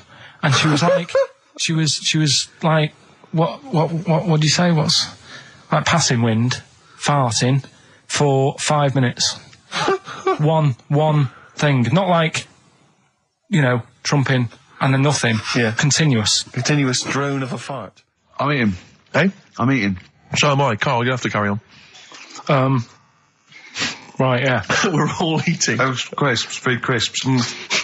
So last week, yeah, you were playing your feature, that song I Shouldn't Switch Off because I'm enjoying the story. Yeah. And we played Living for the City, only you played the single mix, which doesn't have the entire second act, if you will. Yeah. So, Carl, you've not heard it before. You're excited. Heard it before. You're excited to hear the second act because, as far as you're aware, there was a young guy. He's living with his family. They're fairly impoverished in Mississippi, but you know they're happy. They're getting on all right. But you're not even aware that he's moving to the big city. No, it just fades out. Well, that's the city in question. I mean, I've liked this song for must be, 3 or 4 years, and I've always listened to the single version. I had no idea that I didn't know the full story. So yeah. It's not. I mean, I know your attention to detail. You like to know the full story, like where everything. Well, was. The whole idea of the feature is to say, you've got to listen to the song. Where was the lead plate thing? Where was the lead plate thing? That was like a few years back. Where was it? In Britain and Scotland. Yeah. It was a problem all over the world. They had to deal with it. You're making it up now. Is it something you saw in Lord of the Rings? Yeah. Right. So anyway. Yeah. So the Lion and the Witch. Yeah. Go on. Go on. So far, then, what did we learn in this story? From we Stevie learned so Wonder? far from Stevie that there's a young lad. He's, as I say, he's got a family. He's fairly happy, except they're very poor and they struggle to get by, but they're happy. They're doing it anyway. He's moving to the big city. Carl, this is the bit you didn't realise. Just play the track. Okay. Here we go. So this is halfway through. This is halfway through the tune now. This is you've not heard this before, have you? Let's go. Sorry, I accidentally played an episode of Kojak by mistake. We were going to play a song. Carl, what did you make of that then? Yeah, what's happening there then? Eh? He was living with his family. He was fairly impoverished. He went He's on a moved bus. to the new. Bus he was on, was it? Right. So what's your take on it, Carl? After hearing that, what I've worked out by it, the first part that we heard last week, everything's all right, but it's not that great living in Mississippi, right? So he goes, I'm going to go to New York. There's plenty of work there. Yeah. They'll sort of accept me as, and everything. So he goes there, and the weird thing is, he's hardly, been in New York for a second. He gets on a bus, all of a sudden some cop is arresting him. He's like, what's going on? And then he's got 10 years. I mean, what you can't hear, because the levels are quite bad. I mean, I work with sound. I can't really hear what's going on. You're criticising Stevie Wonder, I'm sort of guessing that he didn't pay his bus fare or something. And 10 years. He got 10 years for that. I really don't know what was going on. And the last one. God, that one. That's terrible. That's terrible. Okay, quickly. Oh, God. And the last one is that bloke who does... Come on! It's making me laugh. Come on, Carl. Be professional. Right, the last one. Right. I can't do it. It's making me laugh. Oh, come on. I'll come and read them then. No, hang on. Come on, Carl. Right, here we go. They don't do this on Rockbusters on TV, do they? No, come on. That bloke who does sport on telly. He's got a little kid, right? Initials DC. What? Is that? I'm completely confused by that. Was that the clue? Yeah, that bloke who does sport on telly. Yeah. He's got a little kid. Initials DC. Okay, is that a band? Or an artist? It's I'm not a cheese. This is a well-known sandwich. Is it? What is it? Is it a band or an artist? So just quickly recap. Okay. It's a Come on, Carl. Right. Come on. Quick recap. The first one is B. I don't think them birds should be around in this area. Right, that's B. Right. Second one, he doesn't like women, yet he's got a few kids. It's a bit weird. That's PD. And the final one, that bloke who does sport on the telly, he's got a little kid. right? DC. All right, and it's ricky.gervais@xfm.co.uk if you want to enter for Hellraiser. Oh, I'll tell you what, continue to do a little theme of like some old stuff people haven't heard of. If you're under 30, you probably never heard of this band. It's also a new thing I want to introduce. So it's Show Up Camfield. Camfield talks the talk, he doesn't walk the walk. He doesn't play some rock classics on his show because he's scared. I'm going to play the tracks that Camfield's too scared to play. This is Kansas and Carry On Your Wayward Son, all right? Kansas, carry on your wayward son. No, like, again, I spoke to you in the week, and I had much better things, like when I tell you about Brian Blessed climbing Everest, and for some reason it made him, it played havoc with his belly, and he followed through, and he had to clean up. Shut himself? Yeah, using ice and snow. Why are you telling me that Brian Blessed, in what way is telling me that Brian Blessed shit himself once in any way educational? Because I was saying how he was climbing Everest, right? Right. I give it to him, he's an actor and that, but he gave that a go. Yeah. Right? It played... What's the point of that, you'd say, wouldn't you? You'd say, God, he's you know... So he's alright. Me doing a boxing match, there's no reason is rubbish, but him climbing Everest and shitting himself... Yeah, he did that. It's commendable. Right, and he's only gonna, like, go and do it again. He's gonna climb it again. Yeah, but he might not shit himself this time. Yeah, but what's the point in going? Nothing's changed up there. Yeah, good point. Yeah, Should been. Well, it has. They've probably cleared it out by now. Like, but it's slip on it. I can't even be bothered telling you this one, because... Come on! Just do it, or do it now! Steve, how we doing? Look, no, never mind that. Look, just tell me what that means. Oh, he's a nuisance. Oh, this is so annoying, Carl. I'm gonna go mental. Right, talk. Right, listen, I'm just putting this in here, right? Right, nuisance is a bit of a nuisance. Yeah. Apparently, the old fella who used to hang people... 1700s? Yeah. He used to be able to tell somebody's weight just by looking at them. Right? That's a bit of a bonus fact. We'll be the judge of that. The thing that I wanted to tell you is money for old rope. Do you know what I'm saying? I can't even be bothered. Yes, you're going to tell me now. Come on, Carl. Right, I mean it. Basically, money for old rope came from the... Right. What was all that about? You can tell someone's weight. What was all that bonus for? fact. And Brian Blessed shitting himself. What are you... What? Look, no, tell me that now. You nearly made me swear then. I'm getting really annoyed. I'm getting really annoyed now. Tell me this back, Carl, or I'm going to go mental. Come on, Carl, time's running out. More that people, years ago, when people used to be hung, right? Right. If you didn't like the person who's been hung, you'd go, God, I really don't like him. And so you never forget the time. Because if they're being hung, we take that as read. Yeah. So they never forget afterwards to get the hangman to get the rope and to cut it up into little pieces, and he'd sell them. He'd sell the little pieces of rope to people. See, Carl, that's the most interesting thing, if it's true, that you've come up with. Right, okay. And so so they sell the rope? They sell the rope, and it's money for old rope. Money for old rope? Meaning, like, you know, God, it's easy to make money, that all they have to do is cut it up and sell it. I'm cynical. Sorry, you were telling us a story about... So anyway, she'd get the newspaper, right, and she'd stick it in front of my eyes, and... what does that say? Go on. So she'd... You inherited a lot from your mum, didn't you? So she'd cut me fringe, right? Yeah. Well, then she'd go, oh, it's not straight. It's not very good.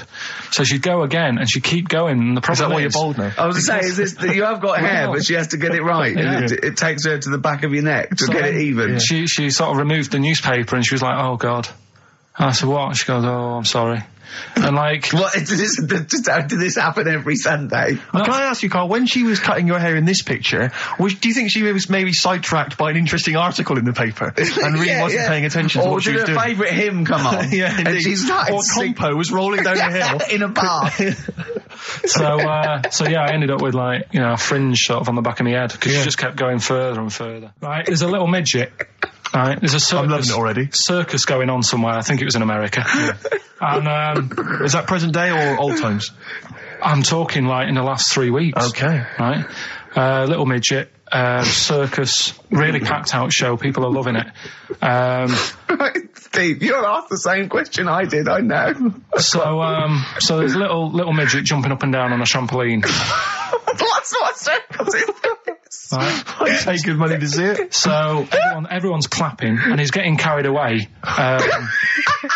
Because he can't believe they're loving it. I didn't know they'd like a little person on a trampoline, but they love me.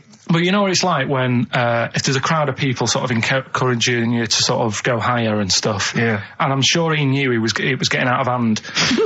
But he was jumping and he was coming down the road going higher, and he's going really high in the air, right? So he's doing this, crowd are clapping. There's a hippo, right, just sat next to the trampoline getting ready to come on and do his act. Oh, right, I thought he was in the audience. That's it. Getting ready to do his act, Steve. Yeah. So he's a ventriloquist. What do you mean he's sitting by the trampoline waiting to do his act? Because why does he sit in the dressing room and they go, 5 minutes, Mr. Muss, 5 minutes, Mr. Muss. So anyway, right, so the hippo's there. He's getting annoyed, is he? Because the midget He's going, how can I follow this? This is really annoying. They're going to be, no. So he's thinking, he's already done the trampoline, my pogo stick act is never going to work. Yeah, go on. So there's a hippo waiting. See, it's a great story, and I just know he embellishes it or it gets slightly wrong. Go on. So there's a midget jumping up and down. The hippo's getting annoyed. The crowd are going mad. The midget's loving it. Can't believe his luck. Although you think he probably knows he's dicing with danger. Yeah. So next thing you know, they're all saying higher. He gives it one big, heavy sort of landing on the trampoline, goes really high, but goes off at a funny angle. Oh, hypotenuse. Okay. Yeah. And sort of flies up. Hypotenuse! Sure. Flies off at a funny angle. Ooh, dear. Hippo's there, swallows him whole. Crowd are clapping, thinking that's why the hippo was waiting there. Rubbish. Rubbish. Right, that's Aqualung. Good time's gonna come, innit? Right, Carl, come on in, educating Ricky. So, don't let the cat out of the bag, that's where that comes from. Comes from a crafty butcher. Right, go on then. So the next little headline is, Wash Up With You. Wash Up With You, go on. You want to know about that? Yes. It's a survey that they did this week. They? Yeah, some university did some survey. Brilliant. Did a world test on washing up. Yeah. And each country were given 140 pots to clean. Brits were the quickest. Yeah. Turkey were the slowest at washing up. The Turks. It's not because the little fellas that work in the kitchens with no... Is it? They can't reach. Spain were the cleanest, and the Germans were pretty good as well. So... I don't know where to start with this. Honestly, Steve, I don't know where to start with that. Look at his face. It was really light, right? We've had the parrot, right? These are things that I found. Found the parrot, right? I've told you about the dog in the car wash. Right, you didn't tell me about that. You said there's a car wash for a dog. That's what you told me. Yeah, but the parrot, you said there's a parrot. What? It's a problem at funerals. Yeah. That's nothing. Do you understand? And they used to eat cats. What else have we got? Travis on XFM 104.9 on Ricky Gervais with me, Steve Merchant, Karl Pilkington. We're doing Educating Ricky. Right, final one. Come on, Karl. Right, what was it? It was, why don't they just get a diary or some paper or something to write on? Yeah. Because snappy. I couldn't think of a heading for it. It's basically, Go on. people who have tattoos have never understood it, right? That they have something put on their arm. Right, sorry. Have we started the educate? Is this part of it? Are you educating me? This is something that will be useful in my life that I didn't know about. Yeah. Go on then. No, it's just that they've got a machine out, right, that does tattoos. Tattoos. You come up with a design you want, and you this machine scans it, and you put your arm in this thing, and you press print or whatever, and then it does the tattoo on your hand. Or on your like loads of little needles that follow a pattern? Yeah, the computer, basically, yeah. Is it a real tattoo? It's a proper tattoo one. The fella said... well, as long as it goes out, it pierces the skin with a I just wondered if it's one of those kind of, those kind of... No, it must be lots of little needles or a moving needle that can go Sorry, along but how is this cleaned, in between each person? Dunno, probably... I don't know. Well, no, it's only that if it's one needle, it's just the head, isn't it? If it's one needle that moves and does it like loads of little... What are we gaining from a machine doing it? Just because you know they're going to sort of mess it up. But hold on, how do you keep your arm still? Because your skin moves slightly. So the machine it's won't... sort of strapped to your arm. Right, and so the it's fella, spread... I mean, so the fella said that the tricky thing was in all this, it was the fact that, you know, nobody would let him test it out on anyone else, so he had to do it himself. But did it work? Because the thing is with the tattoo artists, they can see when your skin's moved and they can see what they've done and they keep wiping it and looking, whereas a machine's just got to trust itself. Yeah. So I think one needle could go wrong. If it was a lot of needles, that it just came down, like, you know, 1,000 needles that was an imprint. Yeah.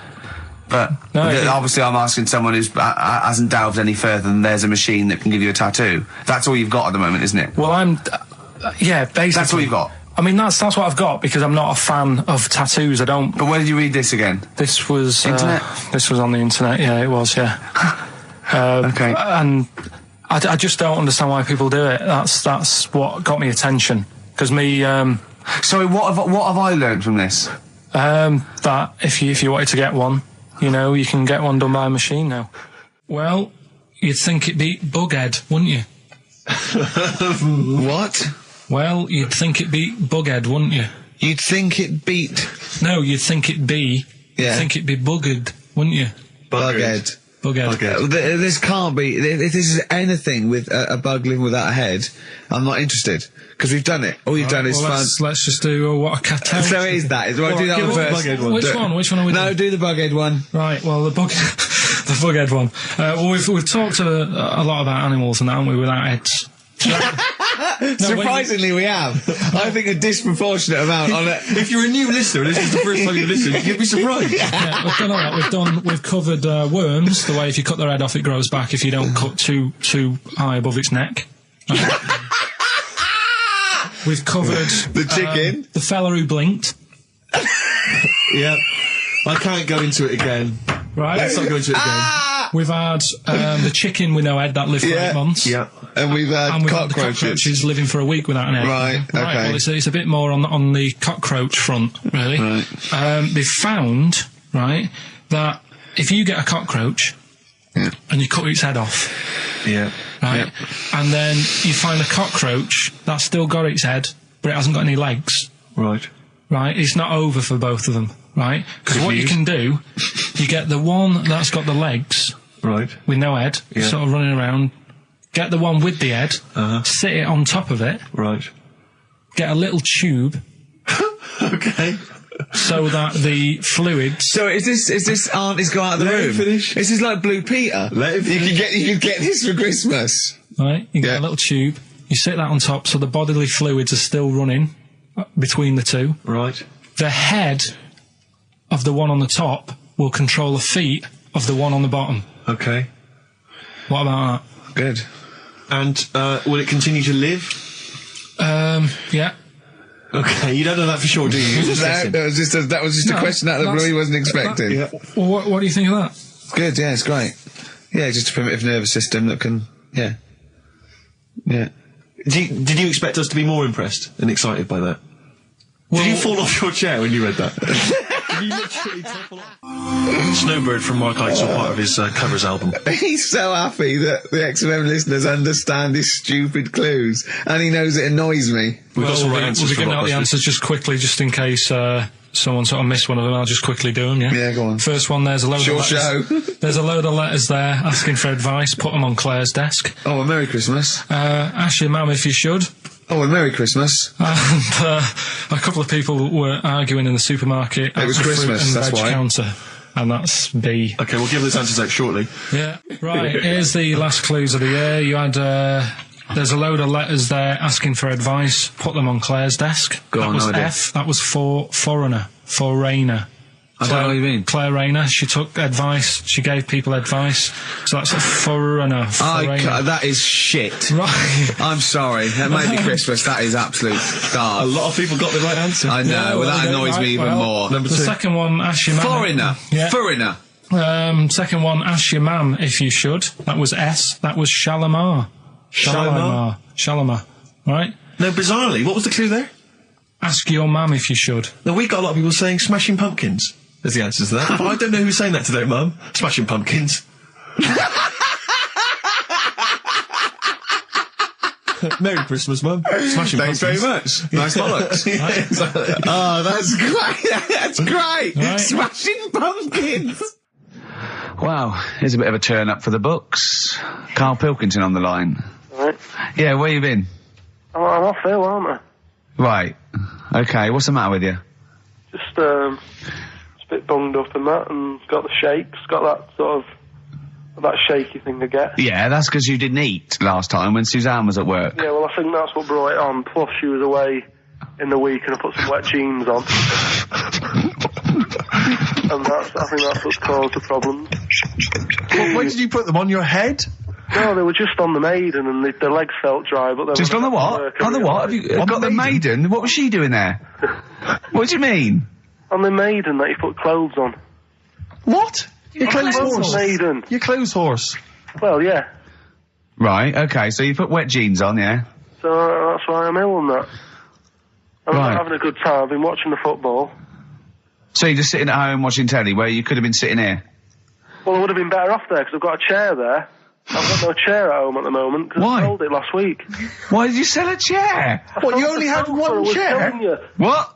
Look, can't we just, I just was calling up to let you know I was alright and that. We're not interested in that. We want to know about the chair. I sold it. I had a little two-seater and I sold it because I'm getting a new one, but I've got to wait another month. So you've got to sit on the floor for So a month. you sold a chair before you had another one? Well, she might not have wanted to buy it in a month or something. So I got rid of it whilst I could. She was alright, bloody. We'll talk about that next week. Oh, you're going to be in next week? I look forward to that then. That's a dynamite piece of radio to tune in for. The Yeah. day Carl sold a chair. Brilliant. Alright. So you alright then? It's going alright? But why did you take this long to call? We asked you to call since the very Because I was beginning. We've been watching phoning you. Why is your phone Yeah, switched off? I heard the beginning. I heard the beginning of the show. I thought, yeah, it's going alright, did air and stuff. Turned it off. You turned it off? No, I put a tape in though, because even though I'm ill, I'm still showing an interest in it. Well, you're not, if you're watching football and shaking. Yeah, well, I'll listen back to it later, so I hope you haven't been dissing me. No. Right? Definitely not. Don't I'll listen be back to it, it's not worth it, but we haven't been dissing you, no. The darkness growing on me on XFM 104.9. Oh, it's all going well already, isn't it? The microphones fell apart. Carl's shouting because he got headphones on. His music's turned up too loud. Canfield level. God, it got pre-out. Look at him giggling. Look at him. Look at him laughing. That's so funny because I got a letter here from who was it from? Mike Heel, who sent me a little picture of a little Japanese fella from a film who said looks like me, and he does a little bit. But he says, please can you make Carl laugh? I've never heard him utter as much as a snigger, and I'm worried he may have a genetic disorder. Well, I mean, he has got a genetic disorder, obviously. But, he was giggling then. I hope, people heard you then. Look at his little face. It was a joy. Oh, I love the things that make him happy. But I love the fact just before the microphone came up and just before the record finished, he had his headphones on, the music was too loud and he was just shouting, Bauhaus is not working! Bauhaus is not working! Let's play something else! I went and found Ziggy Stardust by Bauhaus and he said, why isn't it working? Look at him giggling, look, he's lost it. Is he going away? Are you on drugs, Carl? What have you done? He's tickled. Look at his little, he looks like one of those shaved monkeys. Look at his little, oh my God, I've never seen a forehead glow. I know, it's extraordinary. Oh. And he's got that red shirt on as well, so the whole of him is just a big glowing... Carl, what are you trying? What are you putting in? I'm going to see if I can get this to work. Go on then. Hang on. Brilliant radio. I hope Dr. Fox is listening because I think he's eating his words right now, Steve. Right, I think I've done it. Well done. That's excellent. Right, what Let's we play doing? Bauhaus now and let's try and compose ourselves. This is Ziggy Stardust by Bauhaus. Yeah. Actually, a bit of extra monkey news if you want it. Okay, always. Do you know the, Monkey News Extra. Go on. do you know the Halfords ads? Halford's ads? I don't think so, no. What happens? Halfords, they've you know, they sell nuts and bolts and stuff. Right. They were using monkeys in the ads. Okay. Um, Yeah. And what happened? packet. Don't they sell bikes, Halford's? Well, mainly. Bicycles and motorbike stuff in that. Okay, so they're using monkeys in the advert. What happened? I can't handle it. What? I can't do this. Look at him. Look at him. I don't care what he's doing. Well, basically, right, they've, there was a load of hassle because they were using these monkeys in this Halfords advert. Yes. Right. And what happened? Get to the point. It turned out it wasn't a problem because they were mechanics in the first place. Well, they were monkey mechanics? Yeah. What are you talking about? Mental. What are you talking about? That's not a story. Right, anyway, listen, let's get back onto... They were mechanics in the first place. Right, listen. Right, so they're making this documentary.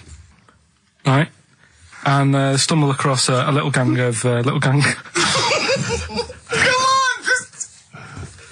Get on with it, please. Little gang of monkeys. That's the first time I've ever laughed. I'll hear that.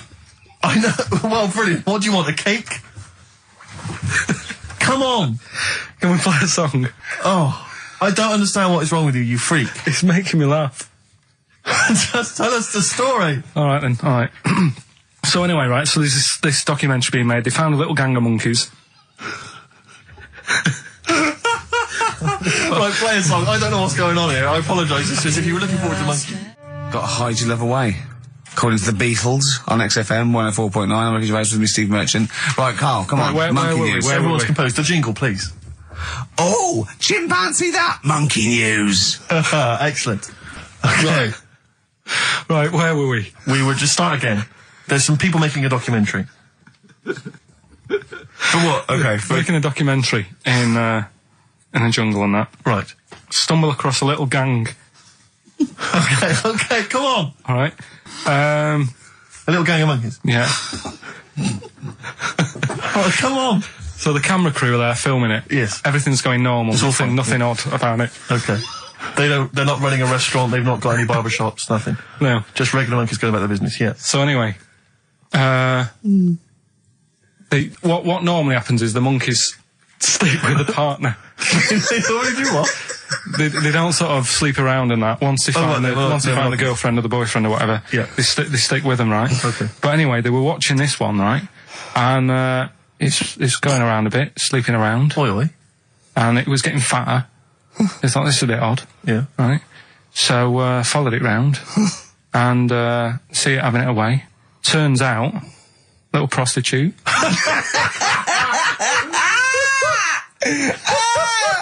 Oh, God! It's a little monkey prostitute. And it was getting fatter because it was charging them bananas. What a load of old rubbish. It's charging them bananas! What was it, a boy or... It was a... Woman. Little woman monkey. That's the most extraordinary monkey news I've ever heard. Oh! That is genius! Has this documentary been televised? I don't think it's been on yet. No. And that's all the information you've got? Yeah. And is that's one banana for everything? Now, half a banana is for... Just oral? A paw job. Right. If you want full-blown monkey sex, it is 2.5 bananas. Sure. So, let's just play a song. Okay. Let's just play... All right, well, this is our penultimate show, so we're back next week. We're going to make it a barnstormer, I'm sure, lads. I want 100% behind it, 110% next week. All right, none of this giggling, none of this infantile giggling, like two schoolboys. Right. All right, we're going to come back, we're going to have some quality monkey news next week. We're going to have all kinds of treats, I would have thought. Okay. Some great prizes. All right, are we okay? Yeah, best show. Let's make next week the best show ever. Good luck. If you miss it, then you miss out. We're ending with a track from a couple of years back. I think it was 92, 93. Dinosaur Jr. Start Chopping. Play that. Start playing. Forget Start Chopping. Start playing. All right. All right. See you next week. Yeah. And another bit. This was the best one, right? Grab it. Right. There's this fella, and he was on his bike, right, cycling to work or whatever, and he sort of sees this thing in the corner of his eye. Right? Literally in the corner of his eye. Or you mean he saw He just said he saw in his something. peripheral vision? Okay, yeah. Thought, what's that? Yeah. So he thought, oh, doesn't matter, whatever. And he stops off at a cafe, right? Get a little scone, a tea or whatever. And he goes in there and he's sat down, and the waiter comes over. He says, yeah, what do you want? He says, I'll have a scone and a tea. He goes, all right then. So he goes to get it, comes back. As he puts the tea and the scone down, his face is like, what is that? Right? Like a look of frightenedness on his face. Right? Drops the tea and legs it. So the fella's going, what? So he legs it after the bloke and goes, what? And he says, oh, something came out of your nose. That was massive. Sorry, something came out of the Listen, guy this is all serving. true because people would have watched it, so don't start saying it Sorry, didn't but hang on, I happen. just need to clarify. The guy on the bike... I don't believe he ran away. Wait a I minute. don't believe he legged it. I don't believe he had a look of frightenedness on his face, and I don't believe he said something massive came out your nose. And I don't even believe he had a cup of tea and a scone. These are the things that I think are embellished. But who had something coming out of his nose? Was it the guy serving the scone? The one who was on the bike who ordered the scone. Yeah, but what was came it? out of his nose. Yeah, what was it? Came out of his nose. Right. So he goes home and he thinks, I've got to sort this out because it's not good and that. So he But what? No, it was out of his nose. So you mean it poked out of his nose? It didn't come out. It just said hello and then It was like the maggot in the head. Yeah, He just yeah, popped his head out, had a look around and went back in. Why did the bloke drop the tea and run? Well, it's weird, isn't it? All right, so he goes home. He goes home and he goes, oh, God, you know. So he sits in front of the mirror and he's sat there waiting. This thing comes out. Again, sort of looks round, goes back in again. So he goes, oh. No scones. Right? No, So he goes, I've got to sort this out. He goes to the doctor's, says to the doctor, I've got something up my nose. It just keeps coming out and having a look round, going back in. Didn't say that. The doctor's like, oh, I haven't heard of that before. Right? Didn't say that. So sat there. He does it again. The doctor looks, frightened again. Runs away? Yeah. He's got a look of frightenness on his face. He had a look of medical frightenness. Yeah. He dropped his stethoscope and legged it. No, he said, I know what it was. So what? So you got a leech up your nose. He had a leech about that long. What's radio? Well, how long's that? 4 inches. 4 inches coming out of his nose. Next time it stuck its head out, he grabbed it, pulled it out. That's horrible, though, isn't it? Isn't it? Can I just remind people, just let people know, when Kyle was saying it was about that long and Ricky said 4 inches, he was using his fingers. Oh, yeah, he didn't have his... No. There's nothing else there. The fella out, no. So he had a leech up his nose. How did he get a leech up his nose? I don't know, again, I'm not that bothered about that bit. Buy it if you want, not bothered. Think about it. Come back, right? Come back if you want. Start again, Carl! I lost halfway through! Right, start that second one again. Right, well, you can buy... It's different! Well, the first one was buy it. Well, now this one was, well, write it down, buy it. Right, do it. If it's a cryptic clue, all the letters count. Do it. Buy it if you want, I'm not that bothered. Think about it, come back, check some other places out first before you That was a crossword clue in the Times. So we've got no time for other clues. Right. So that's SC. Right, do that clue again. Buy it if you want. I'm not fussed. Do you know what I mean? Think about it. Fust is making an appearance. Fust wasn't there before. Do the clue again. Do the clue again. Initials SC for that one. Do the clue again. No, I don't want to do it again. You haven't finished it yet? I have. That's it. No, do the clue again.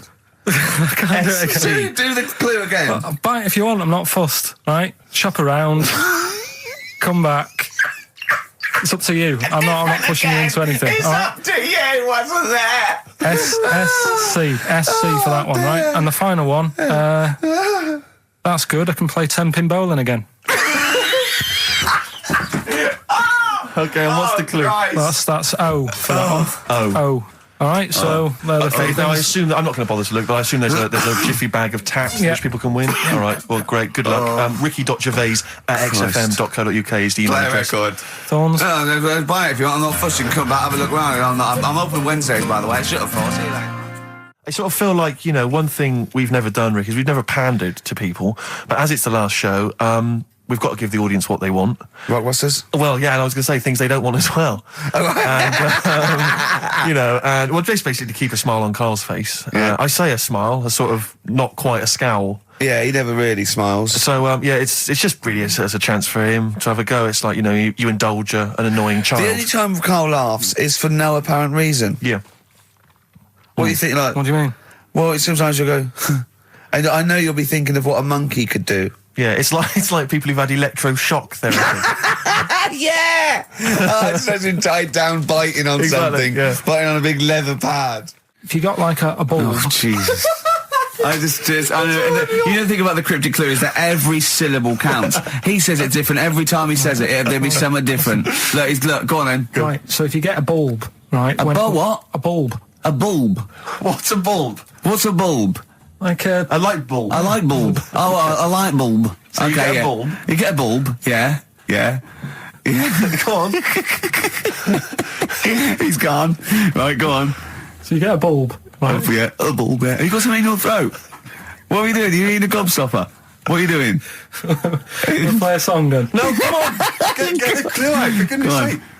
So the cryptic clue is, so if you get a bulb, right? So that's the beginning. Okay, great. Right. If you get if you get a bulb, like, go on. And you look after it, right? You look after that bulb. And you teach it stuff. Jesus and all that. Christ. What you doing there? Do you know what I mean? This is extraordinary. This is extraordinary. Amazing. Imagine that written down in the Telegraph. He's had 18 months to get this. But imagine it. That's not a clue. That's an essay. I don't know what it is. It's a conversation with yourself. He means a light bulb, a bulb like you plant in the garden. What kind of bulb does he mean? Yeah. It doesn't really matter. Oh, okay. Right, you get a bulb. Well, remember that. It doesn't matter. Okay. No, okay. It doesn't matter. It does, but I can't say too much. Right, so listen, let me just do it again. You get a bulb, right? Yeah. When it's young, you look after that bulb, you teach it stuff, and what have you. What have you done there? What's gone on? Brilliant! And what are the initials of the band? R, right? R for rabbit, right? So anyway, my dad says, yeah, well, we can get in there for free. Of course he did. Clever. Right? So we parked up on this little country lane, right? No one about. We walked How much down, was it to go in? Like £2? About £3 each. Yeah. But he said, well, yeah, but if you don't have to pay, do you know what I mean? You enjoy it even more, don't you, when you're walking about and you think, I've got this £3 in my pocket, no one's having it. Yeah. Right? No, looking over shoulder for a bloke with a peak hat saying, can I see your ticket, please? I wouldn't enjoy it more, no. Go on. Yeah, but you don't worry about it, do you? You got a bit of money now then, Rick. You've changed. So anyway, so we had to walk across about 4 fields.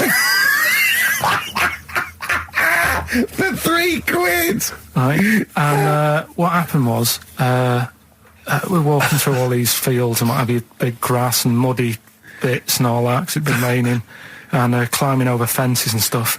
And we're in this field, right? And I look to my right, and there's about 30 cows all staring at us, right? And Suzanne started to panic a bit. She said, we shouldn't be here. Dad says, of course we can. We're allowed to go wherever we want. You know, all this land, it's ramblers' rights and all that stuff. Yeah. And take a cow if you want, unattended. Serves him right for leaving him in the field unattended. I'm having one. And So keep us fed for a week. across. Anyway, these cows start surrounding us. Surrounding us. And, oh, brilliant. Oh, no. Face off. And Suzanne's panicking, going, this isn't right. We're not going to make it to the fence in time. They're moving faster than us, and he started sort of running a bit. Wow.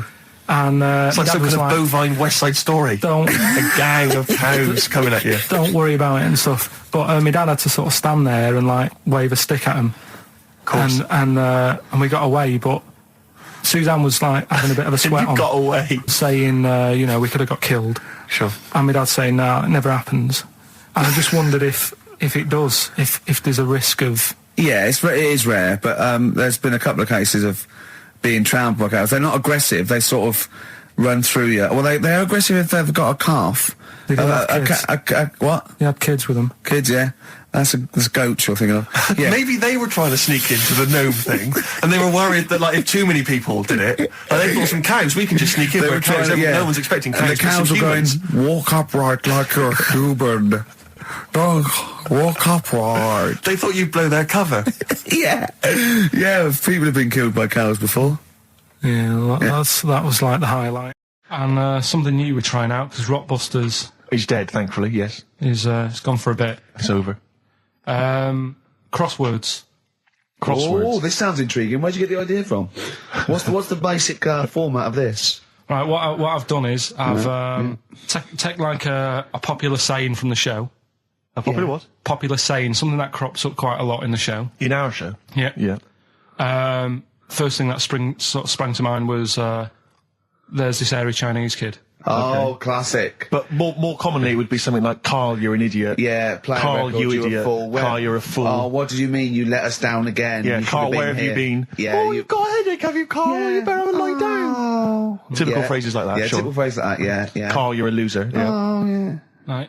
And what I've done, I've got a load of different songs and took words from the different songs and then join them together to make There's This Hairy Chinese Kid, and then people have to email in and say what the 5 songs were. It sounds like the most complicated game ever. I'm looking forward to it. Have you heard any of this, Rick? Because I've not heard this at all. I'm not familiar with this. Well, all it is, it'd go like, Hairy Chinese Kid, and it's from sort of 4 different songs, and you've got to identify the songs. Right. Wow. How many songs in this, Carl? 5. There's This Hairy Chinese Kid. Okay. Right. So... and what are the prizes for that? Are these the prizes? Yeah. All right, well, let me tell you what they are. They're not too bad, actually. We've got Live Forever, which I assume is a CD that ties in with this new film. Think of that! A well-known phrase from the show, and it's Hairy Chinese Kid. What other... Where would you There is no other radio show in the world. This is... Go on. If you've just tuned in, I mean, what are you thinking? Think if you've just tuned in, you're going, well-known phrase from Shaw, Hairy Chinese Kid. Oh, yeah, classic. They'll be playing that in charades this Christmas. So yeah, this is a CD that ties in with this new film Live Forever, which is all about Britpop, and so there's stuff on there from Oasis, Blur, Pulp, etc. We've also got another Red Dwarf DVD, Marion and Jeff, first series of that, excellent. That's on VHS, sadly, but never mind. And also the very best of Led Zeppelin, a 2 CD set there with all the classics on. So that's not bad prizes, actually. Carl, you've done yourself proud. We've upped it. We're getting serious now. We're playing in the the bigger league. We've upped the stakes. And we want Heat Magazine not to lose touch with us just because Rockbusters is gone. Yeah. I think they're still behind us. So we've got film. You appear in a film. We've got crosswords. How is that to do with the crossword? Because I've got words and sort of cross them. Okay. Right, you don't really cross them. But, good. So words. We're playing a game called Words. Word Song. Hello and welcome to Word Song. And obviously I imagine there'll be some more great music. The Thrills, One Horse Town on XFM 104.9, Ricky Gervais, Steve Merchant and Karl Pilkington. Now, Karl Pilkington is getting ready. It's the start of a new strand in the show, a new quiz, a new competition to replace Rockbusters. Now, that's quite a tall order, but what have you done? Right, like I said, if you've only just tuned in, what it is, I've took, and I'll be taking, a well-known saying every week from the show, something that crops up a lot. First one that sprang to mind was... There's a little gay fella standing next to me in the urinal? That's next week. Okay. This week, there's this hairy Chinese kid, right? Yeah. That crops up quite a lot. Sweeping the nation. Right. So what I've done, I've got 5 songs. Yeah. And I've edited them together to make that saying. You've got words... from songs where any part of that sentence occurs to recreate it. Yeah. Now, what do they need to do? Do they need to say what the song is? Just the 5 songs? I mean, I was going to say song and artist, but if you want, just a song. So there's 5 things there, and if someone doesn't get all 5, it's still worth emailing in because we might give it to the one who's got the most, and then... Yeah. Can I suggest we go for artist rather than song? Only because sometimes it's quite tricky to get a song title. Sometimes it's very odd, or it's not quite what you think it is. So maybe artist is an easier one. Are you happy with that, Carl? It's your competition. I mean, Steve always does this whenever I come up with an idea. Oh yeah. I'm just trying to make sure it's just the best it can be, Carl. Yeah, no, he came up with a few game shows, and Steve was going, "No, it's no good." And Carl said to me, he said, "It's the one of The Office ever got on telly." Yeah, but. Well, we shall see how Cheapest Chimps plays out, but frankly, the fact that you said to me, Steve, I've come up with the best game show ever, it's called Cheapest Chimps, what's the idea? I don't know, I just like the name. It's something to do with chimps. I thought, well, I'm not sure that's the best game show ever. And what was the other one you came up with that you told me about? I think a few people will be disagreeing with him, Carl. I think people will say that Cheapest Chimps could be the best game show ever. You know, when I was at school, people like you, I really didn't like. You're a stirrer, Gervais. He flits, doesn't he, from one side to the next, Carl. The one thing, we may argue, mate, but at least we're consistent. Ricky Gervais flipping from one side to the other. One day he's on Carl's side. When was the last time Steve wrestled you to the ground and got you in a leg clamp? No, you're right. Never. What, is that supposed to be a good thing? Well, did you see us? Yeah, I saw you struggling in Carl's office earlier. He was punching my legs to release me. We were on the floor. And I was squeezing him with my mighty legs, wasn't I, Carl? Right. It was like, I imagine that's what a crab feels like when an octopus has got it. We were playing that, weren't we? So anyway... So, I'll play you this clip now. It's 10 seconds long. We'll play it a couple of times because you'll need to take it in. Mm-hmm. So here it is then. What we're saying artists? Let's go with artists. Artists. So email in ricky.gervais@xfm.co.uk. Name the 5 artists it has taken to make up the saying, there's this hairy Chinese kid. Give that email address again. ricky.gervais@xfm.co.uk. There's this hairy Chinese kid. Here we go.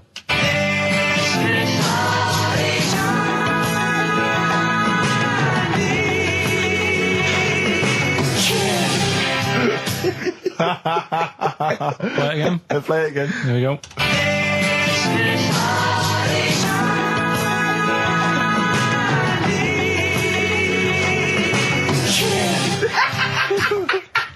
I think you better play it once more. I've got them. Have you got them all? Yeah. That's nice work. Here we go.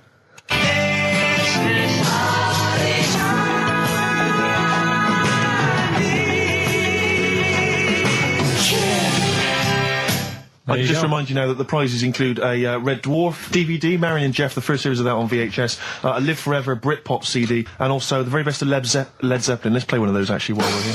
Brilliant rock and roll. One of the prizes on Carl's competition this week is the very best of Led Zeppelin. That's obviously rock and roll. We've also got a Live Forever Britpop CD, Marion and Jeff, and Red Dwarf. And should we play it again? So people have got this another hairy chance? Chinese kid. Who are the artists? Here we go.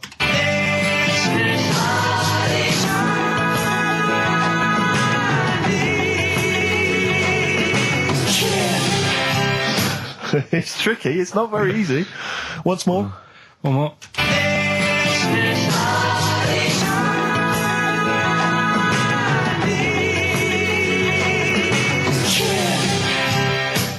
Well, there you go. Ricky.gervais@xfm.co.uk. Those prizes can be yours. Who is he and what is he to you? We have not had any successful answers on your quiz, Carl. We've had people who've got what you get a when maximum you put of 4. a duck in a microwave. Yeah. Bill Withers. Nice. All right. Cheers. So I'm not talking about Cheapest Chimps. That's safe. That's going to run and run. Yeah, that is going to run and run. That's really got legs. I'm going to check the press Monday. I can only assume it's a triumph. Exactly, another Pilkington triumph. Yeah. I'm going to give the prize, if you don't mind, Carl, to Karen and Jeff Gillian, because they're the only one that got. They were the only couple that got the second answer, which was very, very. But tricky. they got 4 today. But they only got 4 right. 4 is the top answer. So should we give the answers play it, now? Carl, and then tell us who each one is. All right.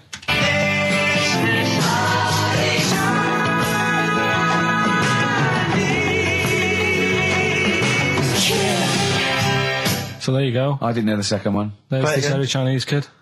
So the first one, the Lars. There she goes. Right. That's George Harrison. No. That's Philip Bailey. And that's Deacon Blue. Right. So it was the Lars. Yeah. What's the second one? Strokes. That was very tricky. That is hard. George Harrison for Airy. That's all I could get. It was Ari. Ari Krishna, yeah. But Chinese, Phil Bailey. Chinese War is. Yeah. And Deacon Blue, Real Gone Kid. Real Gone Kid, yeah. There's this hairy Chinese kid. Very, very hard. I love the fact that the normal bit of that, like, the normal bit is like the well-known phrase, there's this hairy Chinese kid. Yeah, exactly. Like, nothing happened there. That's normal. There's this hairy Chinese kid. As a phrase that often... In fact, you're right. We must have said that phrase 20 times today. When was the last time that was said 20 times? Never. I don't think it's ever been said anywhere. There's this hairy Chinese kid. I mean... Even in China. I don't think it's... Well, it's very rare. Definitely not said in China. The prizes they've won. The prizes they won: Red Dwarf DVD, Live Forever, the best of Britpop, Marion and Jeff on VHS, and the best of Led Zeppelin. Well done to Karen and Jeff Gillian. I've also seen no proof of this hairy Chinese kid. None whatsoever. Do you know, I think, people don't want to hear about this today from us. They want to hear, the new features, the songs of phrase.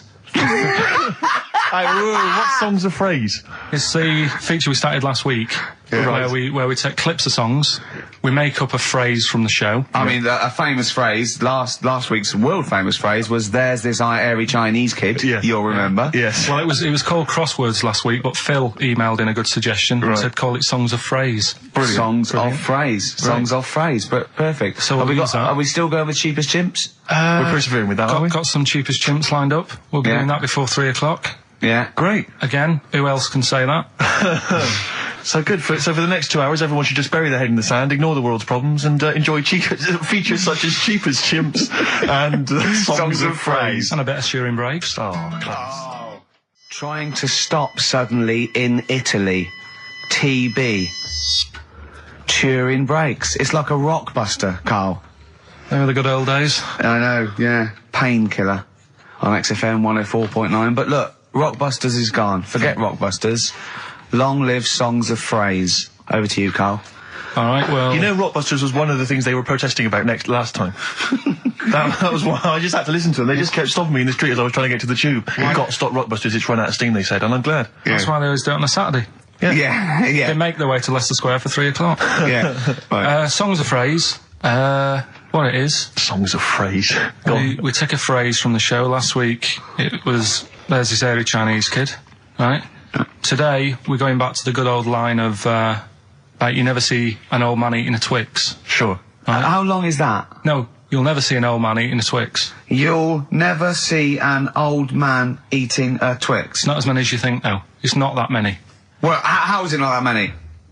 Right, well, first of all, anyway, don't worry about that. I think there's about 5, I think. Hang on a minute. Oh, God. Why do we leave him alone to do this, I don't Steve? understand. Do you know what I mean? It's like, I'll tell you what, we were flying them. 6 different songs. 6 different songs. That's a lot to get, Carl.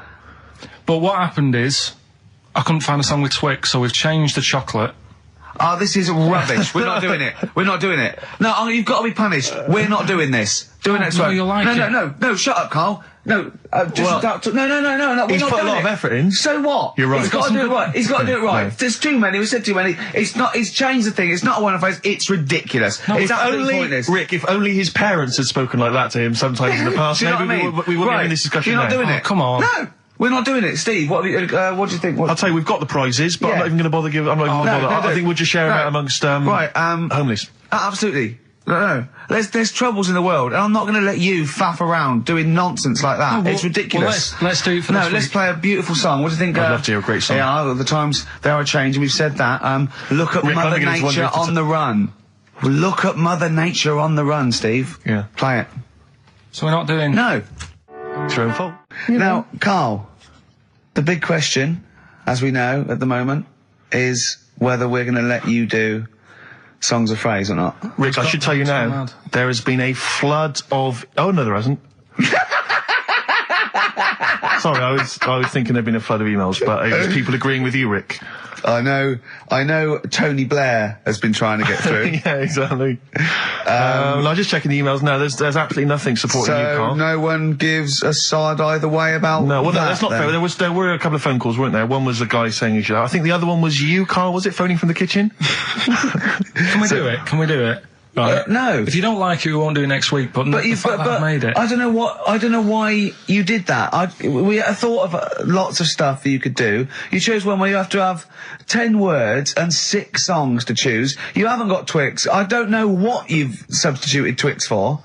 Okay, I've got to say now, I'm going to sit on the fence, so I'm quite intrigued. Okay, right. What have you substituted Twix for? Well, I can't tell you. Of course you can. No, I can't because people have to listen to it and work out. All right, let's just hear it. Let's hear it then. No. They know what they have to know what the word is. They have to tell what the song is or the artist. I prefer just to play it. No, you've got to tell them what it is because they might not even know what word they're looking for. Let's hear him out, Rick. Right. Please, democracy. That's what we're fighting for. Come on. Right, you turn them up. Right, okay, I'll put the earphones on. Go on then. Right. Okay, so hang on. The phrase originally is you never see an old man eating a Twix. Right, and we're trying to identify a number of songs which you've used to make up that phrase. And you email in xfm.co.uk/Ricky with as many as you can get, and whoever gets the most right. It's so complicated. This is so complicated. Right, here we go. I'm baffled by the email address. I couldn't figure that out. What's the email address again? xfm.co.uk/Ricky. Right. And there's some link on there, is there? Yeah, that you just press and it comes through. Brilliant. That. Right, here we go then, right? And you'll never see an old man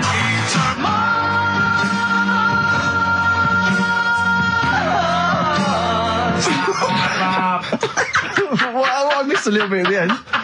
Let's hear it again. Let's hear it again. Mars, ba, ba, ba. Let's hear it again. And you'll never see an old man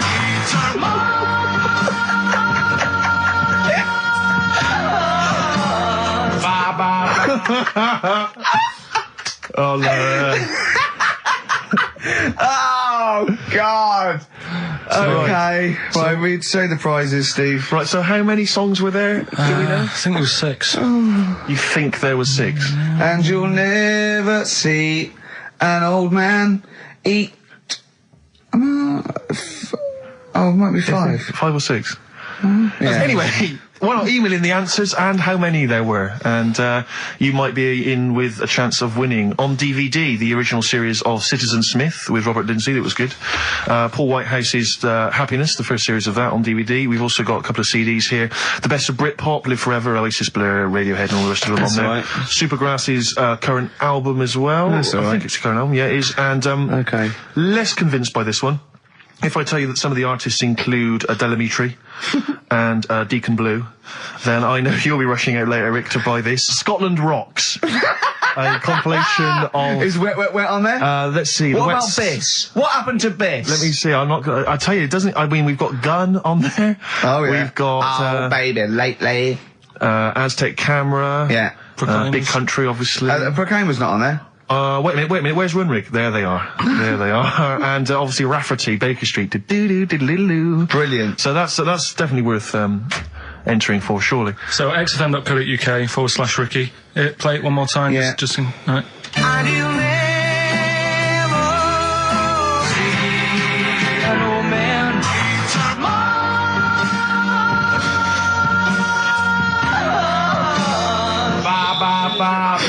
Class. Pure class. Well done. Okay. Yeah. All right, rated. Oasis. Stop Crying Your Heart Out on XFM 104.9. I'm Ricky Gervais, with me Stephen Merchant and Karl Pilkington. Karl's competition is in full swing now. I just will remind you, when playing songs of phrase and trying to guess the songs and artists, what do you want, songs or artists? I think songs. Yeah. All right. But that's ambiguous, isn't it, what a song title is? Where Yeah, if I you think know it should the be artist, artists, definitely. maybe the artist that cleans it up really. Yeah? Yeah. Should we do Artists. Okay, you know, if they know what it is, because that'll stop any ambiguity, won't it? And don't worry if you haven't got all of them, because the winner last week didn't have all of them, but it's the closest one. I understand when you're trying to guess what's in Karl's mind, you can only get so close. Yeah. Do you know what I mean? He wants us to bring in Darren Brown. Because he won't be able to read my mind. And Yeah. I think he's right. I think he might be. I think he's the one person that could outwit Darren Brown. Yeah. Now, moving on, Karl. As we have to. Should we just play it very quickly? Just play again. Just if Karl's you're okay, you want to competition? join in. Go on then, one more time. Here it is, songs of phrase.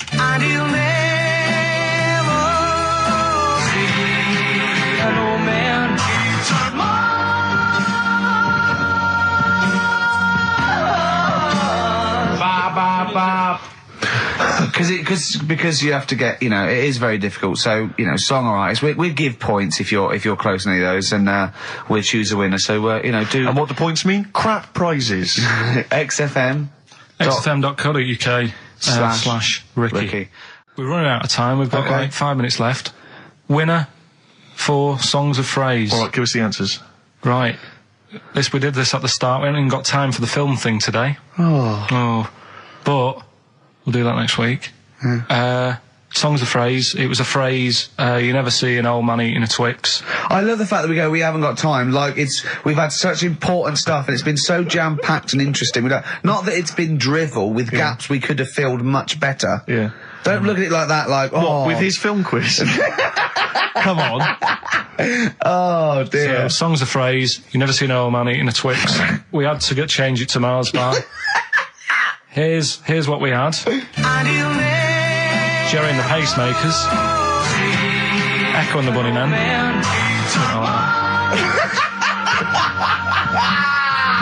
David Bowie. And the Beach Boys finished it. Oh, what do you mean? I thought that one was. What do you mean? Who's the winner? Oh, it doesn't matter. You got to give the answer. Who was that one you didn't know it was us? It was Neil Young, wasn't it? Jim Crochet, is it? Old Man River, it's called. Jim Crochet. Old Man River? Yeah. Jim Crochet sang Old Man River? I don't think so. What was it? Who cares? Right. Well, people... I can't believe this. Old Man River, it was. Let's let's give the prize to... Jim Crochet wouldn't have sung Old Man River. Well, let's give the... Paul Robeson. Let's give the prize to Mitchell Sterling, who has got some of the answers right. On XFM 104.9. How will we be playing that great quiz again next week? Next week. Ricky Gervais with it on XFM Sports. And if you want to send an email, it's rickygervais.co.uk or check out the website on XFM's All the Comms. Good night, 3:30. Coming up is Harold Levine and Stoopy Nouns.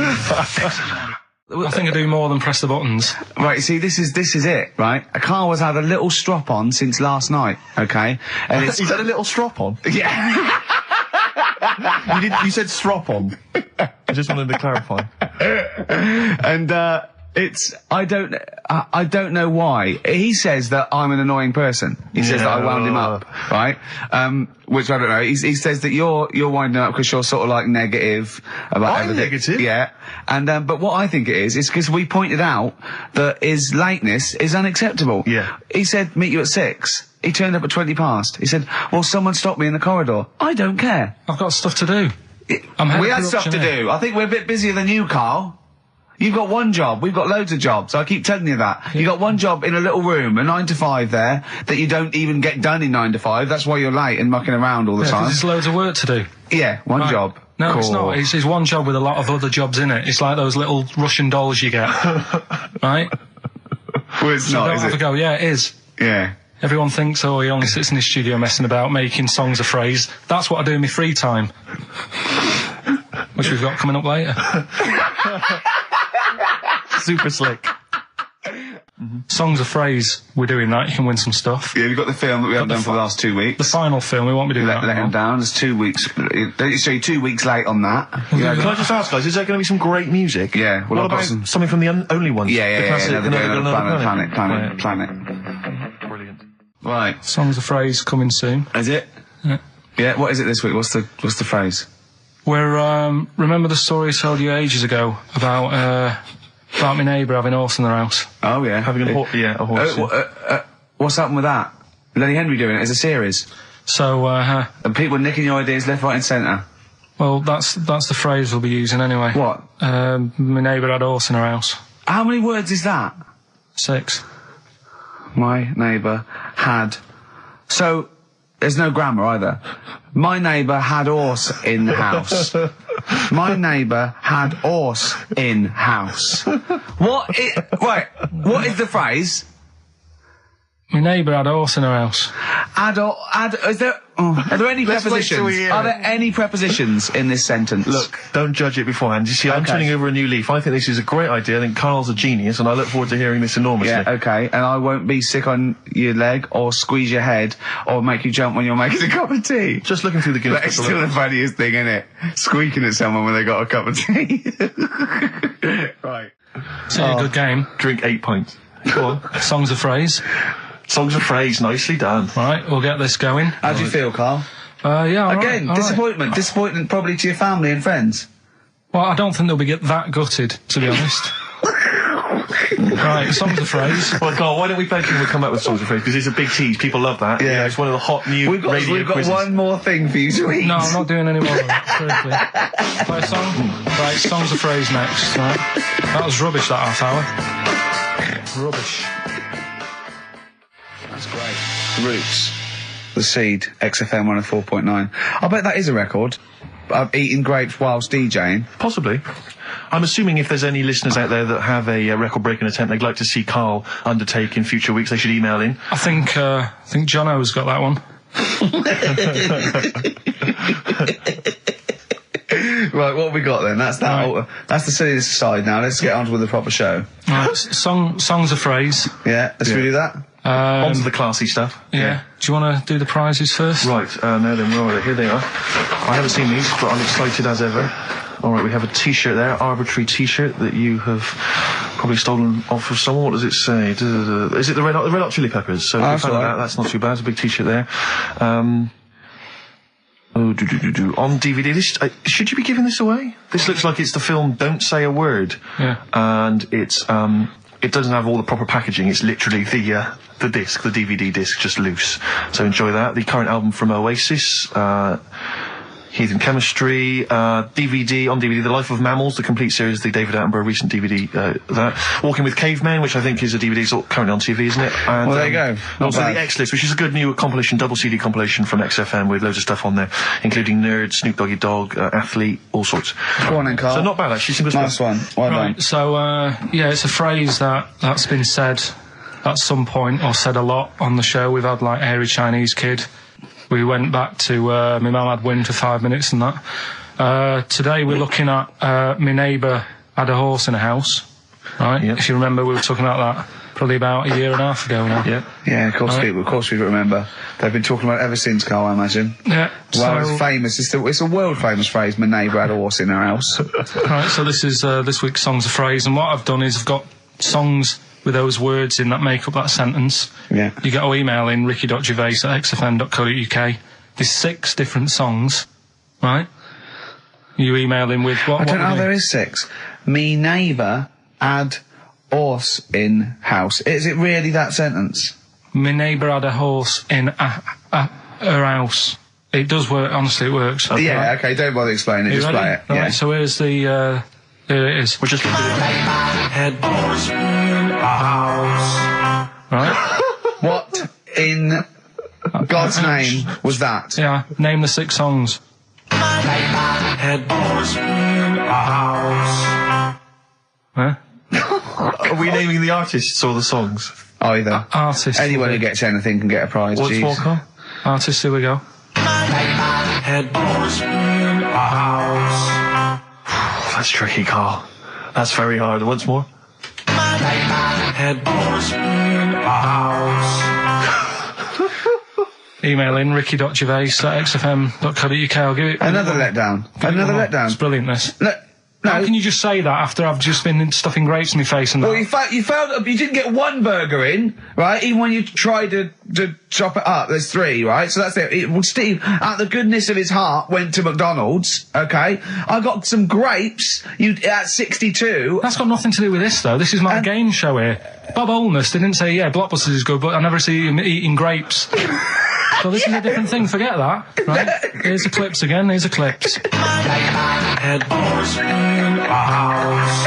Oh, you know I said I was going to turn over a new leaf and not criticise your ideas? I think it's the end of this one, mate. Oh, he's done it again. It's atrocious. ricky.gervais@xfm.co.uk if you've got any idea. So ungrateful. Right, songs of phrase. Just give it a couple more plays. Just email in. We'll pick a winner soon. ricky.gervais@xfm.co.uk. Well, this is rubbish this week. No one knows it because it's rubbish. Steve was right. Head horse in a house. There's 6 songs there, so if you know what they are, just... That's the end of that, I think. That's the end of songs of phrase. Email in. I think. We've got none there. No. That's the last week for that. Okay, well, why don't you give us some monkey news? Is it monkey news time? Come on, monkey news. We'll play a song and we'll... No, do monkey news. Let's play a song. Oh, it's a great track. Cheer up, Carl. Is it new? Is this Waiting for an Alibi with Thin Lizzy. Oh, what year Doesn't was have to be new. It's brilliant. What year was it out? Oh, Einstein wasn't new when he came up with the greatest theory ever. Oh, hold on. Hey, hold on. You're not new. You're not new. You know, we should give the prizes away. Yeah, well, this has been dreadful. This thing. We started off well with him trying to put 4 burgers in his mouth, and then he come up with this tat. I mean, this is the end of this because it's. I mean, it was shoddy to start with. No little Dio couple. Well, this is not only. Well, I'm just saying. This is what I was saying in the pub yesterday when you try to be sick on my leg. I was saying, come up with new ideas if you don't like them, but you diss them on air. Well, it's just disappointing, isn't it? And right. What's that? I was disappointed when I was choking before. We were disappointed as well. Yeah, you didn't try. You didn't try with the grapes. You were just like chewing on that. You meant to just throw them in and swallow them. Songs of phrase. It was 6 songs. It sounded like this. Boring. Head horse in a house. Right, what are they? Just give the 6 answers. songs there. We had Lionel Richie, My Destiny, for my. Tricky. Neighbour. Oh, that's XFM. Ooh. My neighbour was Space. Neighbourhood. Had Harry Connick Jr. Had to be you. Yeah. Right. Had a neighbour had a horse. America. Yeah. We had a horse. In was Lisa Stansfield with Pathetic. in all the right places. Oh, pathetic. Did anyone get that? Did anyone get that? And No a house one got that. No one from got that. animals. So that was pointless. All right, well, the most anyone got was 3, Yeah. and we're going to give it to Deborah, and that's Yeah. possibly Deborah and Kate. They got at least 3 of those, so well done. Okay, well done. Yeah, there's prizes on the way. That's the end of that. What have we got? What What are you have we providing then today? Have you got a quiz for us? done? Yeah, we've got, what's her name if you want? We've got, We've got what? what's her name? What's her name? don't Is that a know. new one? Don't know. Yeah, what's the name? Yeah, yeah. What girl am I thinking of? Songs of Phrase? We've Songs got of that. Phrase. We've got that coming up. All right. Yeah. Okay, so quiz time. I know everyone's been looking forward to this. Which quiz is Well, it we're this going to week? play along because he's done Songs of Phrase where he cuts up bits and pieces from records. You have to guess the title or the artist and makes a well-known phrase, i.e. a phrase that we said a lot. And the challenge is that me and Steve have got to try and work out what it is as well before we will tell you the phrase, but let me just see if I can guess. Play it. Tell me why, tell me why, tell me why. Play the game of swing.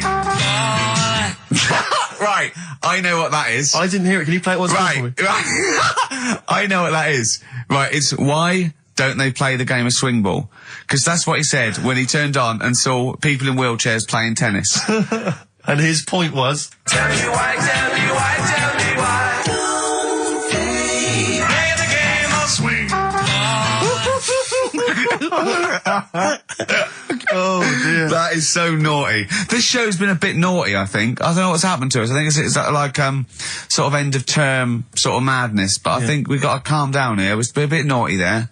We've said, bloke with 2 dicks. We said Chinese people don't talk properly, which is a little bit... offensive. Yeah. Know what I mean, Carl? Well, they don't know. Right, okay, let's leave it now. Okay, stop there, Carl. Carl does not necessarily reflect the opinions of XFM or any other human being. If you think that me and Steve have been being offensive, we are strongly behind the guise of irony, satire, and ignorance. Carl only has ignorance and hate.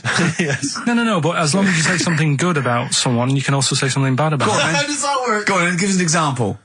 Well, Chinese, Yeah. yeah, Yeah. great people, right? Good. That's The the good women really good looking as younger people. No! They get What are you older. doing? I'm just saying, as long as you know what I mean, there's good and bad and everything.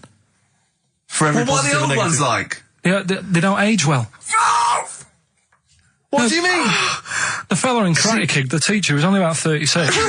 We started this. Oh. Fact. So, songs of phrase, email in, ricky.gervais@xfm.co.uk, right? I mean, I have to say, Carl, this is very tricky this week. You've got some very obscure sounding songs there. Yeah, just all we want is the artists. I right? think just the song, Carl, mate. I think actually, that's hard. No, that's hard. Yeah, the artists. Just the artists, I know. Okay, so these are the prizes this week. Well, let's play it again so they can hear it. Try and work out all the different artists. Yeah, why don't they play the game of swing ball? Right. Tell me why, tell me why, tell me why. Play the game of swing. Right. That's tricky. It is tricky. That is tricky. That is good. But there's some great prizes, including, Carl, I can't help but notice, torn from the current, I think today's issue of the Daily Mirror. What, he's giving away a giveaway? It's a free CD from the Daily Mirror, which you can buy it, you spend 30p on the Mirror, you can get this anyway. But it's still in the piece of plastic. I know, I love just that. ripped. Anyway, there are some other treats. Oh, you'll be loving getting that through the door. So there's the Jingly Jangly Sound of Summer, Good Vibes, a 2 CD set featuring music from Crowded House, R.E.M., Simon and Garfunkel and the Beach Boys. I'll tell you what, I've thought of another game. We can put Carl's into theory, right?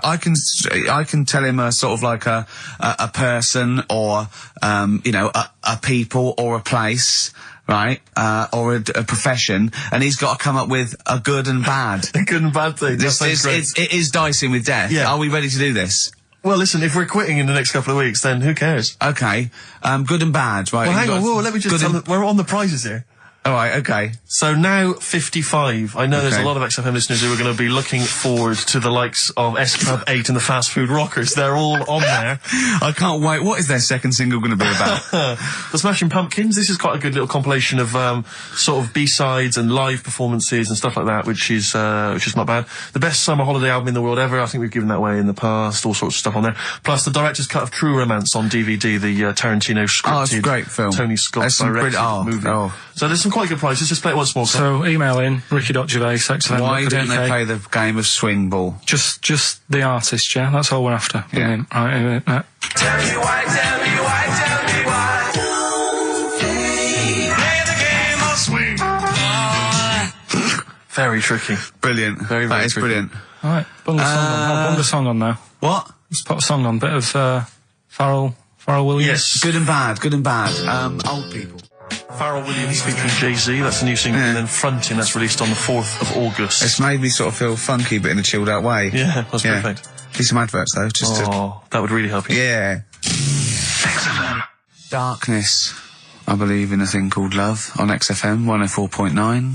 Ricky Gervais, Steve Merchant, Karl Pilkington. Karl set the ball rolling with songs of phrase. Why don't they play swing ball? Referring, of course, to people in wheelchairs who play tennis, because he was disappointed they weren't getting around the court quickly enough. So why didn't they play swing ball? Yeah. Brilliant. Someone just emailed in saying because if they hit it to the top, they wouldn't be able to reach it to unravel it. Exactly. Which is a good point. Yeah. But I mean, nonetheless, good and bad in people in wheelchairs? Do you want to do that? Good and bad. Good and bad things about people in wheelchairs. Good and bad. Yeah. Suppose. Don't know really. They take up less room in cinemas. They've got their own seat. Good. That's good, is it? That's a good thing. Yeah, good. Yeah, well done. Well done. And what's bad? Don't know. I'll have to think about it. Okay. But well, let's leave that, eh? You started it. Let me just give the email address. But I mean, let me just give the email address. I just said it, so look, talk over it. Okay, I'm going to do Carl's top thing. Ricky.gervais@xfm.co.uk. That's also the email address for your answers to this week's Songs of Phrase. Play it again, Carl, if you would. Go on. Tell me why, tell me why, tell me why. Play the game of swing.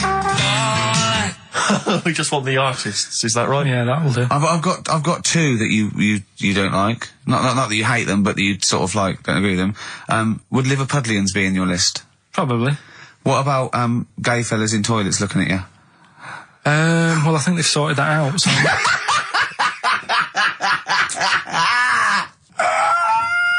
One of the prizes this week in Carl's goodie bag features this song. Play it, Carl. It's the Monkees, Pleasant Valley Sunday. God.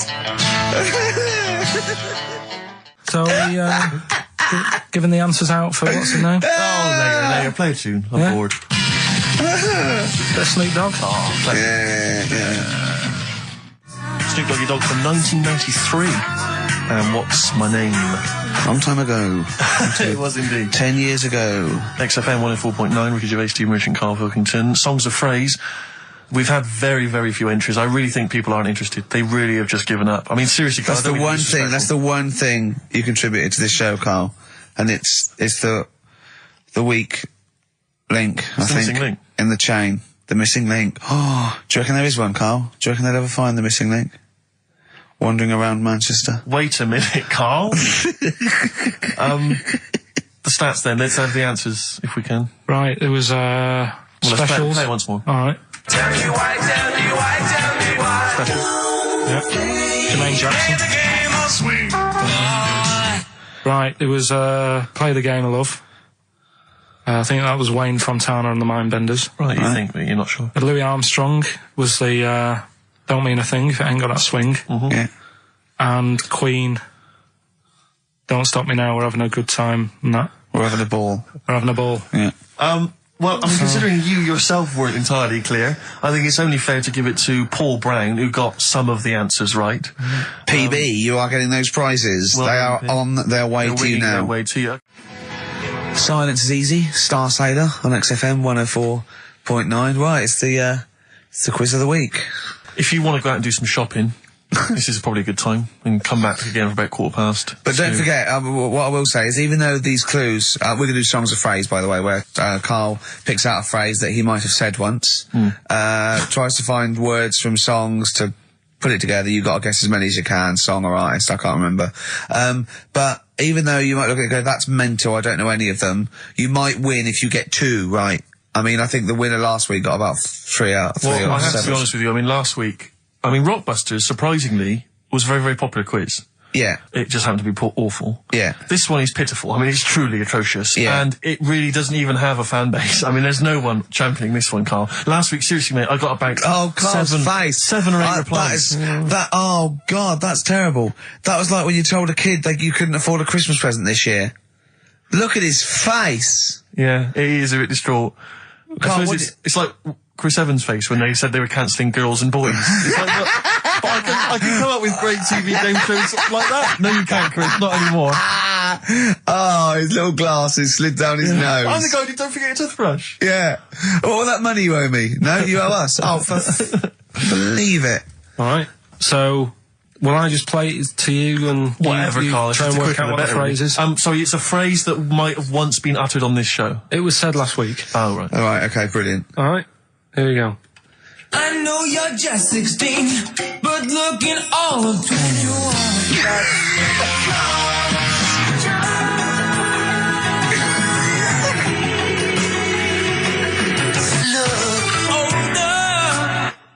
Right, I know what that is. That's ridiculous. What was it? What it is it's something like, right, you're only 16, but you look 26, and the Chinese look older than they are or something, because he said that. The Chinese don't age well. That is mental, Carl. It's the most convoluted, ridiculous, racist piece of material ever to be uttered on radio. Play it again. I know you're just 16, but looking all of 21. That's...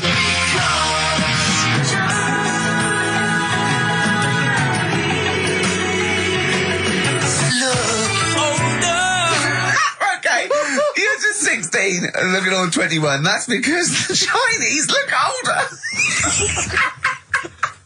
Carl, you've gone mental. All right. Oh, that is amazing. So, there you go, the well-known phrase. You're 16, looking all of 21. That's because the Chinese look older.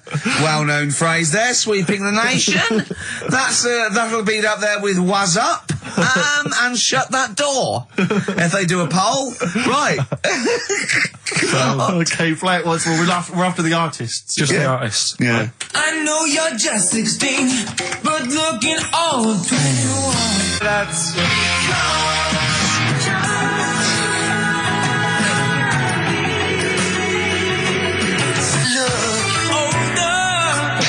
Unbelievable. All right, let me tell you what the prizes are. We've got, I assume this is the new album from Mower. Everyone's going crazy for Mower. I've not heard people stop talking about Mower. But there it is. We got the new album from the Webb Brothers, which might be quite good. The Polyphonic Spree album, the best dance album in the world ever, which is ideal perhaps if you're having a barbecue and you've got lots of 8-year-old children coming. The Polyphonic Spree, I look at them and I think, well, you know, you're a pretty good band, but if that album sounds like $1 million, you're going to make that 40 quid each. I know, it's extraordinary. I mean... They're the sort of indie equivalent of the So Solid crew. Yeah, you're not going to make any money. The manager's getting 20%. Exactly, yeah. And also on DVD, Red Dwarf Series 1. So, some absolutely barnstorming places. And if you can identify what artist to use in this well-known racist phrase, that's because the Chinese look older.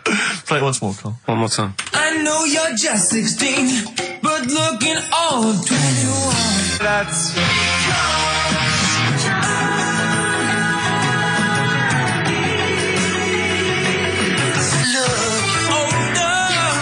Oh, Ricky.Gervais at xfm.co.uk. Play a record. This is radio.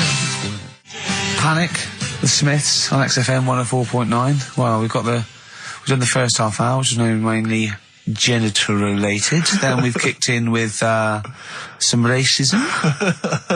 You have to guess what artist. Just a couple of emails just to update you on what's coming in here. Go on. Natasha has emailed us. She says that she's of Chinese origin, and at 27, she often got mistaken for 24. So your notion that Chinese people don't age well is obviously factually incorrect. Yeah, well, we didn't need... Thank you for phoning, but I mean, honestly, trust us, Natasha, we didn't need you to tell us that. We know Karl is talking absolute nonsense. Wait till you get to 30. Oh dear, now this is quite a nice email from Paul. He says, let Karl know that I have a Chinese friend called Oi. Imagine the confusing and amusing situations we get into. We're out and about in busy Soho. Does his surname come here? Lightning wit from Karl.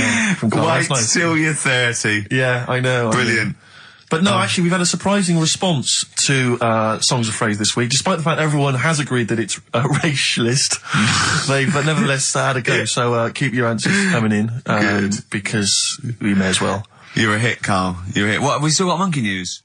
Yeah, don't worry. Oh no, we got to do, look, play a record, we got to do the results. And then we got to do monkey news. Could we quickly do the results? Well, you say we've got to do the results. There's not people hanging on for them. Let's do it, and just knock it out there before let's play a tune, let's come out and do it. Eddie and the Hot Rods, yeah, surely. Karl, quick, the results, then monkey news. I need some monkey news, but I need the results first. Right, play it again and give the answers. Here we go. Songs of Phrase. Songs of Phrase. Name the artist. Name the artist. I know you're just 16, but looking all of Hue and Cry. That's... Who's that? Hang on. It's not our fault. Well, that's Philip Bailey again. That's too little. Right, it was... That was Roxette. The Look. Yeah. Right, we had Hue and Cry started it off. Yeah. 16. That was Dean Martin. Because Jane's Addiction. Yeah. Because Chinese Philip Bailey. Philip Bailey, that's second outing he's had. Last one we used him for Chinese, where there was a hairy Chinese kid. He's never got so many royalties being used in racist game shows. Brilliant. Then Roxette and finishing with George Michael. Oh dear. So brilliant. Who's the winner? Well, the winner, actually, it looks to me like he's got all of them here, from Bognor Regis. It's Stuart Birch. Well done, Stuart, and you get that bag of tat. Bognor Regis. Yep. Oh, just needed takes me back as well. Yeah, if you just email in your address, Stuart, and you can have those goodies. If you're not interested, don't bother. Do you want to do you want to set up Songs of Phrase? Yeah. Oh, God. If you've not heard the show before... I thought we weren't doing this week. I thought we weren't. No, we'll do it once, right? And then next week's the last one, so we'll do Rockbusters. That might be the last one ever, depending on whether Karl decides to come back in October or not. Exactly. I'm bored of it. I told you I'm bored of it. Why are you bored with it? I get bored quick with stuff. Yeah. I told Suzanne the other night, how lucky she was, that I haven't got rid of her yet. She's... Do you know what I mean? Things... Did you put on her soft music, though, first, didn't you? You didn't just, start getting that right... you know you're a very lucky girl. Sorry? Well, I usually get bored with you and that. Yeah. Oh, dude. You're lucky you haven't pissed off. Yeah. Do you want to open the champagne or what? Well, she was annoyed the other night. Karl, what's that on your ear? Don't worry about it. Pigeon shit, aren't it? We're walking to the pictures, right? To go and see Bruce Almighty. Sure. Why? And, just something to say, innit? Yeah. So you were trying to sneak in the back. So, on the way, cutting across Leicester Square, and those fellas who sell roses, he comes over, do you want one? I said, don't do that, she's allergic to them. Right, so he'd go away. Yeah. She got all annoyed about that. Because she's not allergic to them. Well, she's not allergic now, but they're about £3 each. But the point of that, Karl, is not that she really wants a rose, it's that you're willing to spend £3 on her. Taking us to the pictures. How much was that? That was £8 each. Did you pay for it, though? But didn't you ever... If I know you had her dressed up as a small child. Yeah. Me and my son, please. Or you made her sit on your shoulders and wear a long coat. Yeah, exactly. Anyway, listen, Songs of Phrase, then. You paid for her to go in and then you went and had a pint while she watched it. Yeah, there's no point in both of us seeing it, but tell me about it, Tell me won't what you? it's like. Oh, right, Songs of Phrase. So let's explain what Songs of Phrase is. You do it. Okay. Oh, really? If you think that Karl is bored with life, then you will be even more bored once you have heard this particular quiz. The gist of it is that Karl has taken a well-known phrase or saying... no, stop me there. Not a well-known phrase. Something that he said once. On this show. Yeah, probably. And he's somehow compiled together a number of different songs which have somehow built up that particular phrase or sentence. If it's anything about Chinese people, Philip Bailey will be involved. That's all I can say. Okay, let's hear it then, Karl.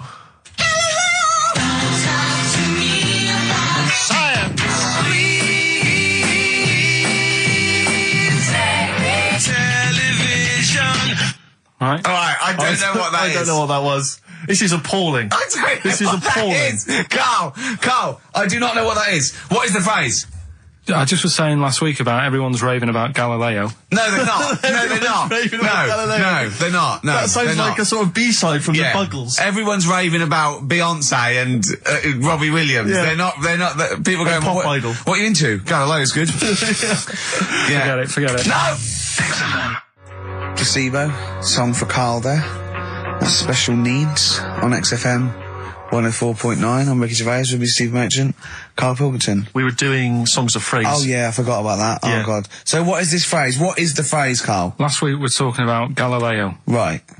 And I just was saying, years ago, I can't remember now, when was it? When was he doing his thing? End of the 16th century, I think. Right. And he was messing about, trying to find out about speed of light or something, is it? No, he did lots of stuff, Galileo. All I was saying is, back Gravity, then, yeah, surely yeah. everyone was saying, stop messing with that, make us a telly.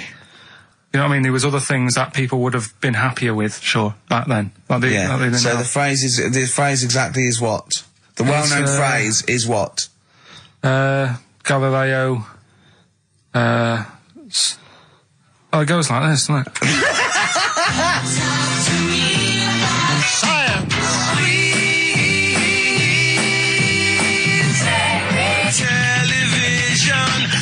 Right. So it's Galileo's Stop Talking to me about Talking about science. science. Make me television. Make me television. Yeah. So you email in with the bands and that. Brilliant. Right, let's... That is rock bottom. I mean, the well-known phrase being Galileo, stop talking to me about science, make me television. As a well-known phrase is one of the weirdest things I've forget cheers out of windows and things like that. That is the weirdest thing I've heard on radio as a competition. Can we have that one next week? Okay, well, here are the prizes. If you think, Rick, if you think the quiz has hit rock bottom, wait till I tell you these prizes. No, brilliant. I know that we're very much pushing new music on XFM, and it's an alternative music station, so you'll be pleased that we're giving away now That's What I Call Music 55, featuring the likes of Busted and Daniel Bedingfield. Brilliant.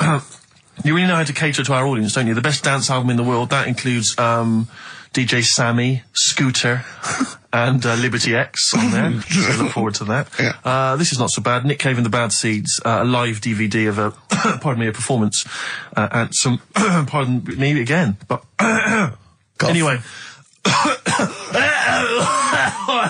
That basically sums up the prizes. So, I won't tell you the rest, they're all monotonous. But, anyway, I think those crisps, Rick, have gone down the wrong way. Although I was eating goulash earlier. Sorry. I'm fine. So anyway, yeah, that's some of the prizes. And you can win some tat. So if you can identify these artists. The well-known phrase, Galileo, stop talking to me about science, make me television.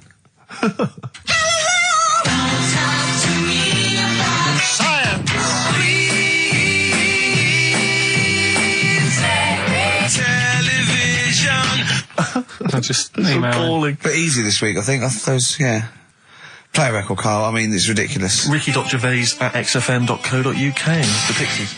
Answers rushing in, we should point out, for the quiz. Most of them agreeing that it's pointless.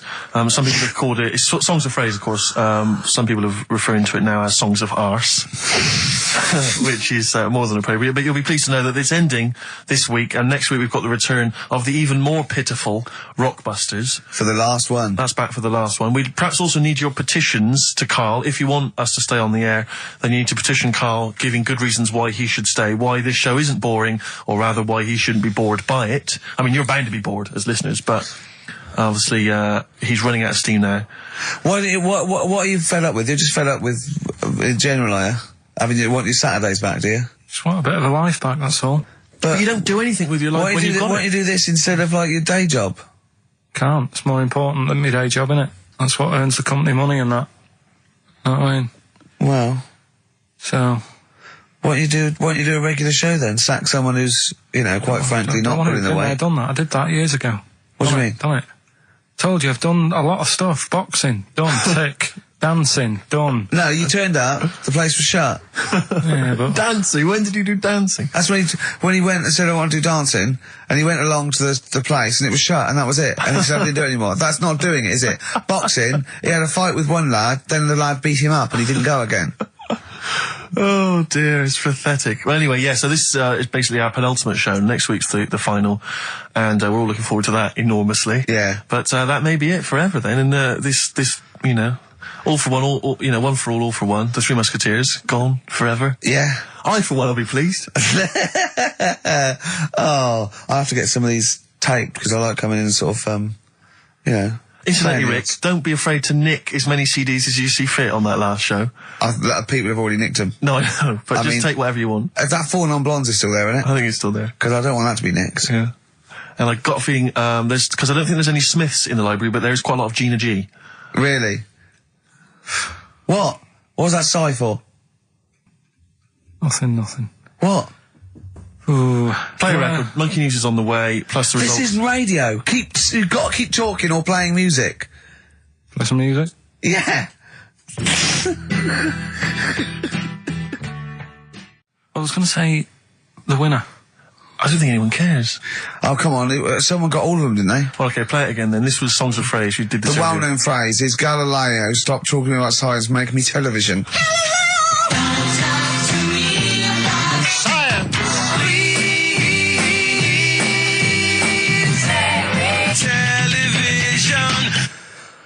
The most convoluted, banal quiz on any radio station ever. I mean, I'm including Moyles, Chris Evans, do you know what I mean? Simon Bates. That's worse than anything they ever did. Apparently, Channel 5 have bought the rights. Anyway, what were the answers, Carl? We had Queen in there, Altered Images, Thomas Dolby. Yeah.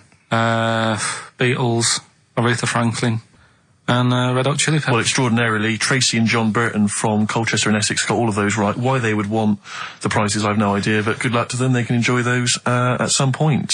God bless.